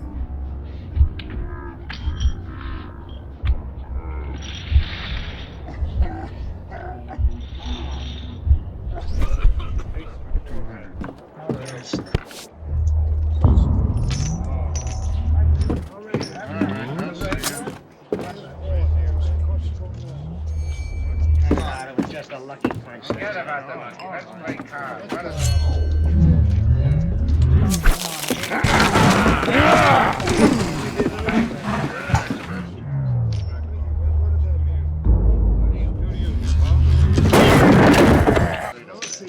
I have to try and go around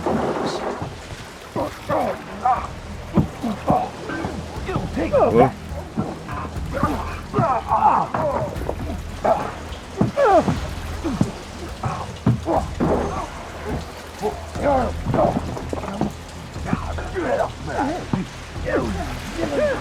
You bad boy.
Every card in this deck is the ace of spades. The man from the gambling room used the same card-cheating accessory.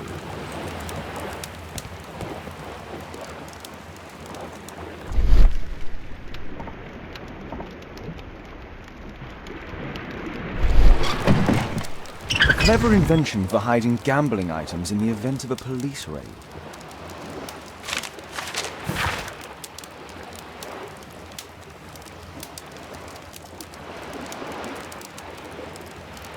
The hammer. Jack Cole, I remember him from the raid 3 years ago.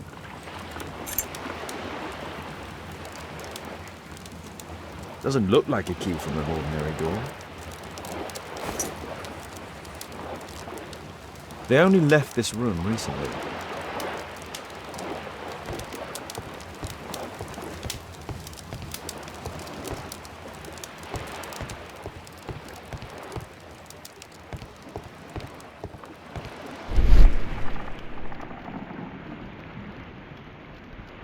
A crack.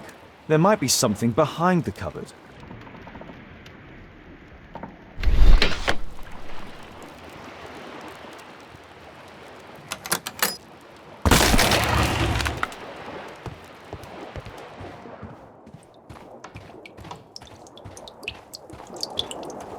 Damn, I'm late.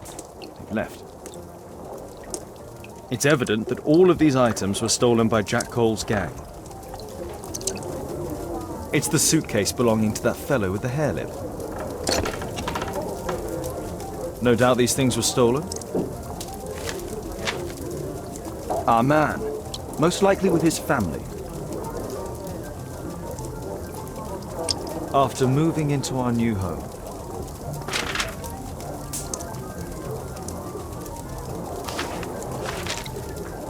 This fellow pawned his belongings. He must be in great need of money. Butler's pawn shop on Lambeth Street. He apparently lives near this pawn shop. What's going on in there?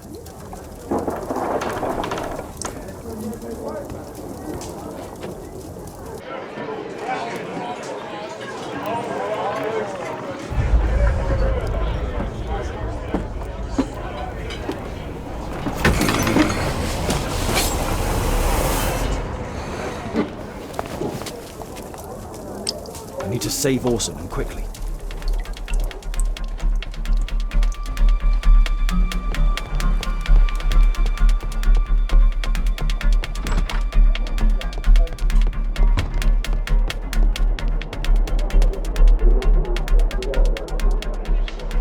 Holmes! You sneaky bastard, I'll kill you!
You are Alice, yeah? Listen, Holmes suspects something. What are you talking about?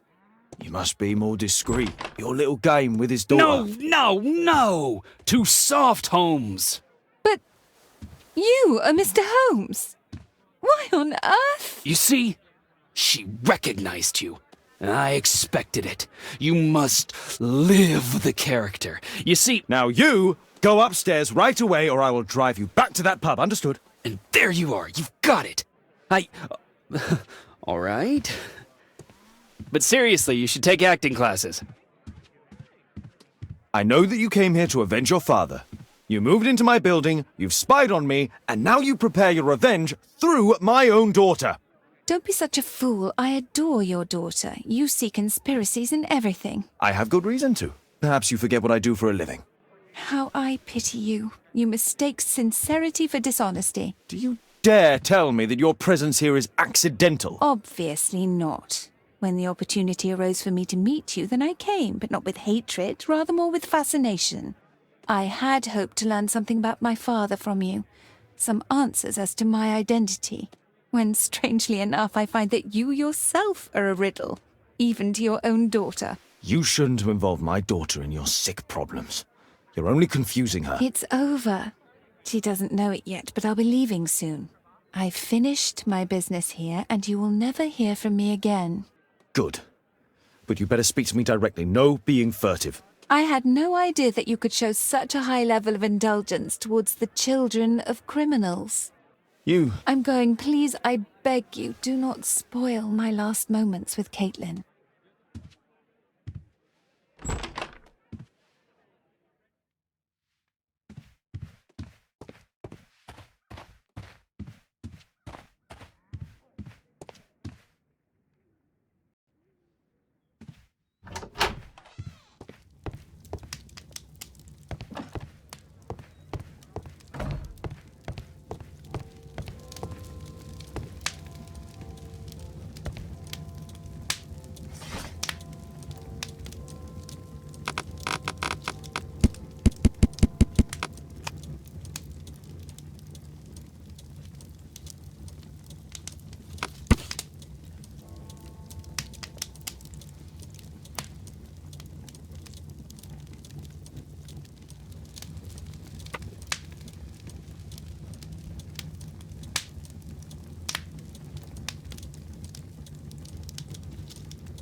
Here it is.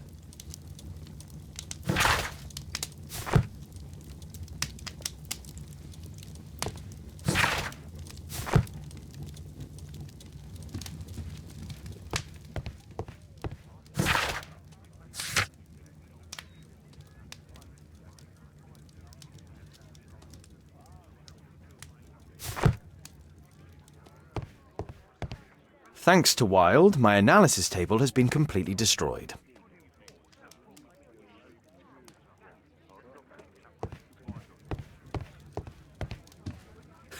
It's a good thing that I came to help you at the tavern, Holmes. Actually, I would far rather you stop helping me.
Our suspect with his family near their house.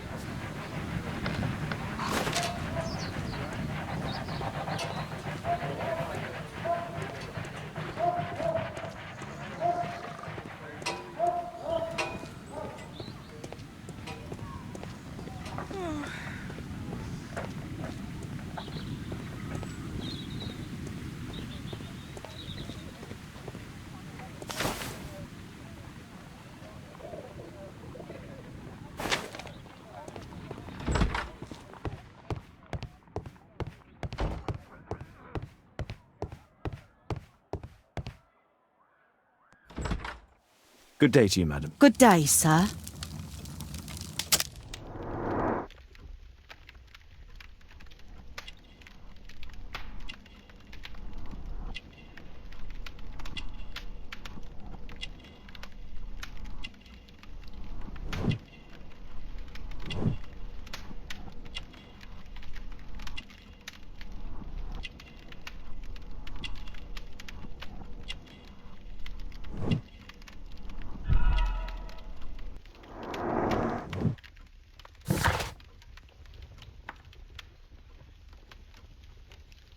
I'm here to see your son. Jeremiah?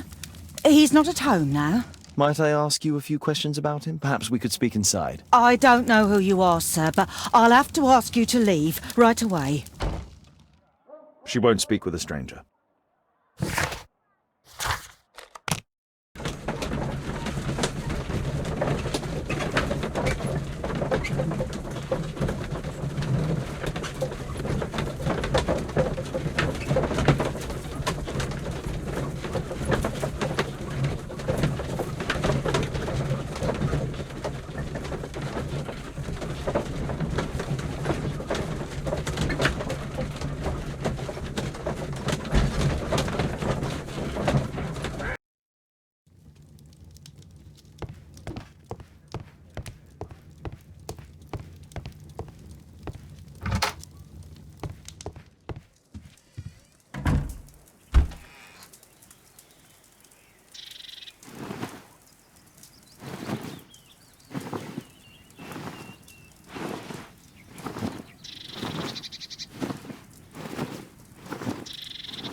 My name is Sherlock Holmes. It is my business to know what other people don't know.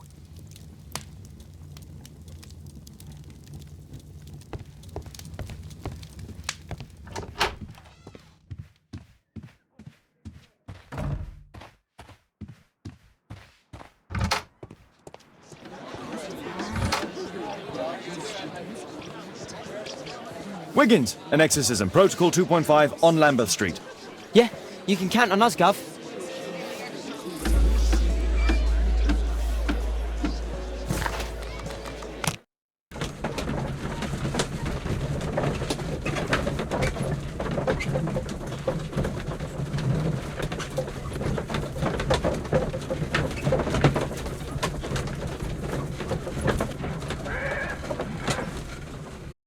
We're ready, Gov.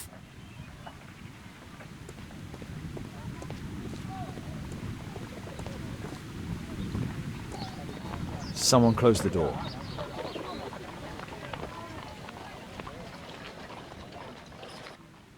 I should find a way to attract the attention of Jeremiah's mother.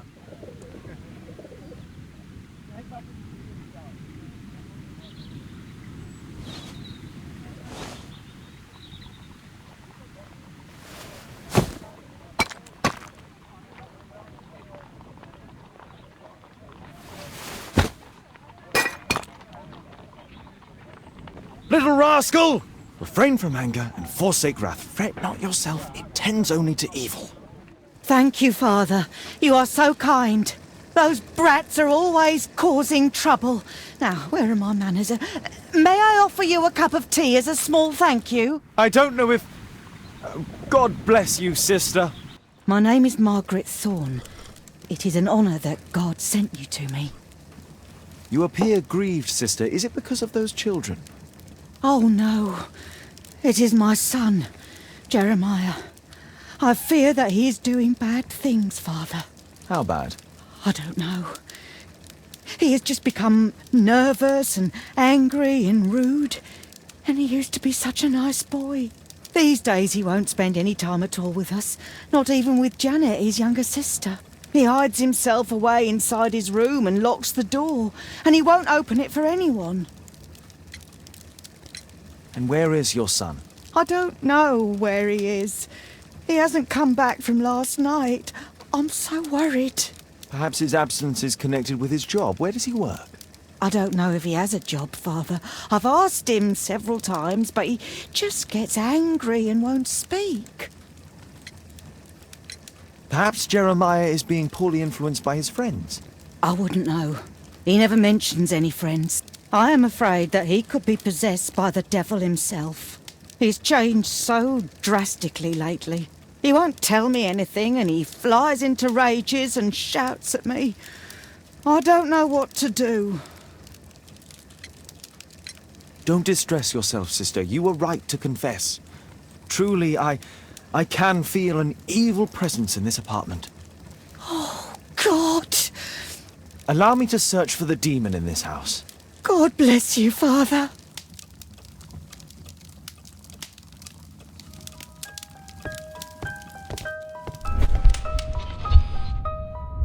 Bookcase and books, possessed wood and words, expel your literary demons!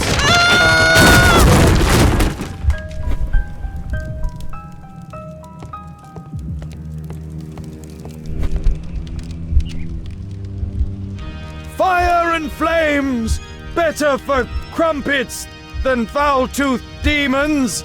Begone and bring peace!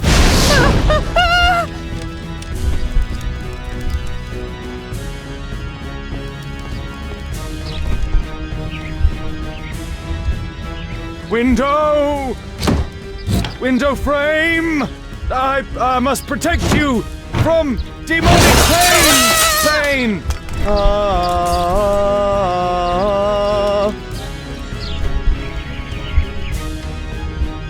Oh, Holy Spirit! Save your pans from demons and poor musicianship!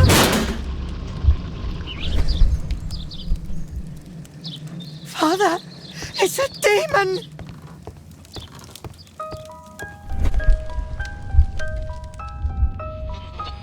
Wooden door! Iron handle! Battle the demon! Unholy vandal!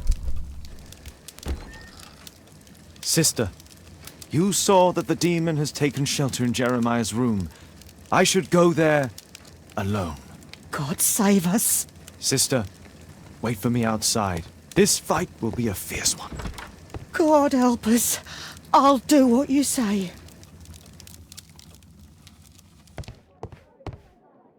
Does he plan to escape from London?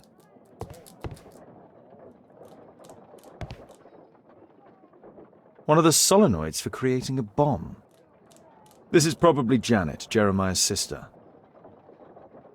A schematic for a homemade bomb. This is evidence enough to put Jeremiah behind bars.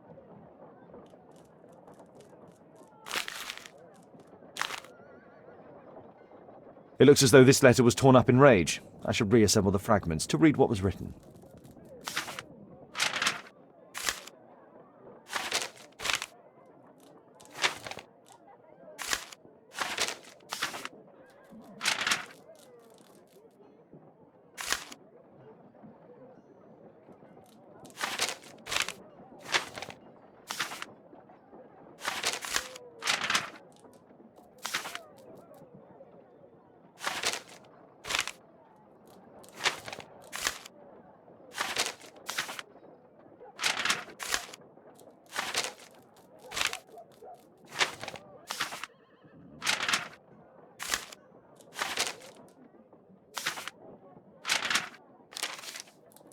It appears that Jeremiah received a threatening letter from somebody known as the Dart.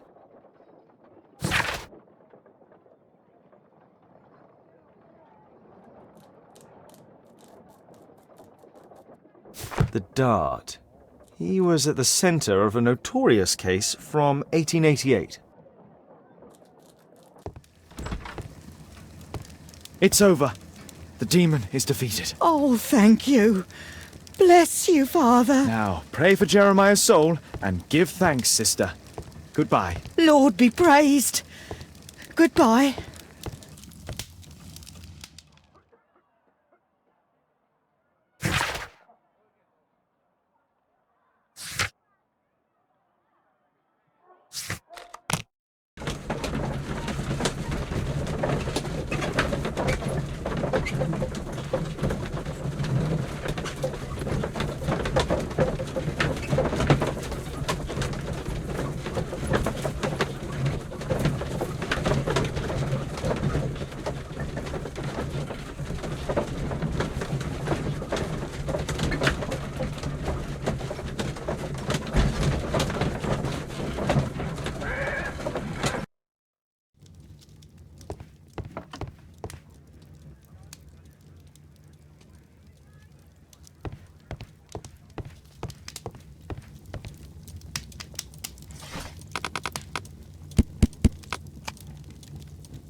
Here it is.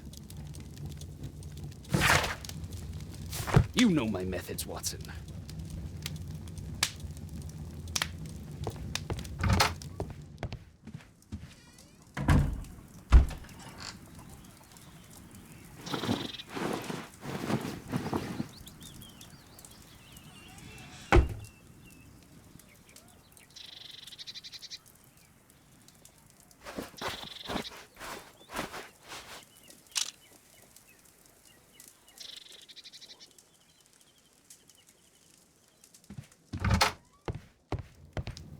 My name is Sherlock Holmes. It is my business to know what other people don't know.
Can I help you, Mr. Holmes?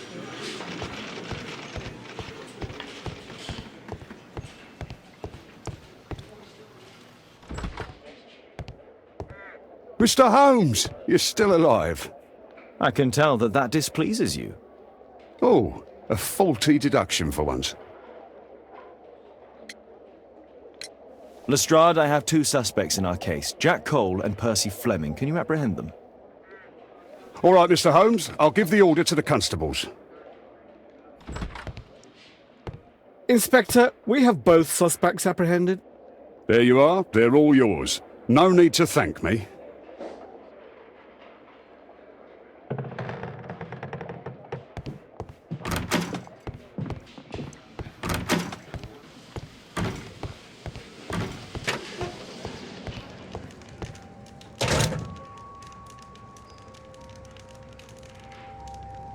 Personalized thuggery. How novel.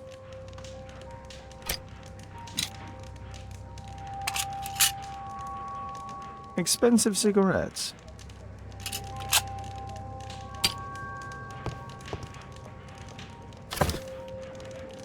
Well, that's rather tasteless.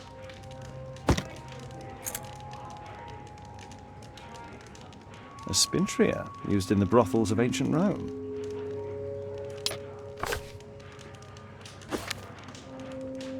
It looks like encrypted records.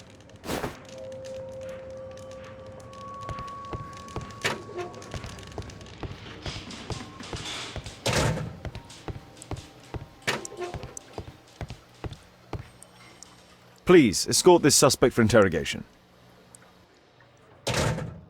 A good day to you, Percy the Dart Fleming. Huh. It's the flopper. Flopper? You're aware of what happened at Baker Street the other night. I'd say I'm a little luckier than that. Well, I don't give a fig.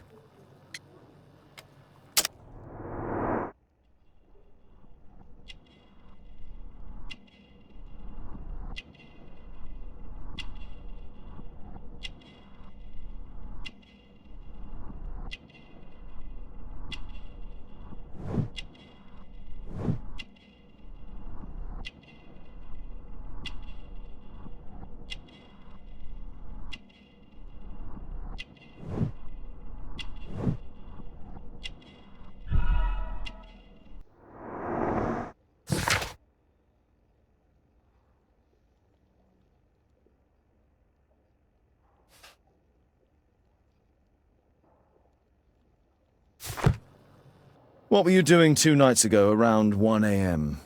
I was at the White Swan. The White Swan? The brothel that you own? That can't be counted as an alibi. What do I need an alibi for?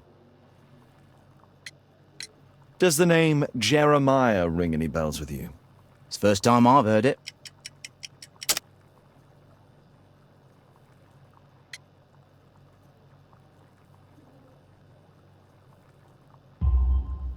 How about this threatening letter that bears your name? Oh, I remember now. A threat? Come on. Just a reminder for him to pay his debts. It's just a small one, and it's a matter of principle. How do you know him? Ah, he's always coming around, begging for odd jobs. But he just talks rubbish. He's off his head. Do you have any business with Jack the Hammer Cole? I have. He sometimes provides my business with girls. But he's stupid. A hot-headed clown. Yeah, I'd be worried about him if I were you. Yes? He told me what you did to his brother, and... well, let's just say he hates you. What's this note? I don't know. It was among your belongings. So what? Please, escort this suspect for interrogation. So, Jack the Hammer Cole, we meet again. Why am I here? Don't pretend that you don't know. You're a suspect in the case of an attempt made on my life. Rubbish. Just like the old days, eh? Arresting me on suspicion. You've got nothing. Oh, no? How about the revenge for the trouble that I brought to your gang? And also your brother. Don't you dare mention my brother.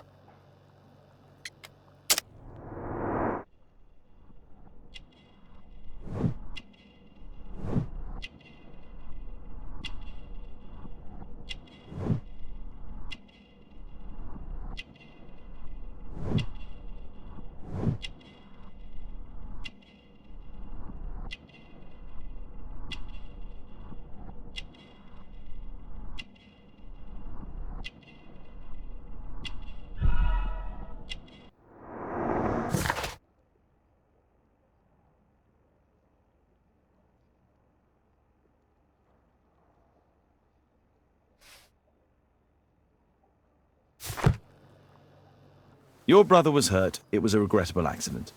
He was in the wrong place at the wrong time. I can hardly be blamed for that. What? You bastard. You're the one responsible for him becoming a cripple. He was innocent.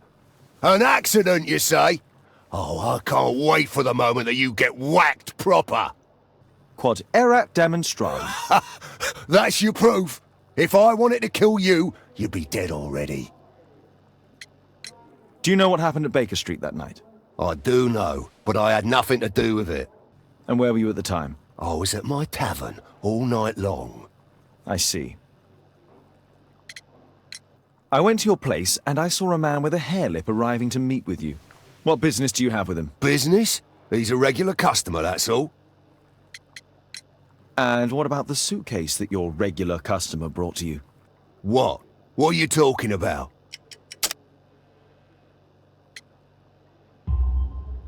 Why, the suitcase full of stolen silverware that I found in your secret room? What? How? You searched my room. It's not stolen. I often buy a lot of different things and sell them on after. It's all legal. Oh. Oh, I believe you. Tell me about the business that you have with Percy Fleming. What? I don't have any business with him. No? Oh. Oh, you supply girls to his institution. He's confessed. Well, he's a liar. Oi, why did you tell them I supply girls to your brothel? Eh? What are you talking about?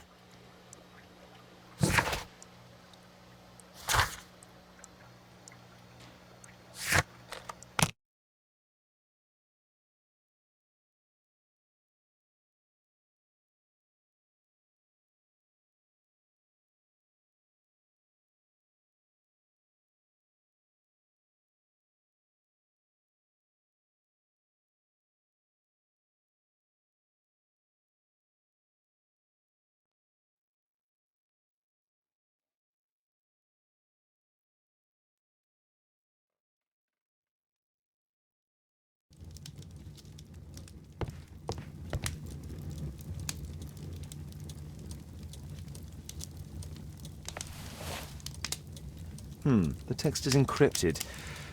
If it's Caesar's shift code, it might be easily deciphered.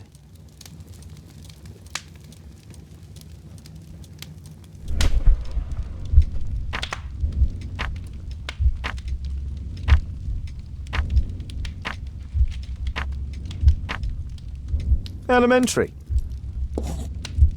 It's a notebook filled with debts. And Jeremiah's name is on the list.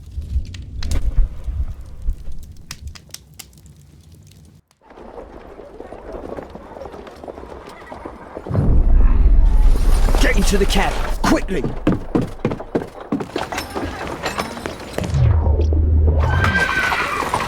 Follow that cab!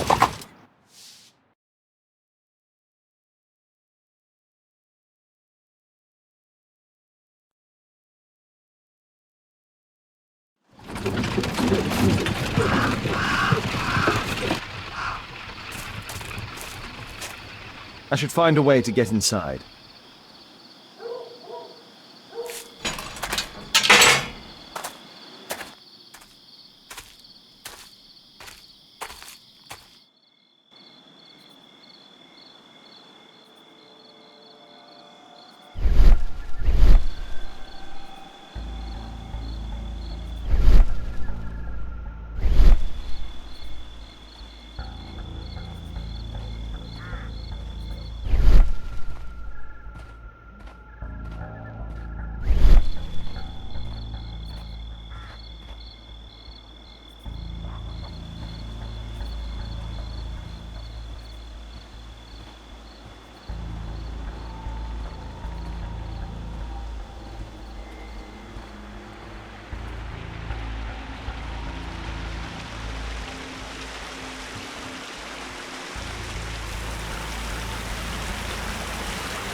It's closed.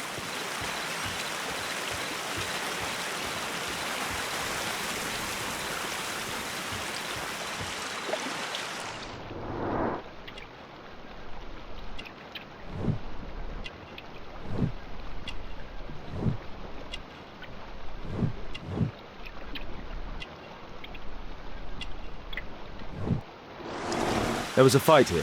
Orson attempted to resist, but someone or something convinced him otherwise.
Ah, the cousin's out fighting bobbies and stealing antiques, and what do I get? Guard duty.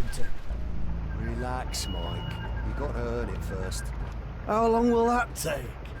2 years already and nothing's changed. I know, mate, but one of these days I'm sure the boss will Ruby, notice us. amethyst, and emerald. All fake.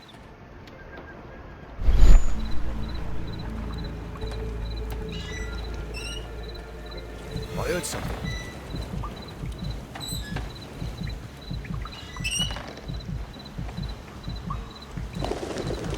That was nothing.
This shape matches part of the uniform of a Greek sentinel.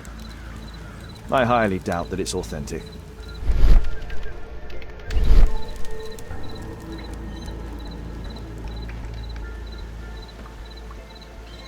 The sound of a gong will attract the guards. I need to be Check careful. out that sound. There's someone there.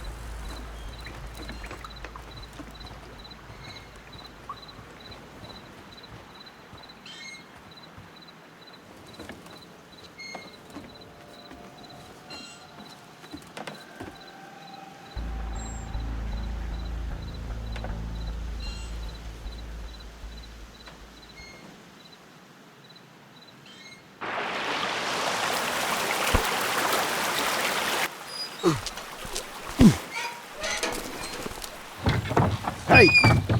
But what? No!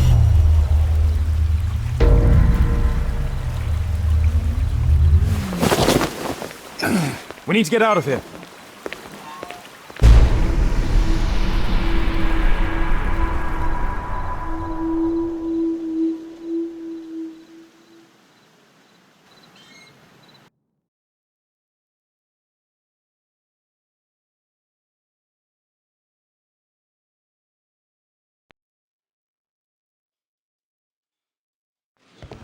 Lestrade, I'm glad you're here. What's happened, Mr. Holmes? We've come from the abandoned St. Patrick's Abbey. I uncovered a gang of armed bandits there who did their best to kill me. Again? I'll send our best team to arrest them. Well, I doubt that you'll find anyone left, but if you hurry up, you might just find the spoils left over from their burglaries. I see. And I'd be very grateful if you could keep an eye on Mr. Wilde here. But Holmes...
Wilde, please try to remember. Yeah, the slightest detail, etc. Well, apart from the smell of those bandits who kidnapped me, yeah, nothing special.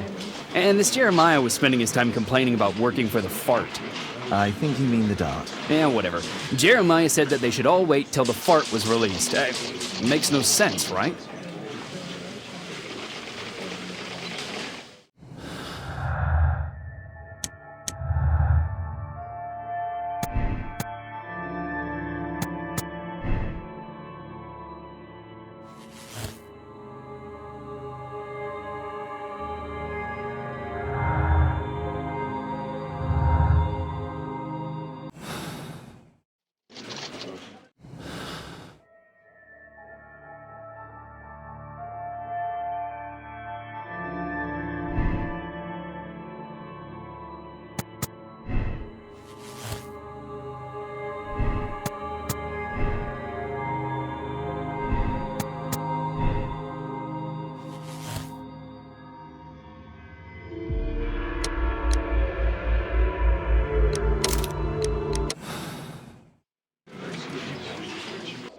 Mr. Cole, I find you guilty of the attempt made on my life. What?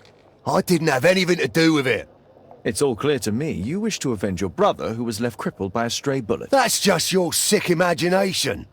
Jack Cole, you are a menace to society, and I have no doubt that you'll get an appropriate sentence. You Scotland Yard dogs! Constable, take him back to the cells.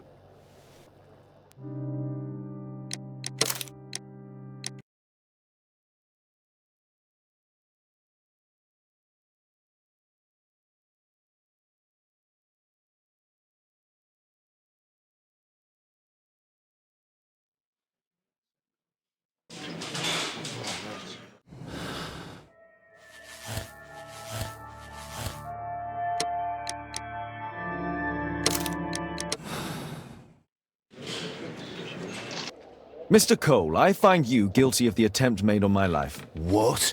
I didn't have anything to do with it. It's fortunate that you failed to kill me. What?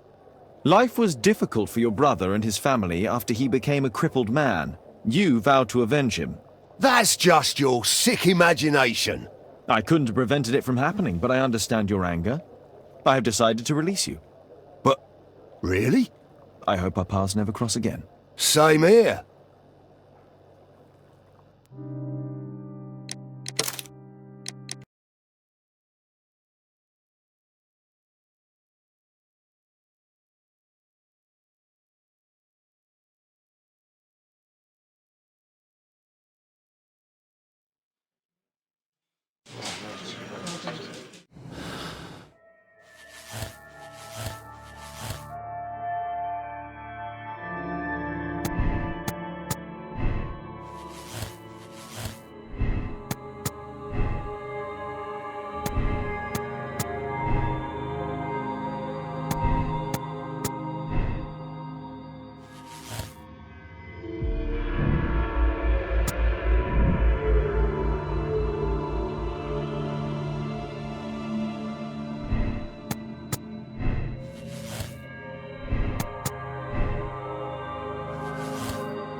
Mr. Holmes, I'm grateful to you for the opportunity to experience all of these superb sights and smells of criminal life. But I think I've had enough now. What was the reason for Jeremiah Thorne's death? Are you joking? Put your deductive skills to work. Self-defense, my dear Watson. That's quite enough, Wilde. I know that you were guilty of the attempt made on my life and of the murder of Jeremiah Thorne. Holmes, you're my best friend. Why are you doing this? Oh, stop all this. The case is solved. You came to my house for the sole purpose of taking my life. In addition, you hired Jeremiah to do your dirty work, and when you realized his failure, you murdered him to conceal any traces of the crime. There's no chance of you avoiding the gallows. Gallows? Absolutely not. That would mess up my hair.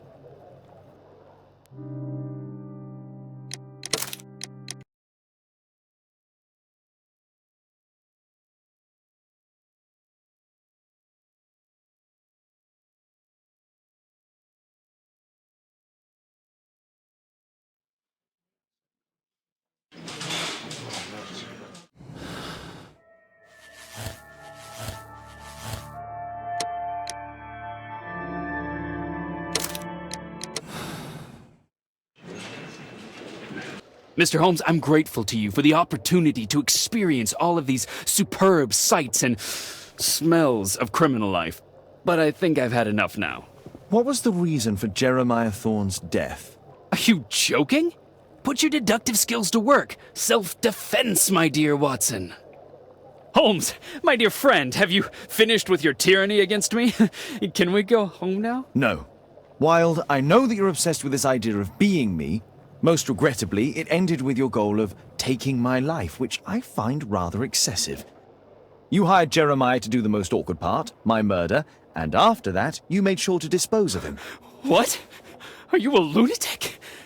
That Jeremiah was a nobody. I'm the only one here who is able to save you. Yes, and apparently, you are mentally unstable. Therefore, you cannot be held responsible for this. Me? Unstable? Oh, I'm as fit as a flea. A really big flea. You will receive treatment at an ideal institution, then. Bedlam. Oh, no! You're just jealous. Jealous of me!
Percy Fleming, you are charged with conspiracy to murder. What? Only this crime wasn't your initiative. It was Jeremiah Thorne's. But still, He reminded you of the old grudge, and he persuaded you to kill me in exchange for the debt you held with him. And you agreed. He forced Given me. these facts, you can walk free. That's right. He was the mastermind. He was the one in charge. Just leave.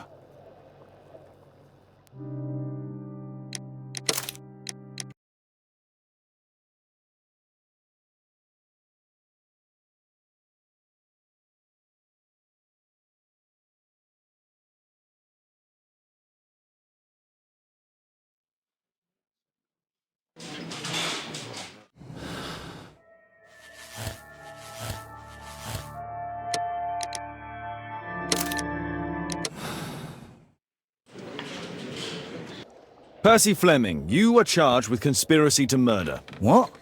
You used Jeremiah Thorne in your little game because you didn't want your hands dirtied. Yeah, lying. Jeremiah spoke to me before he died of how you ordered him to throw the bomb and, after its failure, to abduct me. Nah, I don't know what you're talking about. Shut up. I think that it's perfectly clear. Attacking Mr. Sherlock Holmes is one of the quickest ways to be hanged. Nah, you can't do that. I'm an innocent man. Constable, take him back to the cells.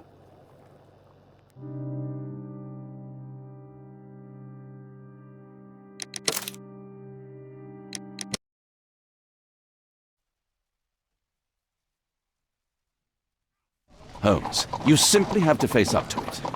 You need to have a serious discussion with Kate about her origins. I can't. No more excuses. She will learn soon enough that Alice is leaving. This other hidden secret. She will not forgive you. She does not need to know why. No? So she will blame you for Alice's departure. Is that what you want? No, I certainly...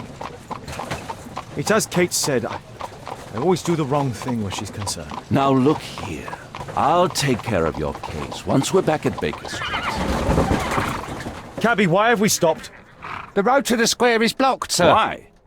There's been a bad road accident. Oh, splendid.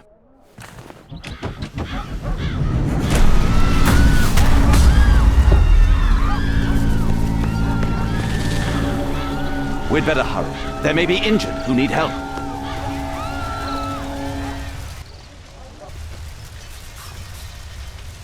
His pupils are constricted, but they are moving. He is still alive. He has stopped breathing. There's no heartbeat. I must act quickly to save him.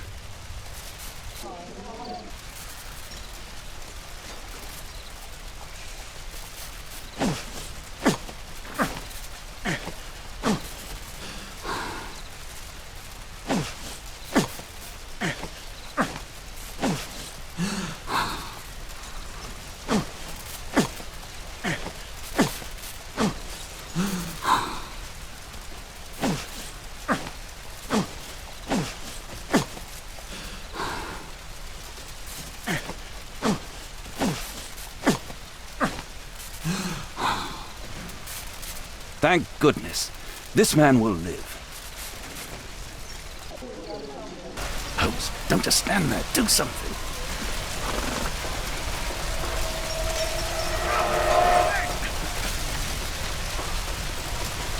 Please move to a safer area, sir.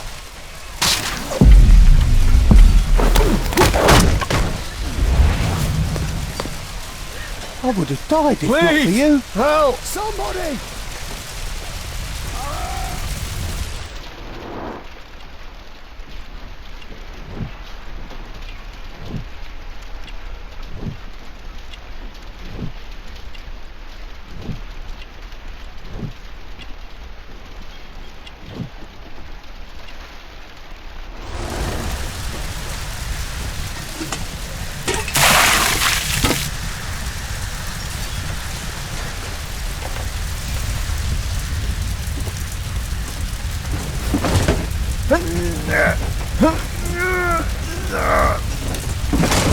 Please! Help!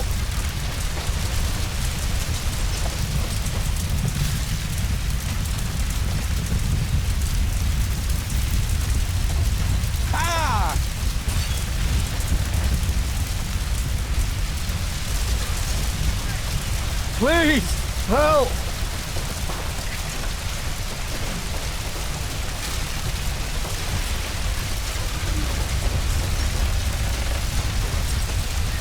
Thank you so much. Please, help!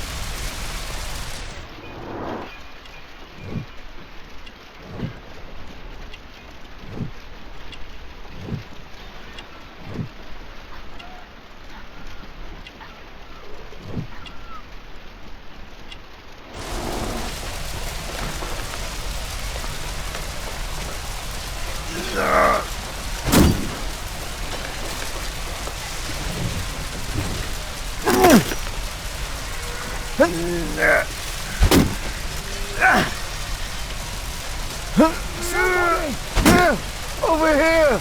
Ah!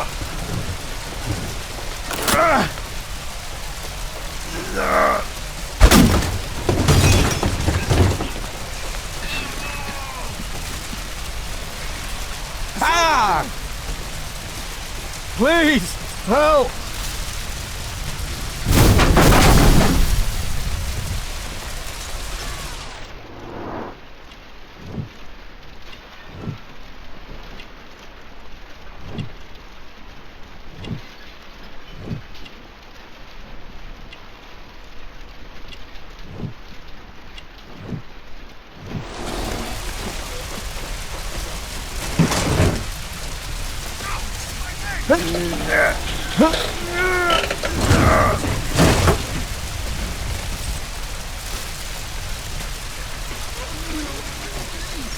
Help!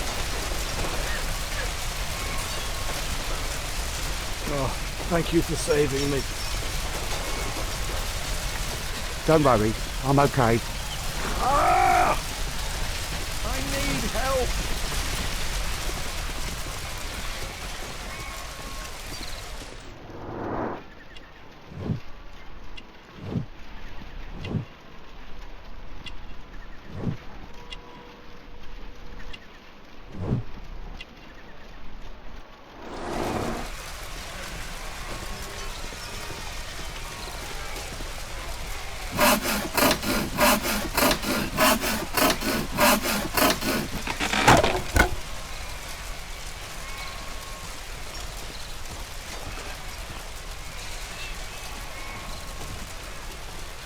I need help! Thanks for your help.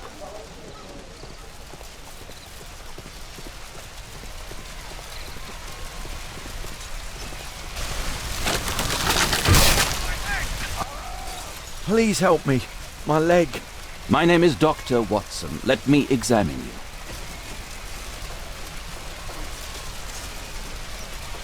No bones appear to be broken. It hurts! There's some extreme bruising.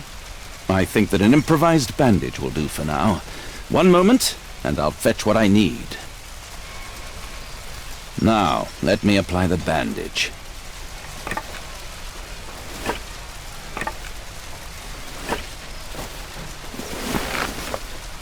Thank you, Doctor.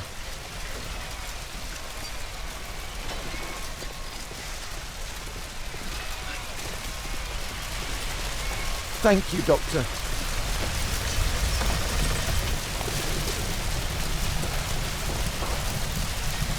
I see no visible injuries. Perhaps I could use ammonia. Oh, my head.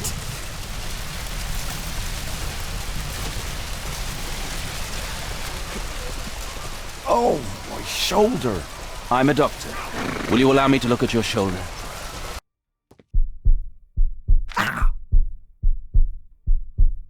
Oh.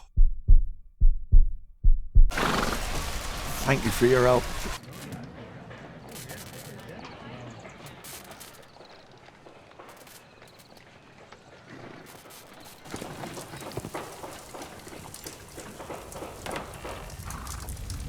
Holmes, it appears the police have arrested someone. Perhaps it is the person responsible for this disaster.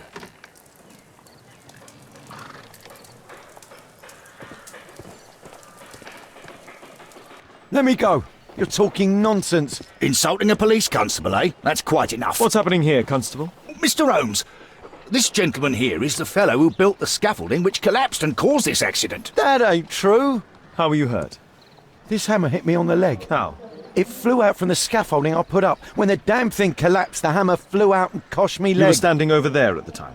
Oh, aye. Yeah, that's right. So it would not have been possible for him to bring the scaffolding down, Constable? Perhaps it was poorly constructed. Oh, right. Yes, of course. And what made it fall? Perhaps it was you, waving around that rotten stick of yours. You'll wind up getting a taste of it if you carry on like this. One moment, Constable. The scaffolding here has been entirely dislodged. It is unlikely that this disaster could have been the fault of this gentleman. Allow me to inspect the area, and if you could possibly be of use, close off the surrounding section. Do not grant anyone access, nor allow them to leave. Is that quite clear? Absolutely, Mr. Holmes. This accident is a little unusual. I need to concentrate on the details. I must include all the participants in the accident sequence.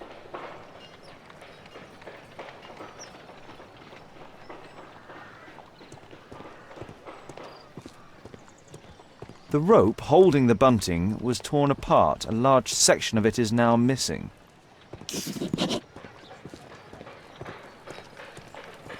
This cab hit the scaffold and caused it to fall. A common phaeton. An uncommon location. Celebratory bunting. A dead driver. Another victim of the explosion. This horse was blinded by the flag, causing it to bolt into the window. The overturned lamps may well have caused the fire and explosion.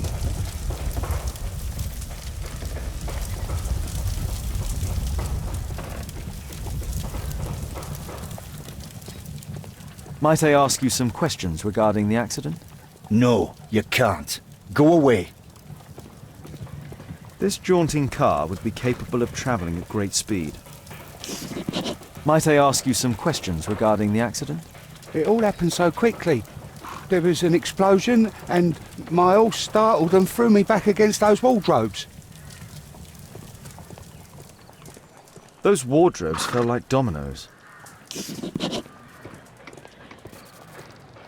Good day to you, sir. Would you mind answering some questions? I'm investigating this accident. Are you the driver of this cart? Yeah. I was transporting vegetables from my farm to the London market. What can you tell me about the accident? I don't know. There was a collision, I felt the ground, I come over all dizzy. What did you collide with? That contraption up in front of me. He stopped all of a sudden and I tried to avoid him, but I wasn't quick enough. Do you have any idea what might have caused this cab to stop so sharply? No idea. An old sprung cart, which has seen better days. This mechanism played a part in the accident, I'm sure of it.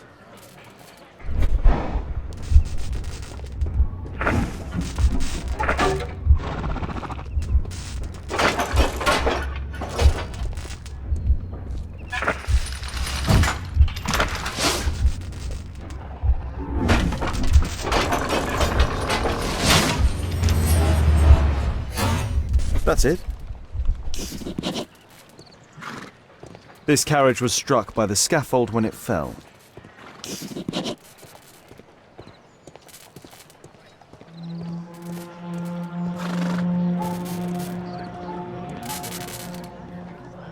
The old gas lamps in this square have been upgraded to electricity.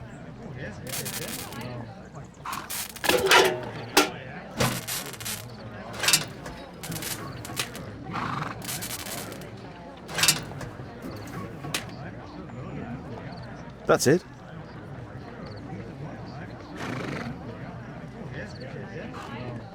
This technical cab was involved in this tragic accident.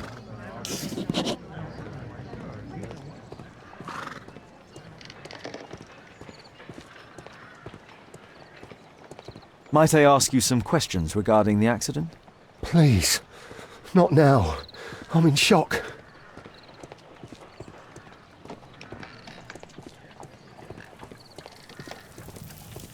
This cab was set on fire by the explosion at the lamp shop. Celebratory bunting. I believe I've enough information about this accident. Now let's recreate the sequence of events.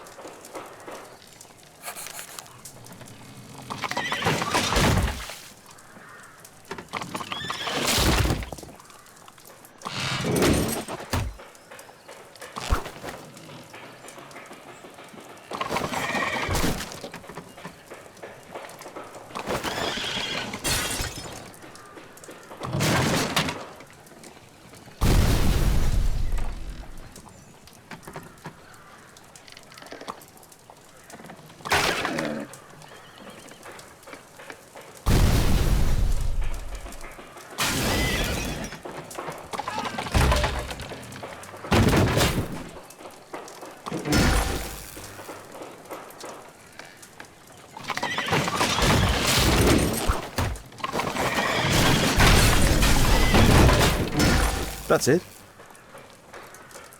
The technical cab's sudden halt caused this disaster, but the lamppost fell down afterwards. So why did the cab stop?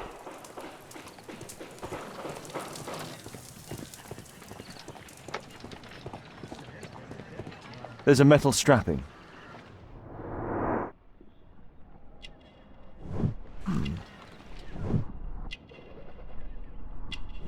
This man was killed by electricity, as shown by the distinct mark on his hand. This man was armed with a revolver. Webley, I suspect.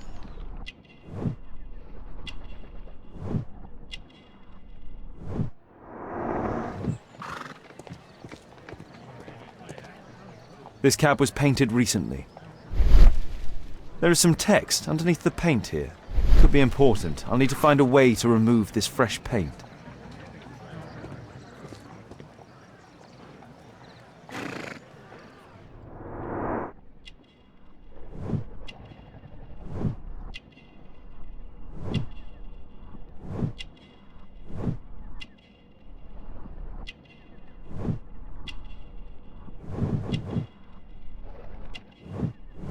Rasco. Yes, I know him. He's a small-time local criminal. A pneumatic hammer. Mud. Oof. Smells bad. Some kind of solvent.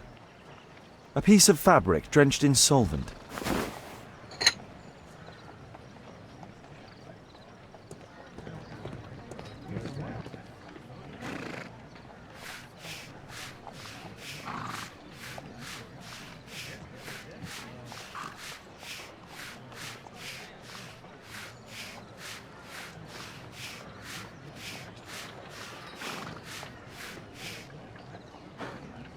Underground Electric Railways Company of London.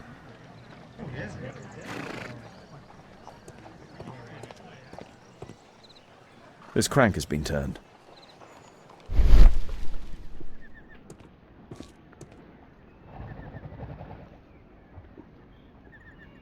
There is some electrical wiring here beneath the manhole.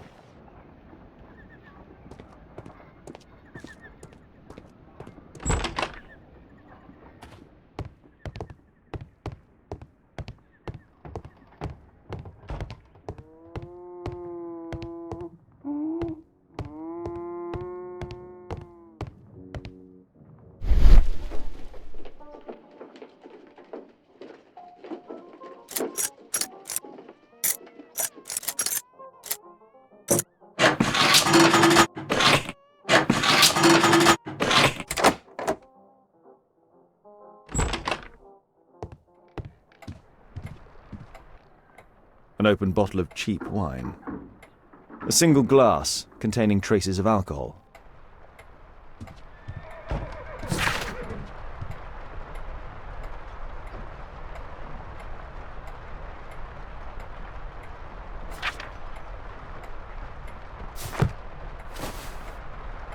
I can see the technical cab very well from here.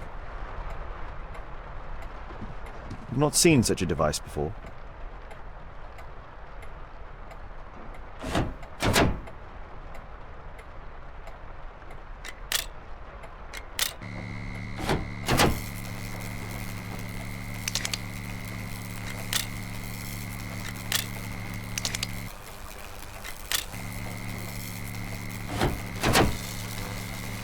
The electrical charge which affected the technical cab came from here.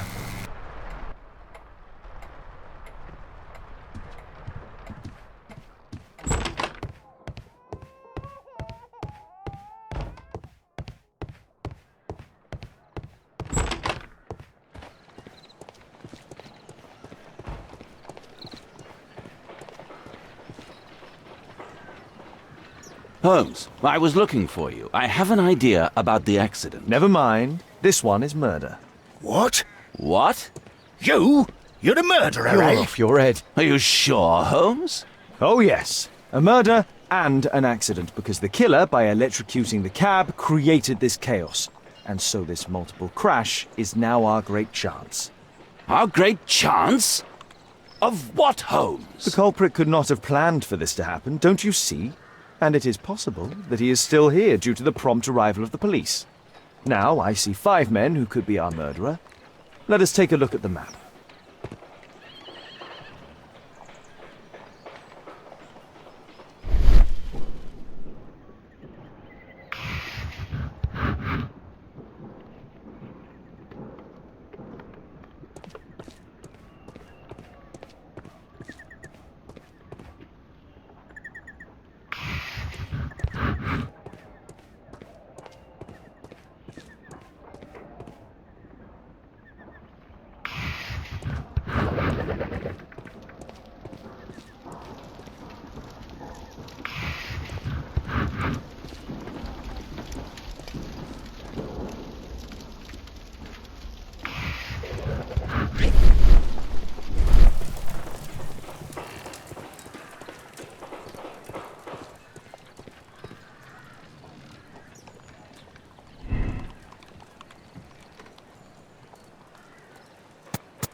That's it.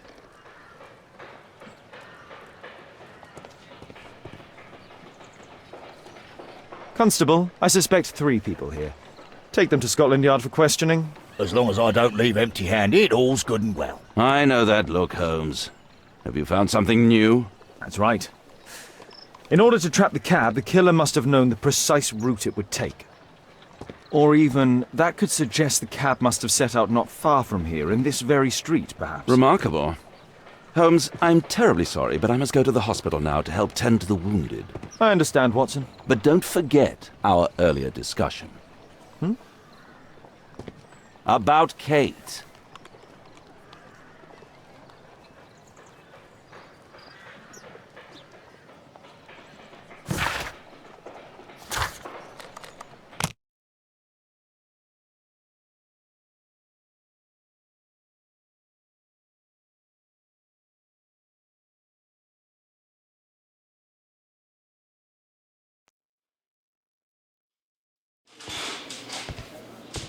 Ah, Mr. Holmes, we have a slight problem.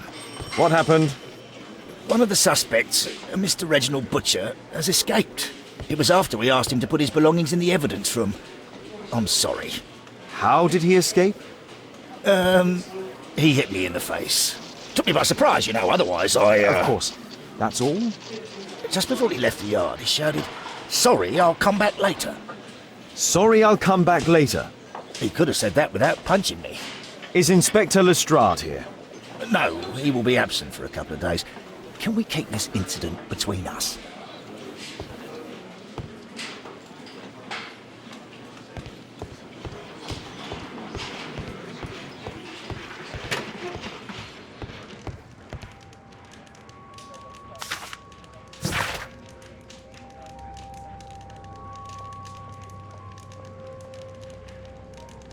This letter from yesterday perhaps explains why Butcher was in such a hurry.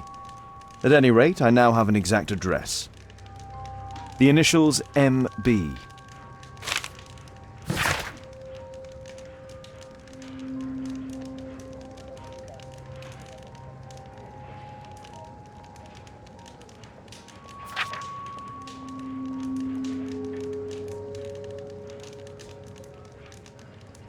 Reginald Butcher had problems with his job. This pen is an expensive one, but it isn't new. Reginald Butcher is fond of sweets.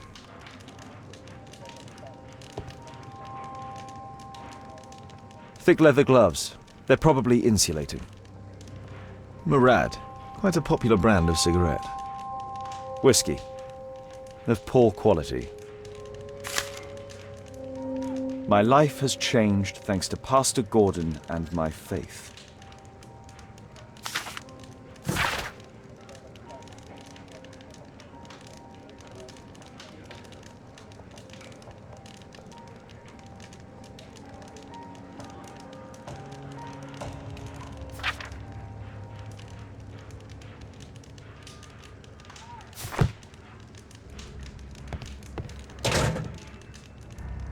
Electrical wires.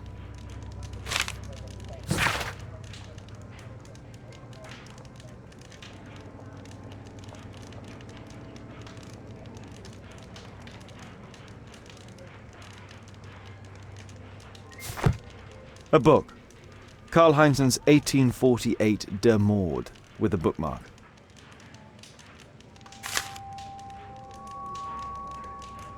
This terrible passage is apparently appreciated by Garrett.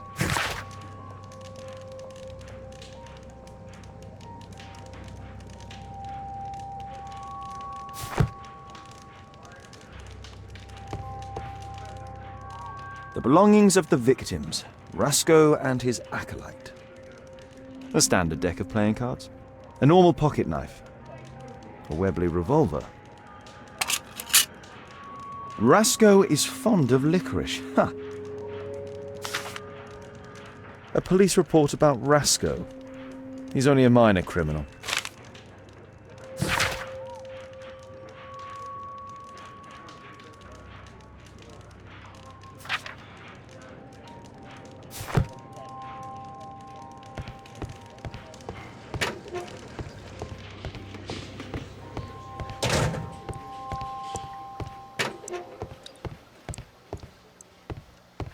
Please, escort this suspect for interrogation. Good day to you. My name is Sherlock Holmes, and I am assisting the police with their investigation. I'm Benjamin Fowler, and I was arrested by mistake. I swear it. You have not been arrested, Mr. Fowler. You are here as a witness. Oh, but I saw nothing. I swear. Let me go.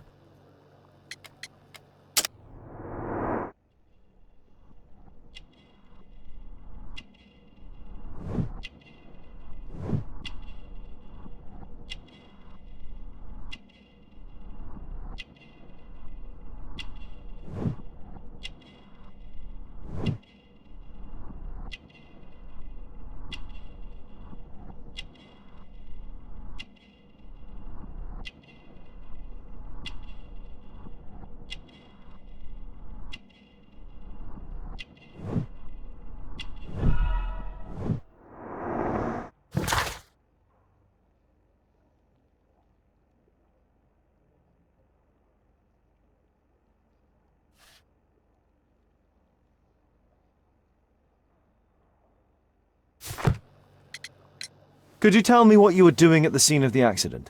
I was working on the square's statue. I work for the council, I swear it. Do you ever work with electricity? Yes, sometimes. I repair electric lampposts, but I'm not a specialist. I swear it. It's new, isn't it? And complex, and dangerous. I understand.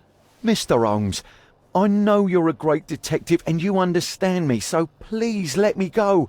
I know nothing, I swear... Yes, you swear it, I know. Mr. Fowler, does the name Rasco ring any bells with you? First time I ever heard it, I swear. But your tattoo resembles his. You are in his gang, are you not? No. It was a long time ago. I already forgot. I swear it. I just picked a few pockets for him when I was a young fellow. But I ain't proud of what I did. All my family, my parents, my brothers, dogs and cats all died when I was a lad. I wouldn't have survived otherwise. Please, escort this suspect for interrogation. Good day to you, sir. My name is Sherlock Holmes. Thomas Garrett. Why am I here? You are a witness to murder. Of course. Well, it wouldn't be the first time that the police jailed an innocent man in order to close a case. No one has been charged yet. Yet.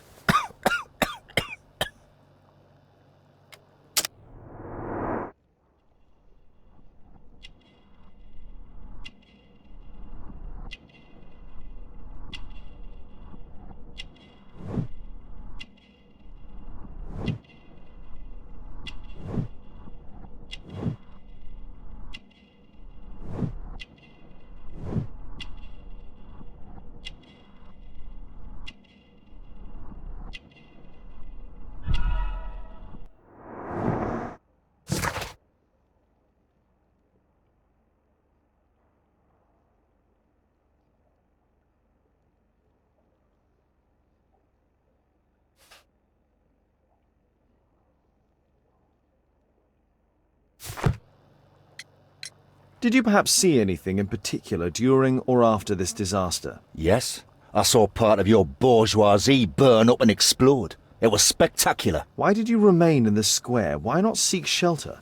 Like the rest of the sheep, there were some wounded comrades, workers. I wanted to help them. You have a severe cough. Are you suffering?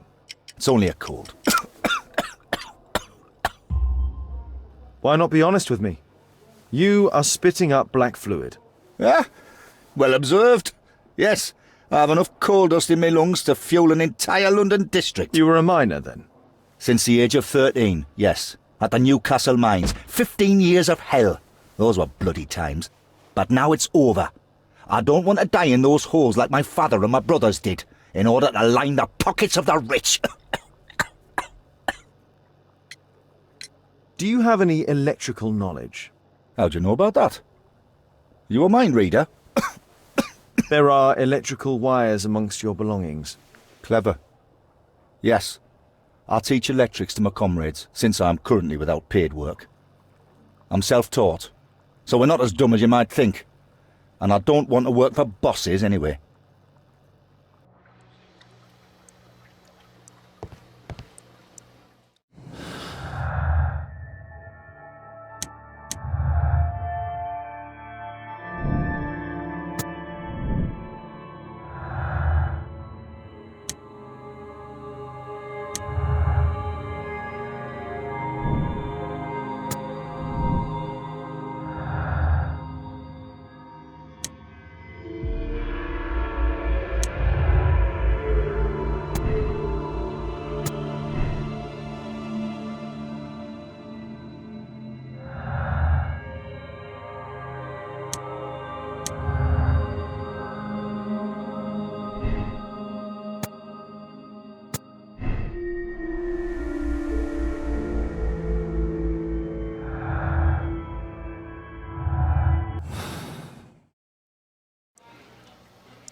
I'm apparently in the children's ward.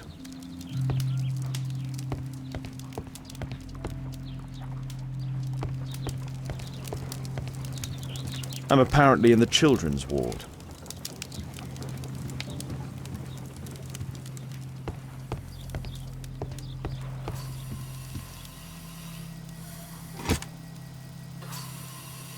A young woman lost her life. Mr. Butcher's wife.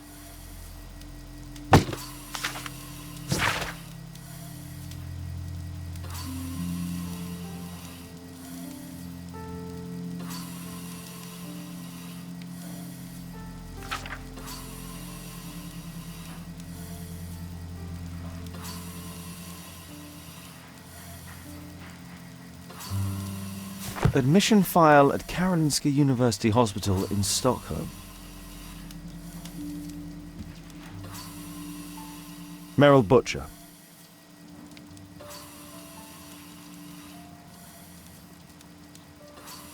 Mr. Reginald Butcher, I've come from Scotland Yard. Might we talk? All right, but not too loudly. She's finally asleep. Is she your daughter? Our pretty little Merrill. She's very ill.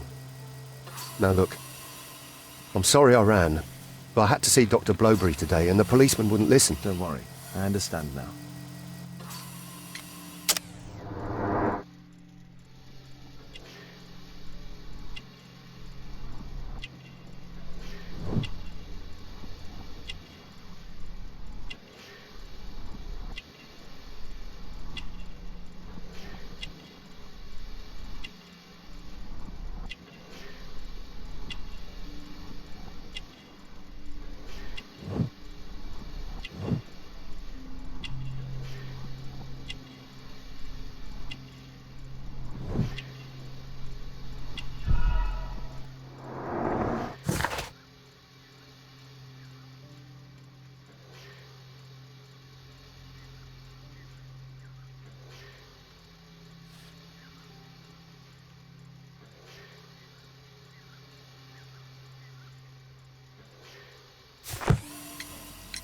Can she be cured? It'll take a long time, but I'm confident that we'll win this fight. I can't bear to think otherwise. Yes, it's probably just a question of money. What are you talking about?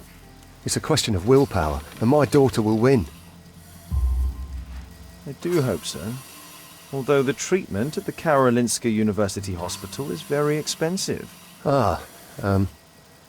Yeah, it's our only hope. Thanks to the good Dr. Blowberry, she finally has a bed. We're going out next week. It's our last chance. Do you have children? Yes, I have a daughter too.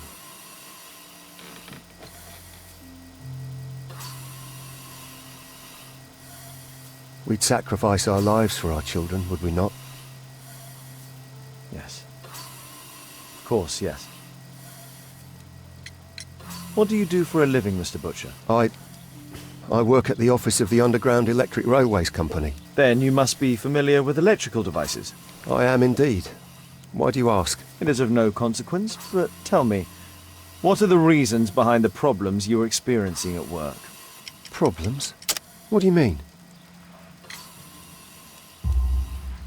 You have already received a written warning. Yes. I'm often late to work. My boss doesn't understand my situation. It's difficult since my daughter became ill. I see. Coincidentally, we found one of your company's cabs in the square where the accident occurred. Really? Why was it there? I have no idea.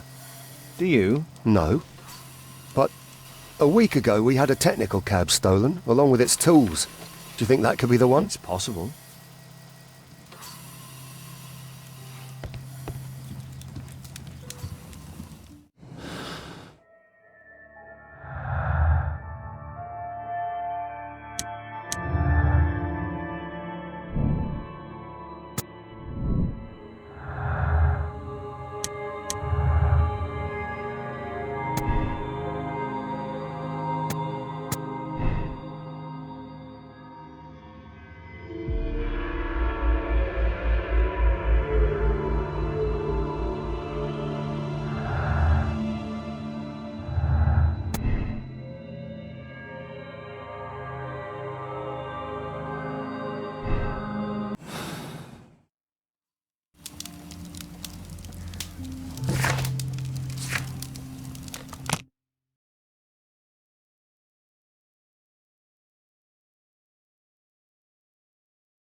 Fresh paint, but from something else. Mud. Smells bad. There was a collision here. The technical cab collided and stopped here. The lock was forced.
A workshop.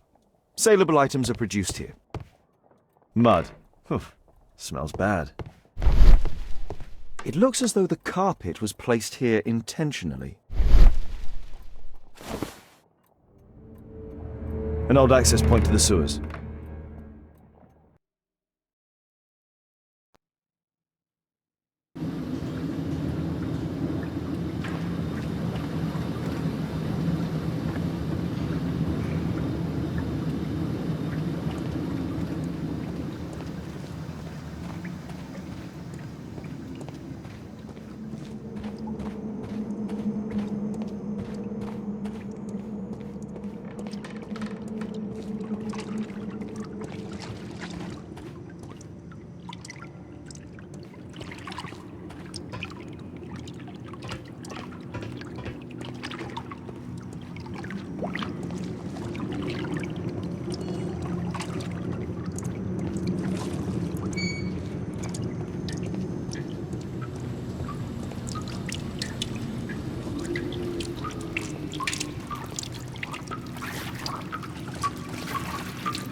Pneumatic drill, same as the one that we found in the technical cab.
A red powder. Given the circumstances, most probably iron oxide. Or just rust. Metal powder. Looks like aluminium. Magnesium strips.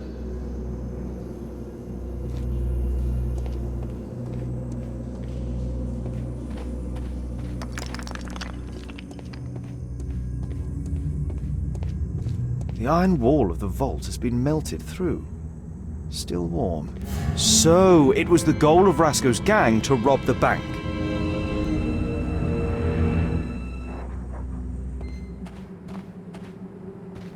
The thieves have opened almost all of the deposit boxes. They must have taken a great many valuables. The thieves have opened... This vault belongs to the Bank of England.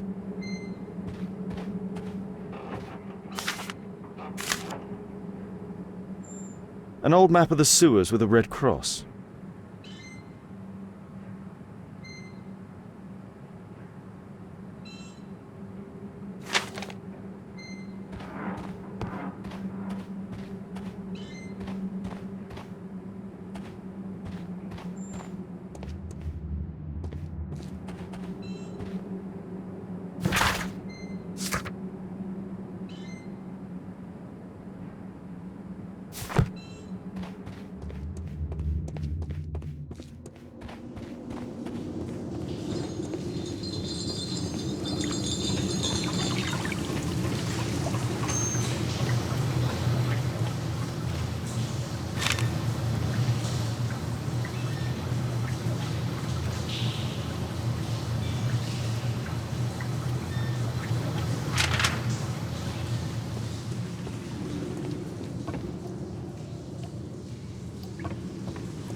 A banknote. Dry, so it hasn't been here very long. All of the licorice has been eaten. The licorice was found both at the sewers and amongst Rasco's belongings. Metal rings. They're used to hold the barrel in one piece. These barrels are empty and unsealed.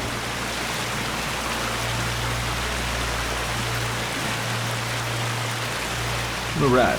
That's a popular brand of cigarette. This cigarette stub is dry. It was discarded fairly recently. The tobacco's aroma is still strong. It's sweet and nutty. The thieves used these barrels for the loot, which they then threw into the water. I need to warn Lestrade about this.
Thomas Garrett, we are arresting you for the double murder of Rasco and his accomplice in addition to the bank robbery. Bravo! Case closed. Exactly what the bourgeoisie in power expects from you. Don't bother to look any further. Well, if you have a solid alibi, I should like to hear it. What for? Small people such as us are eternal victims of a corrupted justice. Do your duty then, lackey.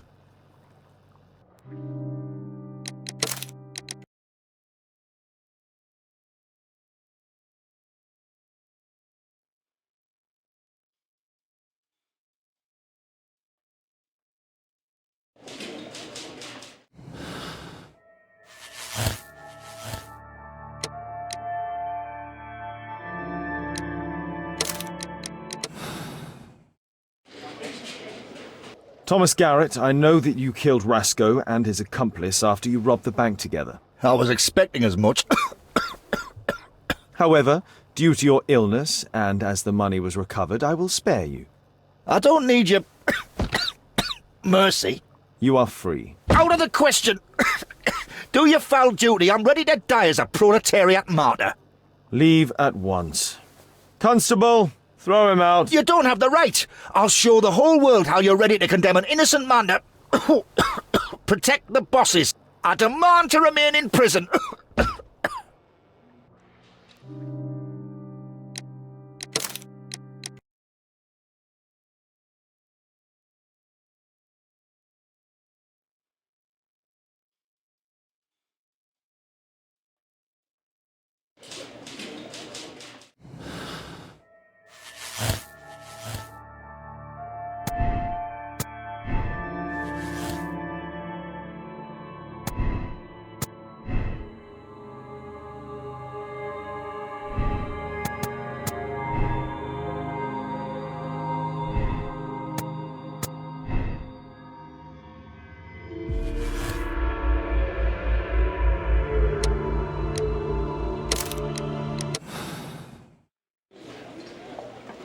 Mr. Fowler, you assisted Rasco in robbing the bank, and then you killed him to keep the money for yourself.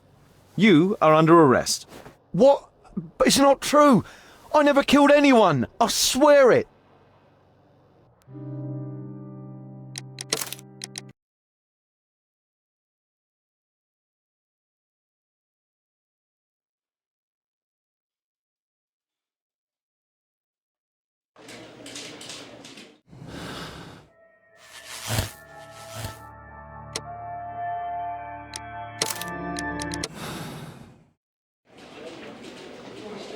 Mr. Fowler, I know that you are an accomplice in Rasco's gang and that you killed them.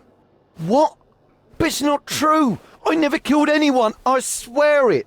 Listen to me. You found a real job and began a new life. You killed bad people without ever intending to hurt anyone. You deserve another chance. I will let you go, but you must forget about the money. The what? Oh, yes. Yeah, I swear it. I will forget. Thank you, sir. Thank you.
Mr. Butcher. Shh.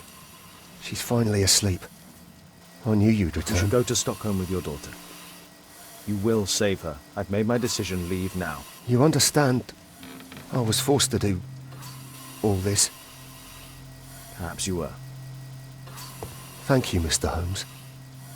Goodbye.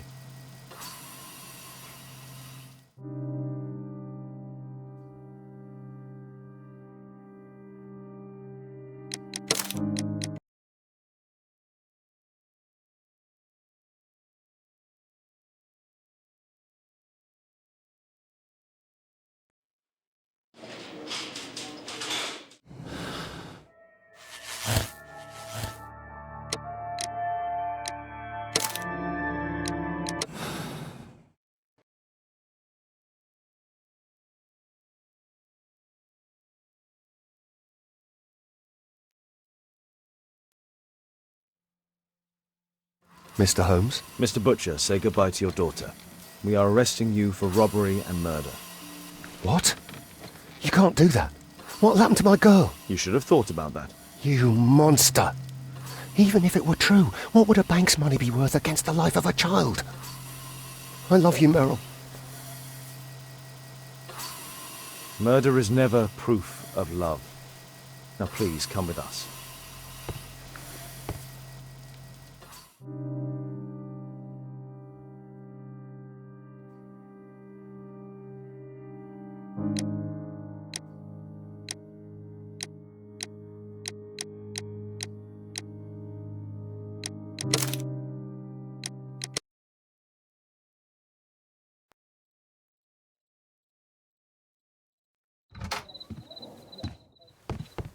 Holmes, at last you're back. We can't find Kate. What?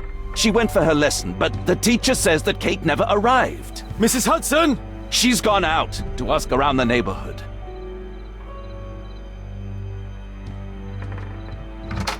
Kate! Are you here?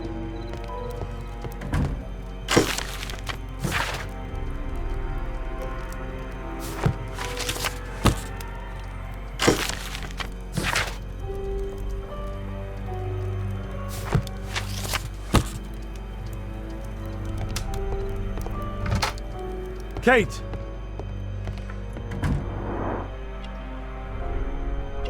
She was writing something here. Kate took her diary. What happened here? Why would she take her suitcase? Why was it left open? She took all of her favorites. Kate packed her things and left. I don't understand. What's that?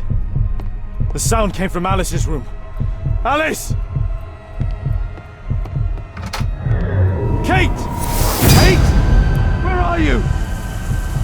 You never do anything right! I've had enough of you not caring about me! You don't understand anything! I wish Alice would have got me!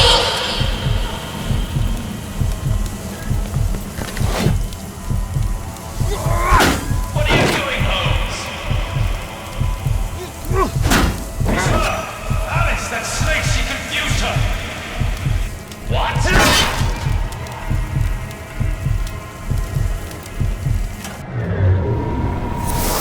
Alice, where is my daughter? Your daughter? You don't have one, Mr. Holmes. You never did. My God! My daughter, what did you do to her? What you could never do. I made her happy. I don't care what you think. Where is Kate? You fool. You're useless to her. Why even bother? Holmes, stop that! I'll make her talk. We don't need her. Just use your skill. I'll take care of her.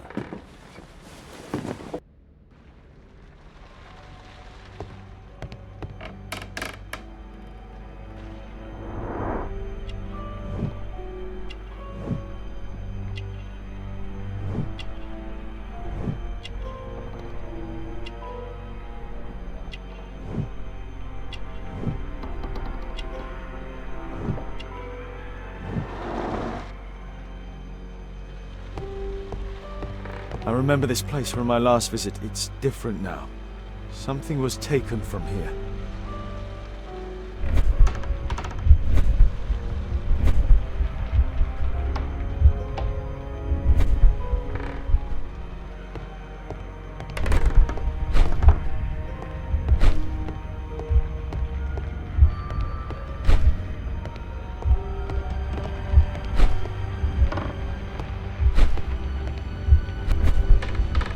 Portrait of Alice's father, William Hamilton, and some items required to conduct a séance are missing.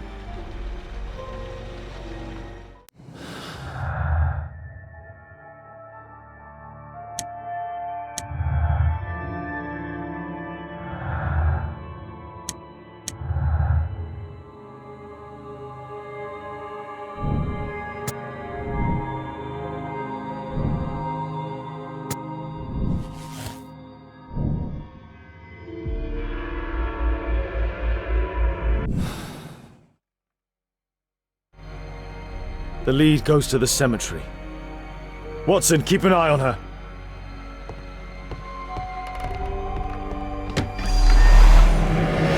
Kate! Are you here? Kate, what did she do to you? Kate's suitcase. Why did she leave it here? Kate's diary.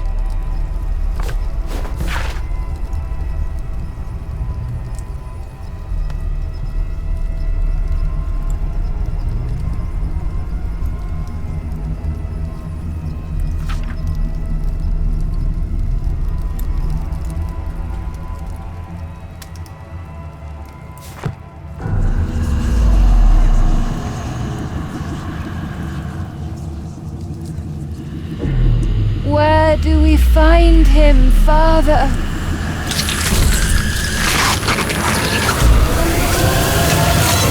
Alice, my daughter. Alice? I know the answer to your question.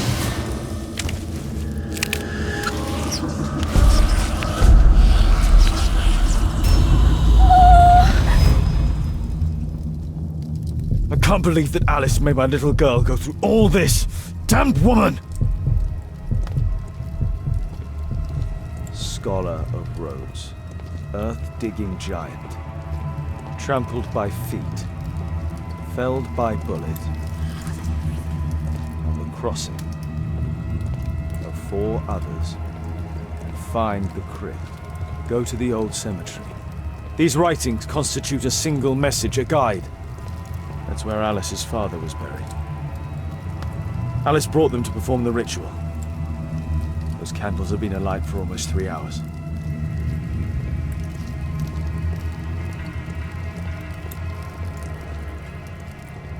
Kate! Kate! Oh my God. It's Alice's father, mummified.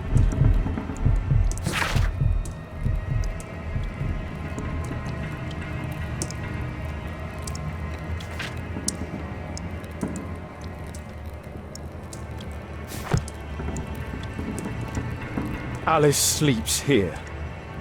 It's Alice's father, mummified. Madame Destiny. A storm lamp. A map of British rivers. Alice keeps her father's belongings in this room, even the canteen from his boat. Alice is not merely peculiar, she is mentally ill. I hope Kate didn't see this. This witch. Alice, she brought my daughter even further. They followed this direction in this message. They went to the old cemetery.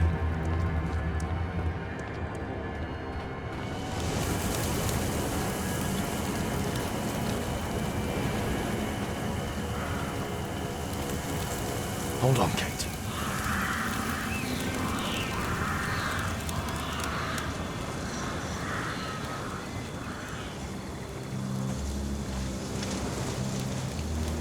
I need to recall some facts about certain famous people buried in this cemetery.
Kate!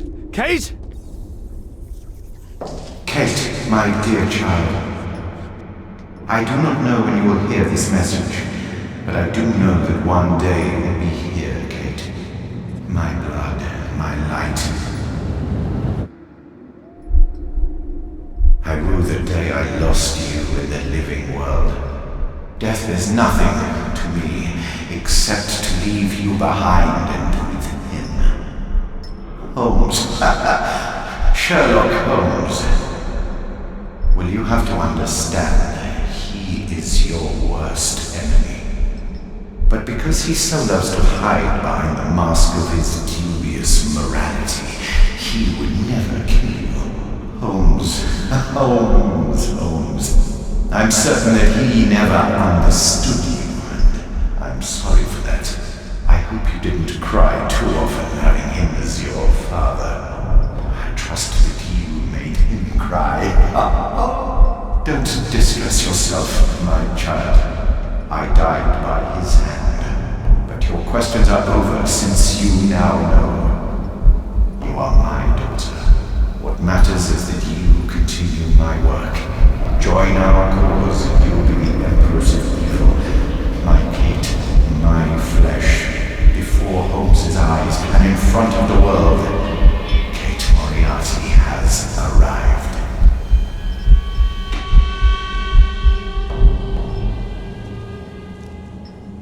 Moriarty. You. Kate. Oh no. She knows everything now. Why did it have to be like this? Young Kate. Oh, father. A metal star with an extremely precise carving. The dynamics of an asteroid. A work by Professor James Moriarty.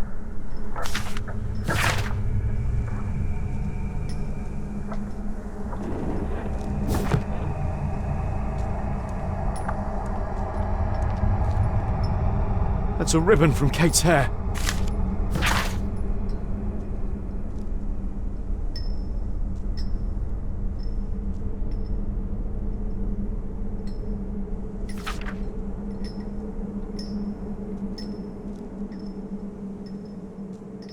Kate met her true father.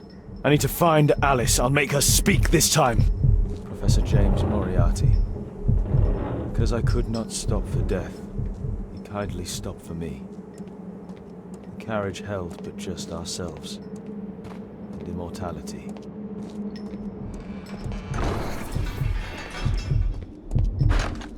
It's blocked from the outside. What? Alice! Accept your death, you fool! You witch! Let me out! Free Kate! Come back, witch!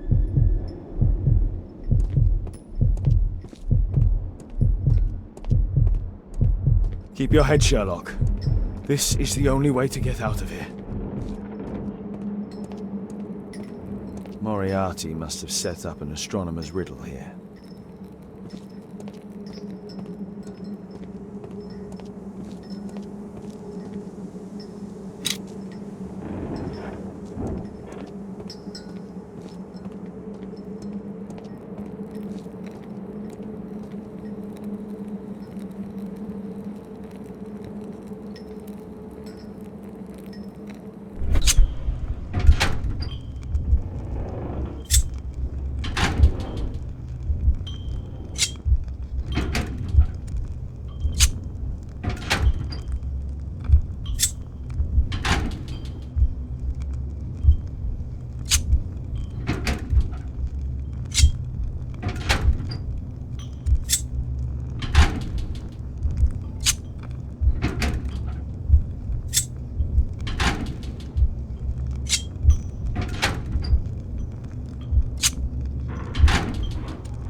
Hold on, Kate. I'll find you.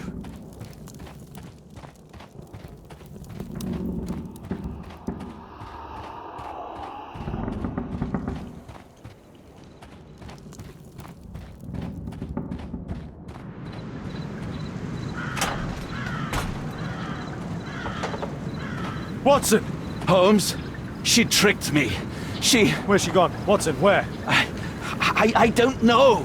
She left, saying that she had to go and see a lady. A Mrs. Destiny? Madam Destiny, she's a boat. What? Over there, Watson! She's abducted Kate! I can't believe it. She's a lunatic, Watson! She made a room for her dead father, and now Kate is with her!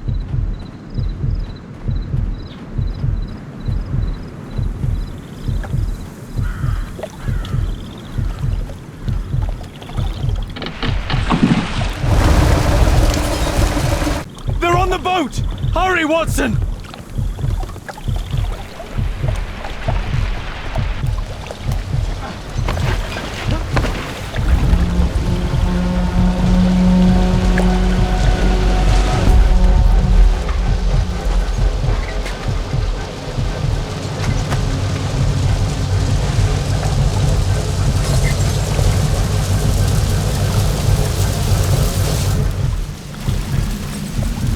Stay here and hold on to the boat, Watson.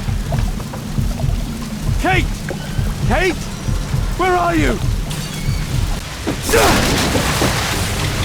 Kate! I'm here! Just jump! Alice! I'm afraid! I know, but you'll be all right! Look! It doesn't burn! Come on! Ah! Kate! Oh my God, no!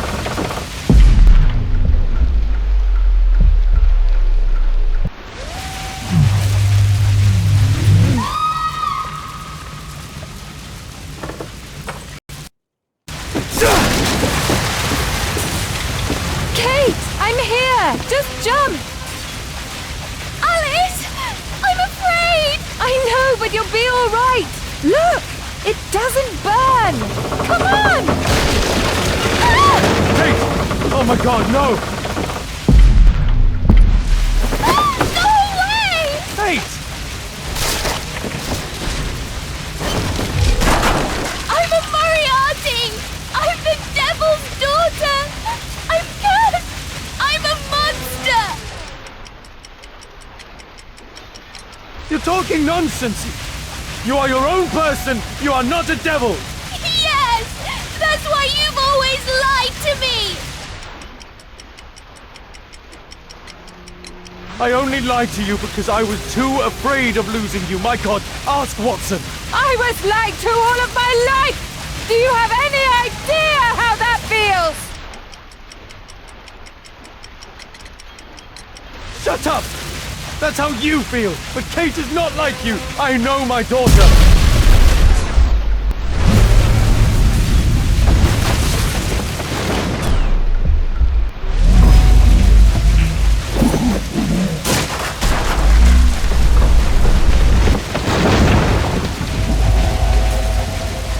Yes! He knows! Nothing can change fate! Listen! He allowed George Hurst to kill Lord Marsh, who was already condemned to death by tuberculosis! You are confusing her! You mad witch! You're tangling my casework with her life! You sent me away!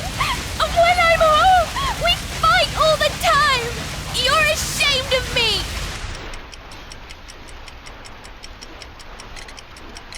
No! No, living at Baker Street can be dangerous. Remember the bomb! It isn't possible to escape destiny! Merrill Butcher couldn't! Her father was a murderer! But Kate! She deserves to live, don't you think? Kate, don't listen to her! And Holmes will be murdered himself! I have foreseen it!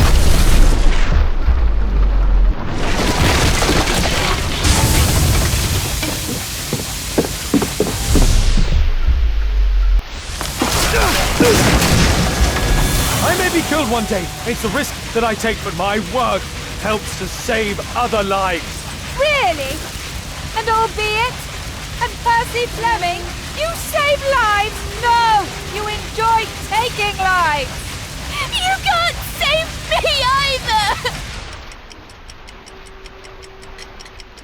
You've already been saved, so don't put yourself in danger now. Come with me. How can you trust him? He killed your real father, Kate! Why? Why did you kill him? Because he was a dangerous criminal, I had no choice. See? Everything is determined! Remember the sign! Our meeting! The ceremony!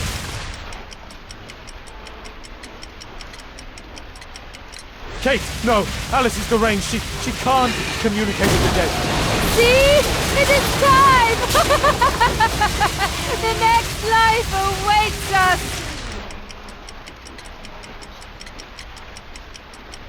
You're insane. You're a psychopath. I don't care. I don't belong anywhere. It's not for you to decide. I'm coming to get you. It's not true. You prevented me from living, and now you're preventing me from dying. I hate you. Ah!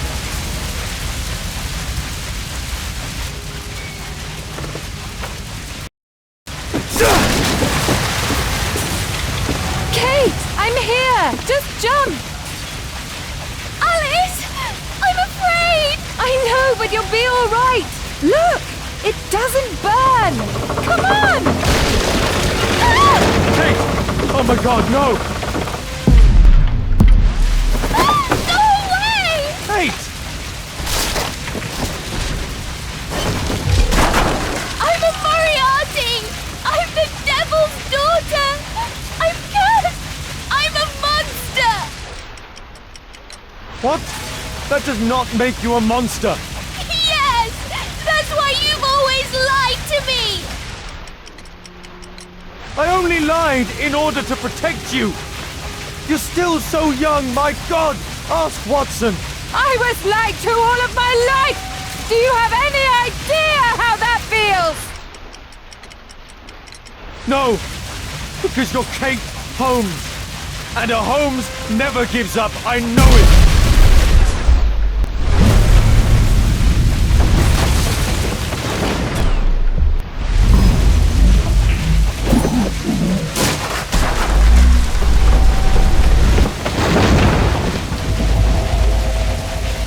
Yes! He knows! Nothing can change fate! Listen! He allowed George Hurst to kill Lord Marsh, who was already condemned to death by tuberculosis! But this isn't your life! You have me! You? You sent me away! And when I'm home, we fight all the time! You're ashamed of me!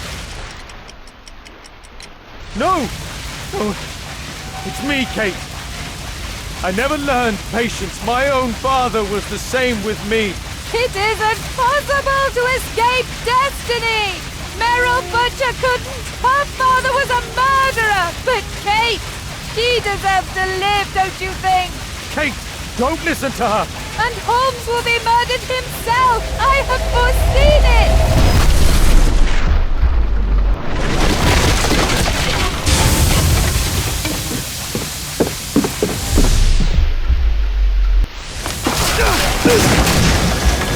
I may be killed one day. It's the risk that I take, but my word helps to save other lives.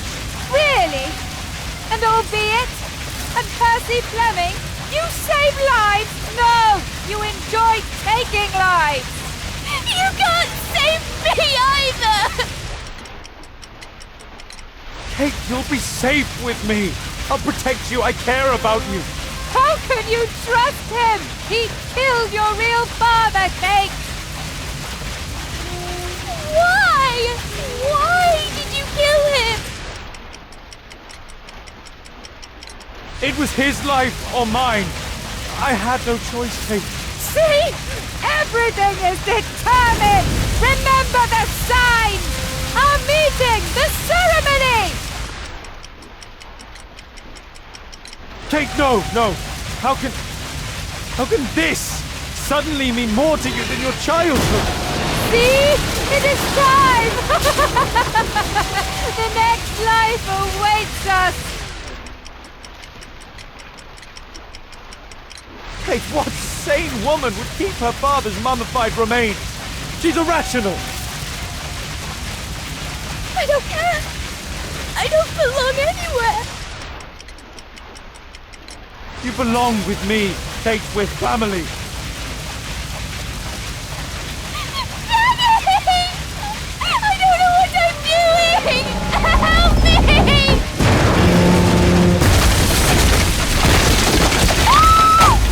No! Kate!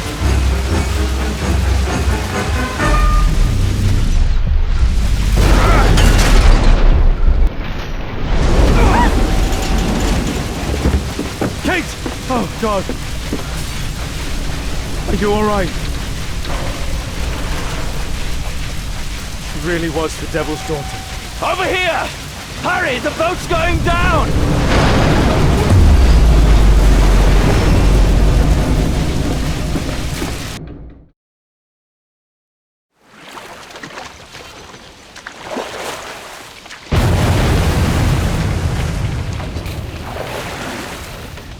Daddy, I'm so sorry. I'm sorry too, Kate.